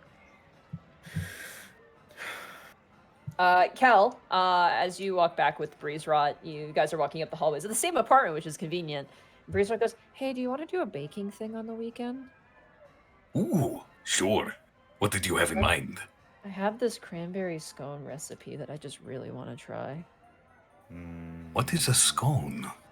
You eat it with tea. It's like I think the elves invented it. I see. Mm. Yes, that sounds like fun. Okay, we'll do it on the weekend. Yes? Certainly, that will work out nicely. Thanks for the good day, Kel. This was really nice. I agree. Thank you very much for coming with me, Breezerot. Okay. Good night. He kind of was. The moment he opens the door, you hear meow, meow, meow, meow. All these cats. He's like, hi. It just like slowly goes inside. All right. Gibby.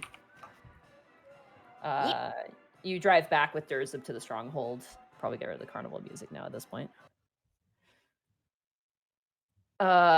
You guys drive back. It's really neat seeing like the city lights kind of streak past you. It does start to rain a little bit in the middle of the night as you eventually make your way to the familiar fountain. By the way, at nighttime, the stronghold is just lit up. It's like got a ton of people around it. There are carvalets and all sorts of other things going on. People in really nice dresses going in and out. While it is the home of the Orc Mafia, it is still a business, and it is a very successful business. As Durzib kind of like takes you guys around into the parking garage, or the parkade as it is known in La Canada. You guys go into the underground parking, and he parks the car and kind of leans back and looks at Amelia in the back seat, and she's just gone. She's just like, passed out, drooling a little bit, hair's all tossed, hugging onto that teddy bear, and he goes, "Do you think you could carry her?" I think if we can try and situate it without waking her up, and then you can take the bear. If Yeah, I she'll gotta let take go the of it. bear. I gotta take the bear. That's a big bear. How'd you even win that? And he steps out of the car and opens. And when the doors open, you can see like Amelia kind of rouses from the sleep and just kind of like very, again, totally clonked out too. You open up the door and just go ahead for me and just roll a general athletics check with advantage. Oh God. Oh, with advantage. Okay, that'll Yeah, help yeah, me. yeah. I'm gonna give you advantage. 9. Oh, 12, I guess. Yeah. 12. She's heavier. She's she's an older girl. So you just kind of like shoulder her a little bit and like kind of carry her over. And she's just like hands draped behind your back. And she's just like just gently snoring as Durza just in the exact same way grabs the big teddy bear and throws that over his shoulder. And Like, he's how just, big are we talking? I remember that episode of The Office, the Valentine's Day episode, where Phyllis got like this bear that literally was like twice her size, 3 times her size, and she walks out with it like on her back, like she could barely walk. with the limbs, if you have to outstretch the limbs, like it's probably the same height, if not slightly taller than Durzub, so it's quite big. Yeah, exactly. That was what I was picturing. But it's not heavy, it's just extremely awkward and floppy and terrible for that reason. So, as you do. Trying to find. Yeah, this works, I guess. You begin to walk towards the elevator that you're very familiar with. Notably, as you walk into the elevator, there is a radio that's just duct taped to the wall. That's plugged into the outlet. Just sitting there. As you guys both load into the elevator, you slowly make your way up, and you look out and you can see just the entire glittering cityscape, and it's made almost brighter by the rain on the outside of the glass elevator. Ain't that a sight, huh? Yeah. You get to see it every day. Yeah, it doesn't get old though. I don't know if it will for me, even if I'm here as long as you've been. It's a million miles from where I thought I'd be. Yeah? Well, like I said, that place, that town I came from, you don't really rise to such heights, if I can be silly and poetic about it. You kind of make... Sorry. No, go ahead, you. You kind of make do with the middle ground, and everyone's happy with that. You come here and you sort of have to be willing to stretch your wings a bit more. I'd love to see it. Yeah? I mean... Where you came from, your hometown. I've never been outside the city before, if you can imagine. Oh my goodness. I would love to introduce you to my family and see their stupid expressions. Not a fan of orcs, I take it? No, I think they'd just be surprised. And frankly, I would love to see that for once. Man. You're lucky, You watch as the doors slide open. He steps out with he just drags the teddy bear out. At this point, he's just got in a chokehold and he's just dragging it across the floor. Yeah, I never knew my parents. It's kind of an orc thing, though. It's pretty common. Would you have wanted to? Nah, not really, honestly. The Baron's basically like my dad. Makes it a bit awkward when Tanis doesn't like him so much, but I get it, Mama Rugigi was my mama, basically. She taught me how to dress myself, not be a slob. You're welcome, kind of points towards you. I guess I don't exactly regret having my parents be who they are, but I do suppose I'd wish I'd had other people like you did as sort of parental figures too. Well, you do now. You seem to be pretty close with your coworkers. More close than the average person. Well, they're not exactly parental figures, but Tanis, though, he is a dad. But not my dad. He's a pretty good dad, though. He has enough trouble keeping track of an FNA. You watch as now as you can feel movement on your back as Amelia kind of just stirs a little bit. You guys make your way down the hallway. Immediately, as you guys kind of turn the corner, you are met with just a wall of a human being. Well, not a human being, but a wall of an orc. That is the Baron currently walking down the hallway. This is the top floor. Oh. And you watch as he kind of stops and acknowledges, and Durzub's like, boss, and kind of gives him a smile. And he goes, Durzub, what on earth? Just looking at the giant teddy bear. He's like, you're not going to believe this, but your kid won this at the fair today. He kind of turns over and he sees you and stares at you. This time, a little kinder in the face. He's still, the Baron. He's still pretty scary looking. Notably, he is looks like he's probably going to bed or he's going somewhere. Maybe I kind of just readjust my hold on Amelia and just nod to him. Like, Baron Jamar. It was, he kind of thinks for a minute. Lorne Gibby, if I'm not mistaken. Yes, sir. Kind of gives a side glance to Durzub, and Durzub's like, kind of gives him a smile, and he goes, old habits die hard, it seems. He kind of walks over. Do you mind? He kind of reaches out his hands to you, Gibby. Yes. I very gingerly transfer her to him. Yeah, it's pretty easy for him. He's a bigger guy. He just kind of takes her and kind of just shoulders her, and she just she's totally out. She's gone. And he kind of just pats her back and goes, take it, you're done for the night. And Durzub kind of nods and goes, yeah, well, Gibby's going to be staying. And Durzub just kind of, Baron Dramar, for the first time, kind of gives a little smirk towards Durzub and towards you a little bit as well. It's not like a mean thing, but it's just oh, young people, the kids. And he goes, stay out of trouble. He kind of gives you a nod, officer. Thank you, Baron. You watch as he grabs the teddy bear from Durzub too and just drags it behind him while also carrying Amelia on the other shoulder without any effort. That's so cute. I wish I had a picture. Yeah, it's pretty cute. You watch as he walks over, and you know that the room that is Amelia's room based off of your investigation here last time, kind of cracks open the door and walks inside with her, leans in through the door frame. Even despite this being his building, he still has, he needs double doors, that man. Well. Shall we? Yeah. You haven't seen my room. Okay, you gotta come see my room. He's just kind of getting out. Okay. Kind of scampers forward. If he has a fucking race car bed, I swear to God. If he has a race car bed, you send us pictures. Oh my God, I get to see his record collection. I can't wait to see how expansive this thing is. So he opens up the door. First of all, this is a huge room. It is a proper apartment. Notably, there is no kitchen in this space. It is kind of an open-esque kind of floor plan. There is a bathroom tucked into the corner. That's clearly a different room. And the room itself is a large, almost red carpeted room. There is some additional carpets, put on top for decoration. But from wall to wall are just records on display, the original sleeves for records, kind of all hanging out throughout the wall. There is a bunch of workout equipment.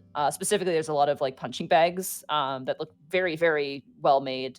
Pull-up bars, weights that are really, really heavy. And notably, there's a massive wardrobe that is open, and inside is the identical suit, over and over. You have probably about 10 identical suits. There are a couple there that look scorched, burnt, and another one that looks like it's just been slashed or shredded or melted or something. The bed itself is massive. It's about the same bed size as Amelia's bed, which seems to be kind of standard for this building. It's kind of got a checker kind of black and white sort of motif pattern.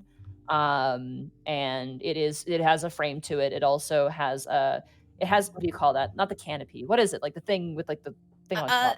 It is a canopy, I think, technically. Is it a canopy? It's like a canopy, but it's got nothing on it. So just the posts kind of just come up, and then it's got a thing on the top. There's no real embellishment. It's just been adjusted from the original design. And it's actually surprisingly clean. You'd expect a man like this would have a very dirty room, but no, it's actually quite clean. And it looks Not like a man that's well kept.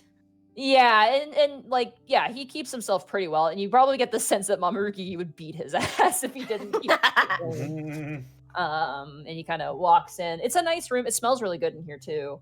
You notice there's like a humidifier in the corner, and he kind of walks over and he turns off the humidifier and walks over to one of the windows and just kind of checks it and makes sure that it's not open. And he kind of goes, "Well, what do you think?" How in the world did you stand being in my apartment for more than a day? Yeah, it's fine. I mean, I've lived in, this is nice, but what's the word? Adjustable. Jesus. I go and look out that window at this view. It's like, wow. Yeah, you can see that's a central ward right there, and you see right there, you see like moving lights. That there is the sky train that's going through. Looks like it's heading to the Fey ward. Wow. I mean, yeah, color me impressed. But I thought you said Mama Regigi taught you fashion. The Baron sets the dress code, though. To be fair, he kind of looks down at his own outfit. This is my brothers kind of helped me pick this one out. So Yeah. got a couple who got some really good sense for it, but yeah, he kind of shoulders off the jacket and hangs it up on the post. Does he have a couch or anything? There is like a couch in this room. Yeah, there's a couch and then there's the bed. And then there's like a big wardrobe in the bathroom. The bathroom is massive. Like the bathroom is like it's got a huge like it almost looks like 3 showers put in one. It's just a huge amount of floor space. It's really tall too, obviously. And then the bathtub is not a bathtub, it's like a jacuzzi. Like it's like a hot tub size bathtub. Like it's a nice room. It's like a really like, $1 million rented apartment in like a big city style sort of room. I'll go sit on the couch and sort of just be like, so what do we do? Watch a movie? Well, eyeing him quite particularly, but how about I teach you more about orc courtship? Just so we're on the same page. Kind of smiles at you. I think you'll have to sit next to me at least for that then. Not that you would think. Stand up. Come on. Kind of holds out a hand to you. Okay. I take a stand. You watch as he like waddles on over to the corner of the room and he pulls something out. You hear like a bunch of moving. You hear him kind of grunting. He's like, okay. You watch as he walks over with a record player and he like places it on a table. He kind of just adjusts it and kind of licks his thumb and just kind of goes, and you can hear him tinkering with it a bit. Okay. So usually, in orc courtships, if you were a female orc, we would fight each other right now. like physically, like fists, blood, the whole 9 yards. It kind of, gets things going. He kind of looks a little embarrassed by that. I mean, I'd normally be worried, but to be fair, I do a little fizzle of electricity through my fingers. I do pack a punch. Yeah, I don't want to die, and I don't want you to die either. So I found a solution, and you watch as he kind of flips a record in his hand and kind of places it on and kind of readjusts it. And it's kind of this like jaunty kind of swingy tune. He kind of holds out a hand. Eh? All right, I'll give it a go. Okay. Do I have to roll? I was going to say, what do I roll for this? For dancing? Performance check. Yeah, performance check for dancing. Goodness. All right. 9. 9. It's, you're like, oh, I don't know, I've never danced to this before, and it's a very pretty fast tune. He's also not a great dancer because he also rolled like a 10. But he does like spin you around and kind of like lifts you up at times and kind of dips you. He's trying his best. It is very nice, and the music is quite nice as well. I'd like to imagine it's both awkward but awkwardly fun because it's 2 people who don't know what they're doing, but they're having a good time. It's like you guys are like laughing at like, you stepping on each other's feet, and it becomes like less of like, oh, we're gonna dance good and I'm gonna try and step on your feet, like that sort of thing. Give me one more performance check for me. All right. Okay, much better. 8. Even worse. You're trying to still figure out, and at this point, Dursip's kind of hit his stride. At this point, he's totally taking the lead. Like you're almost being just kind of like moved around at this point, but it is fun, and he seems to be having a really good time. And as the night progresses, eventually, you feel like his lips on your neck, and like he just kind of changes suddenly, and he just picks you up, puts you on the bed, and you 2 have a very pleasant night together. Whoa.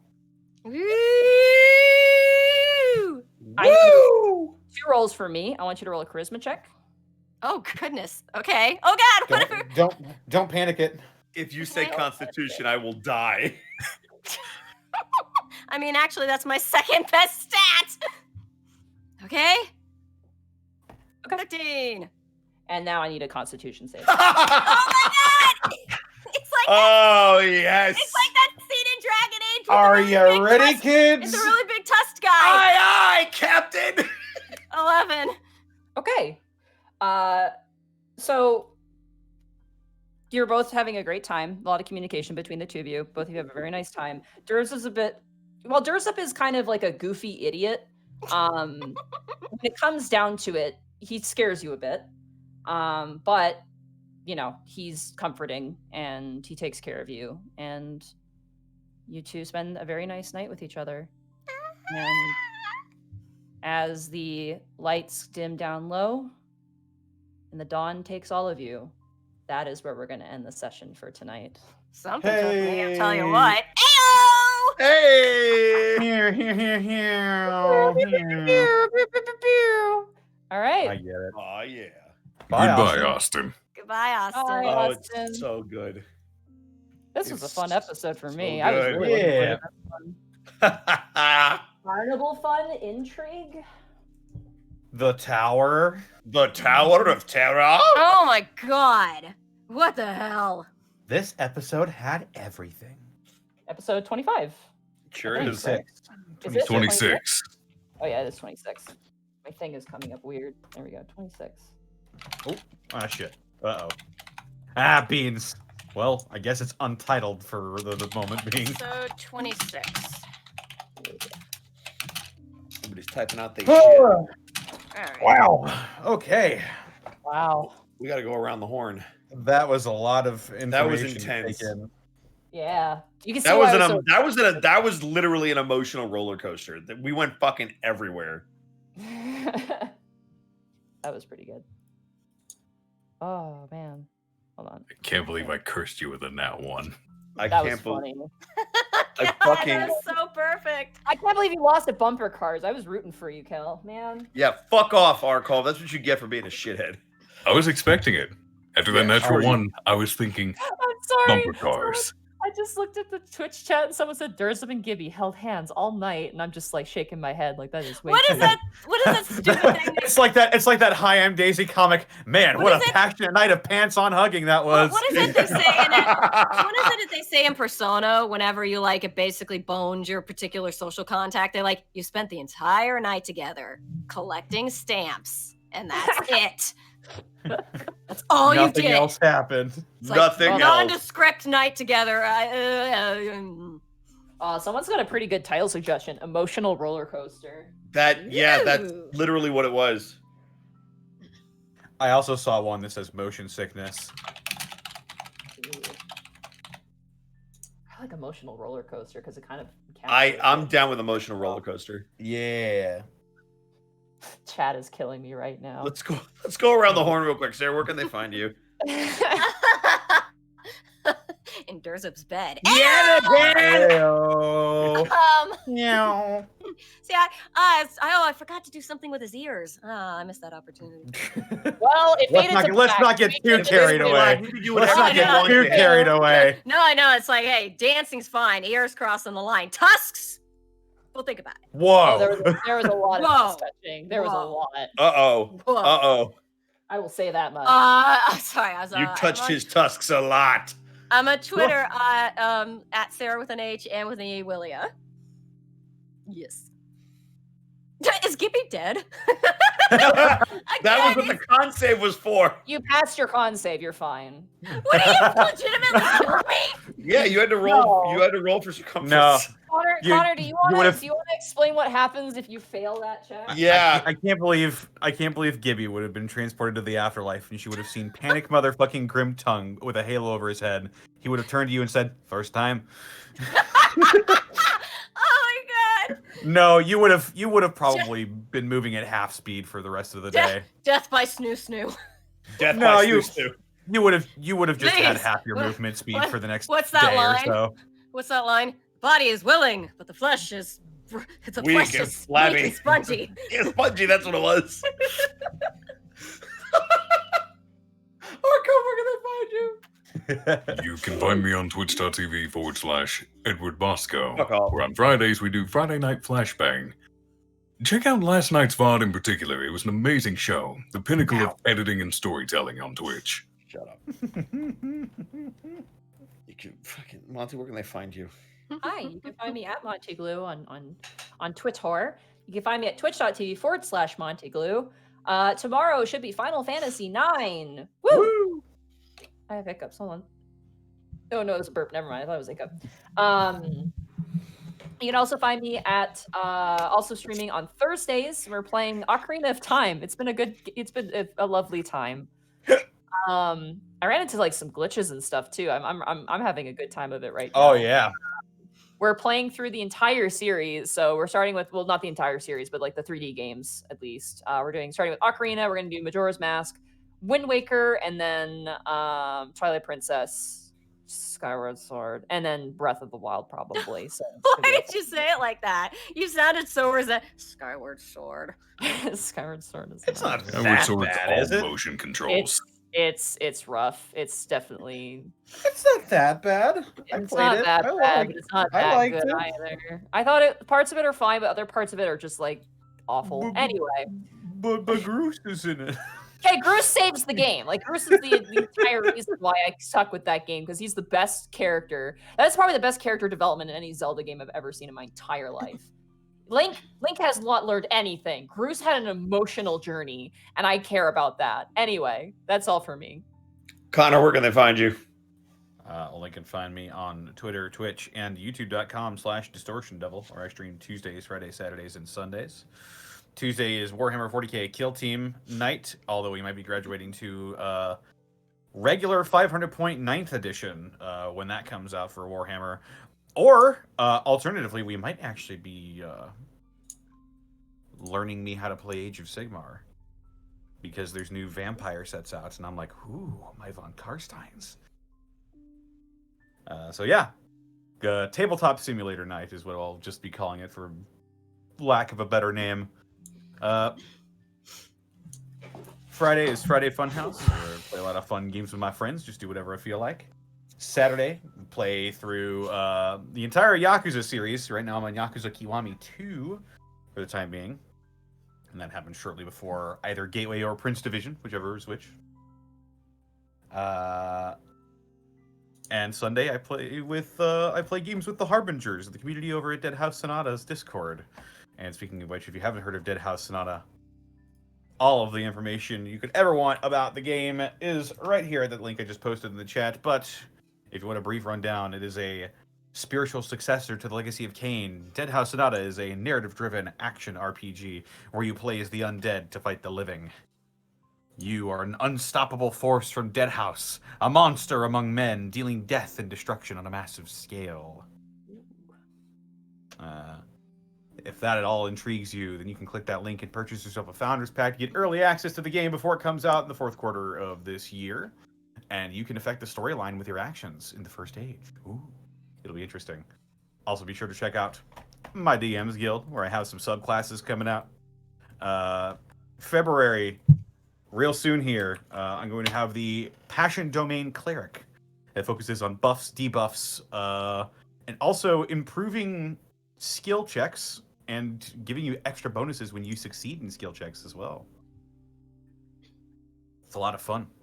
Hope you'll enjoy it. But that's all for me. What about our sponsor, though? Well, our sponsor, of course, as always, is the absolutely wonderful Die Hard Dice. Die Hard Dice has a lot of great polymer metal dice, all made with non-toxic materials. I keep So you can telling eat them. because- Well, you can, but it's probably not recommended. Not recommended, but you could do it. No, don't, Bosco. He is joking. Do not eat your Die Hard Do not dice. eat your Do dice. not They're eat much too your Die nice. Hard Dice. Yeah, you need to. We're You just- can't roll them. You can't roll them if they're in your stomach. No, It's true. but you could technically spit them out to roll them. You guys want to hear some? You want to hear some quality right now? You hear that? Oh, Is yeah. that them? Ever Oh, thought yeah. about doing an Are those all metal? These are my brand new metal dice that I got based off of my Monty, Goliath. Which Monty, metal one? Monty, Monty, you should do Right? an ASMR with the dice. Here we go. We're gonna do the dice really fast. Okay, here we go. Dice ASMR. I said don't eat them, Monty. Sorry, they look And- like candy. They look delicious. Yeah, Dresden 1174. Monty, you can't eat the dice. They look so tasty. Well, they come in all sorts of fantastic and tasty looking colors. Looking. Fantastic designs. They also come with neat carrying cases and folding magnetic dice trays that are very much portable. It prevents your dice and your tables from getting damaged over the years as you roll them. Highly recommend those. Monty also got a fancy purple and felt dice tray as well. Dice tray. It's so nice. I used it all day today and I love it. I like it a bit more than the other one because it fits way nicer on my table and it's just like longer. So then that way I don't have to have such a big. Because I love my other one. Don't get me wrong, the octagon one, but it's just kind of too big. So it's a very nice, comfortable size. I definitely would recommend this.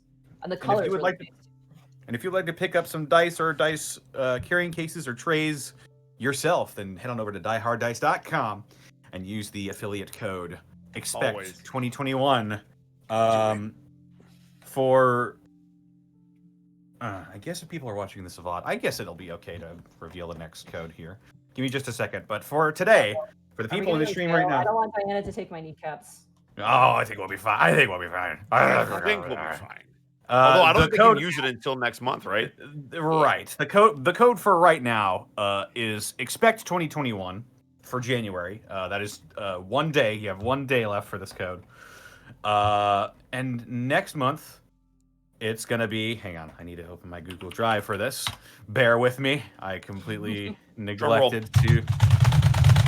Whoa, I'm scared. It might not want to go. You're scared of a drum roll? Yeah, it was really loud. It scared me. Oh. Where is it? I'll find it here. Read off some bits. I'll find the other code. Fine. Let's find some bits. Where did we leave off? We just got Defective Sheep with 5 tier 1 subs gift to the community. Probate dropping 10,000 bits. If they ran a laundromat, it would be the Lince division. Why are we still doing this? Stellar Coyote with 100 bits. The team decides to focus on their vocabulary and work on their prepositions. They become the Since division.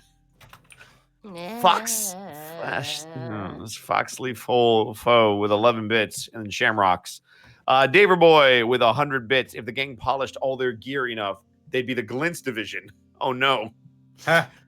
Foxleaf Foe with some more Shamrocks and some more Shamrocks for 14 total bits. And now 20 more bits. Stellar Coyote with 100 bits. So the session ends with and then they fur. Burnout Vaughan with 100 bits. So Bosco, you know the month we've had. How fucking dare you make me connect to Brian on a personal level in that Ferris wheel? Still, though, this is probably my favorite episode next to the pet adoption one. Oh, hell yeah. Yeah. Also, I found that code. Okay, go ahead. For those of you who are listening in the future to this VOD, the code for February is Expect Feb. Expect Feb? Yeah, like the first 3 letters of February. Expect Feb. Except Feb. I'm noticing a pattern. I think I can guess what March is going to be. Yeah, probably. I think that might be intentional so that people don't forget the code. Oathbreaker has 100 bits saying, all I wanted was for them to kiss, not intense hand-holding. It's too lewd. Shame on you, Monty and Sarah. Don't blame me. Sarah... Okay, I'm not going to put Wait a minute. What? No, I didn't. We talked... Okay. The lewd dancing. I pointed this out in the Q&A that you and I talked about this privately to ensure both of us were comfortable with this, and we were both like, cool, thumbs up. I even checked before we started, too. I know. So, I am fine with it, but I was like, hey, I didn't do the lewd dancing. I'm just saying. Was it faded to black? So whatever happened, just let your mind Fade decide. to Black. Great album. It's a great album. It's Persona, and it's Persona. They spent a long time together. Yeah, collecting stamps. Collecting and trading stamps. Kami Tortoise, great name, with 100 bits. Now that's how you make a half orc. Oh, fuck. TXDXL with 5 bits. We have officially joined the Sins division.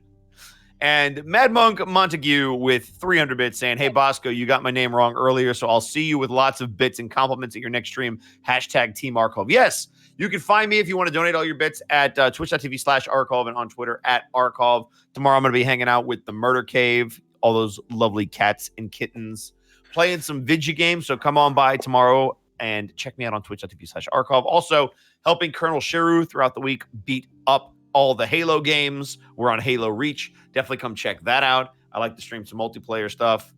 So yeah, definitely check out. I really appreciate when people support me in any way, shape, or form, especially with their time. So definitely come tell me how much you enjoy my streams. And with that being said, we need to raid somebody. Okay.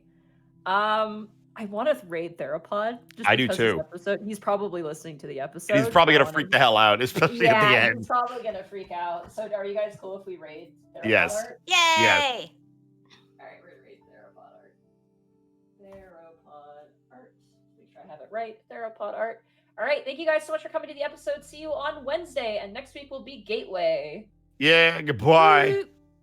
Goodbye, everybody. Bye-bye. Montague, I can No dodge you all I spoilers. want. Get out of here. No Get them out. spoilers in Theropod's chat. No by the way. spoilers. Not Yeah, what's the raid message? No spoilers. No That's the spoilers is the raid No message. spoilers. Nobody spoil anything. All right, go.